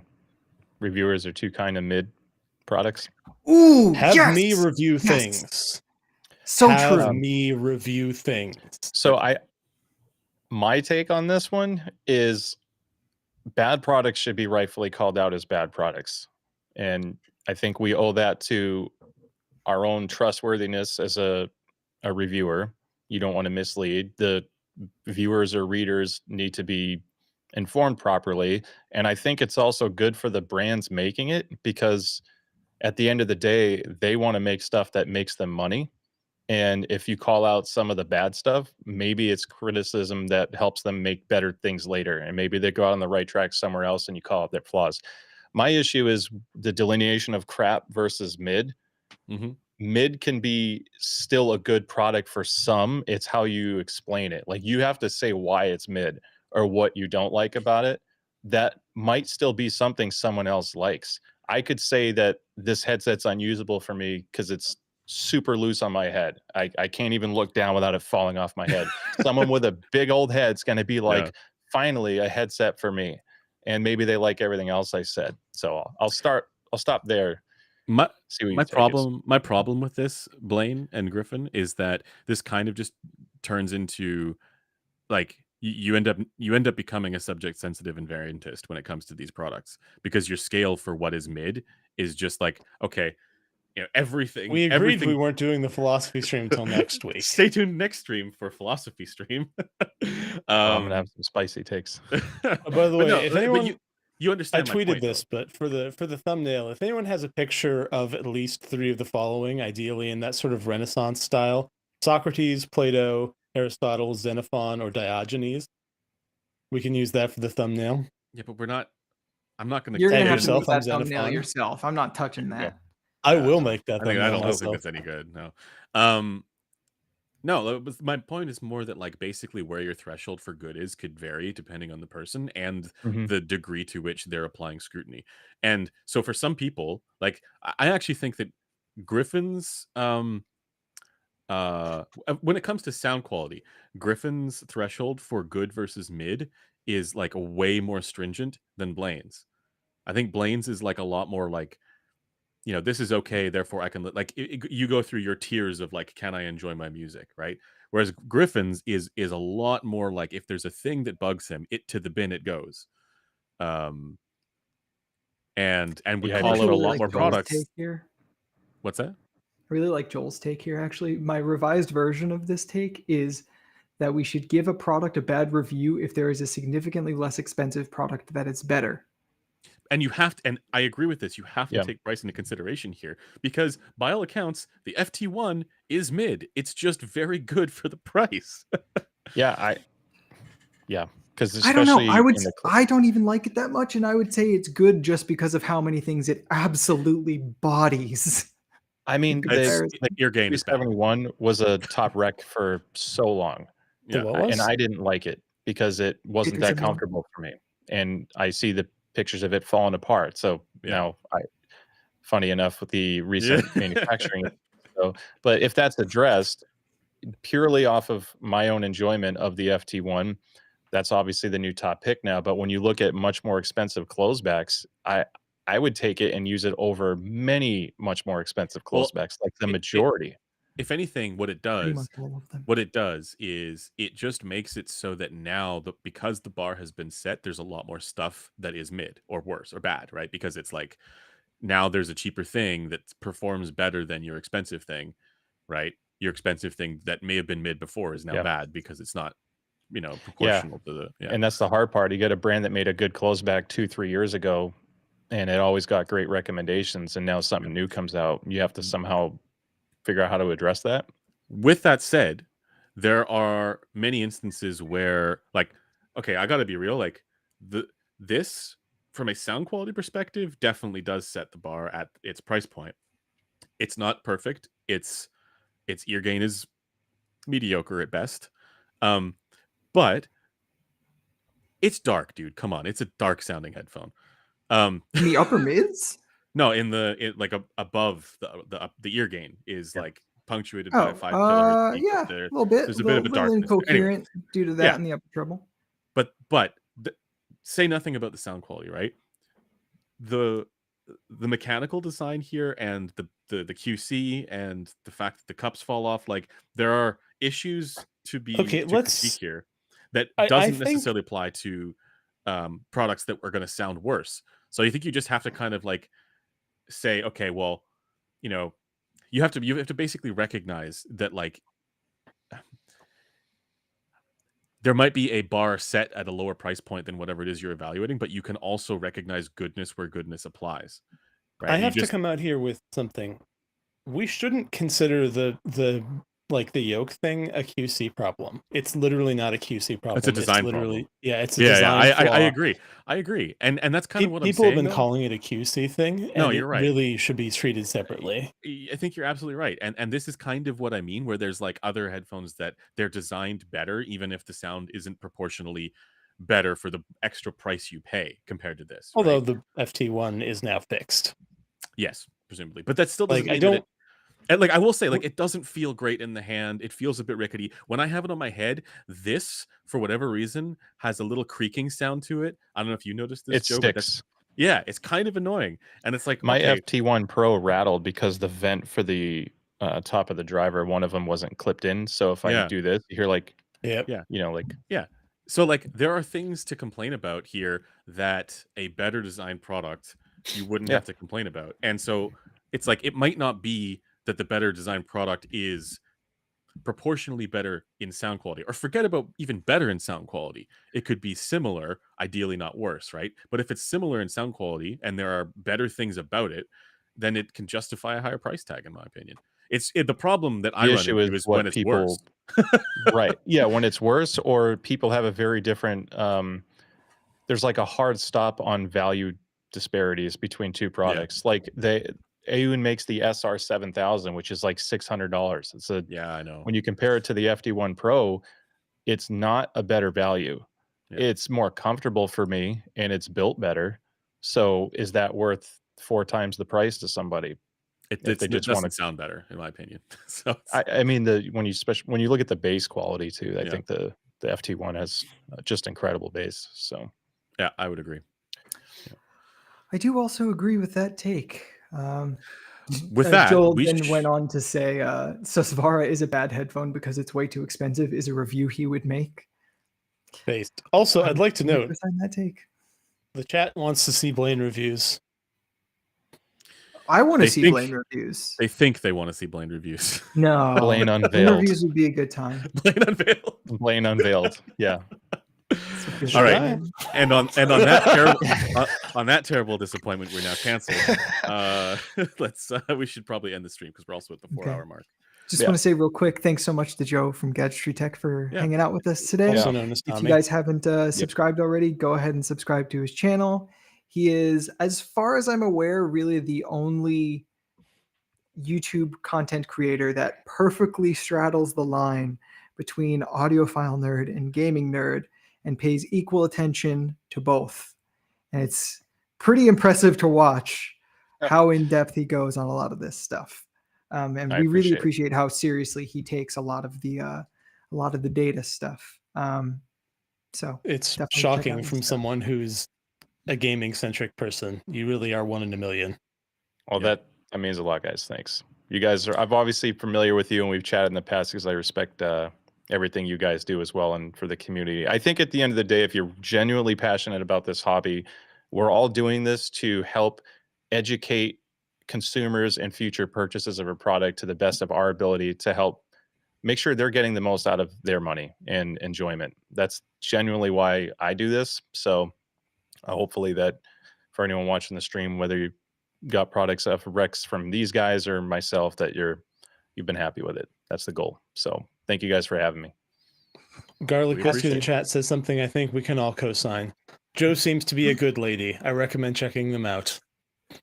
Lad. That was the correction. Good lad. When autocorrect goes the right way. Blaine, do you want to take us out? Yes. As always, we were brought to you by Headphones.com, your #1 place to learn about and buy audio equipment. Headphones, speakers, DACs, amps, headphone cables. You can find most of it at our store, and most of it's good. If it's not good for you in particular, then we have a 365-day return policy on any product that doesn't say final sale, so you'll be secure that you can get something that you will be happy with and your money will not be wasted. As always, you should also join us on our forum, forum.headphones.com, and our Discord at discord.gg/headphones, where the majority of us participate the majority of the time. Let's think. Do we have anything else in this spiel? Oh, yes. Also, please be sure to buy products at headphones.com because this channel makes nowhere near enough money to support one person, much less the amount of staff that we have. So if you do not buy things from headphones.com, we will starve to death. Nice.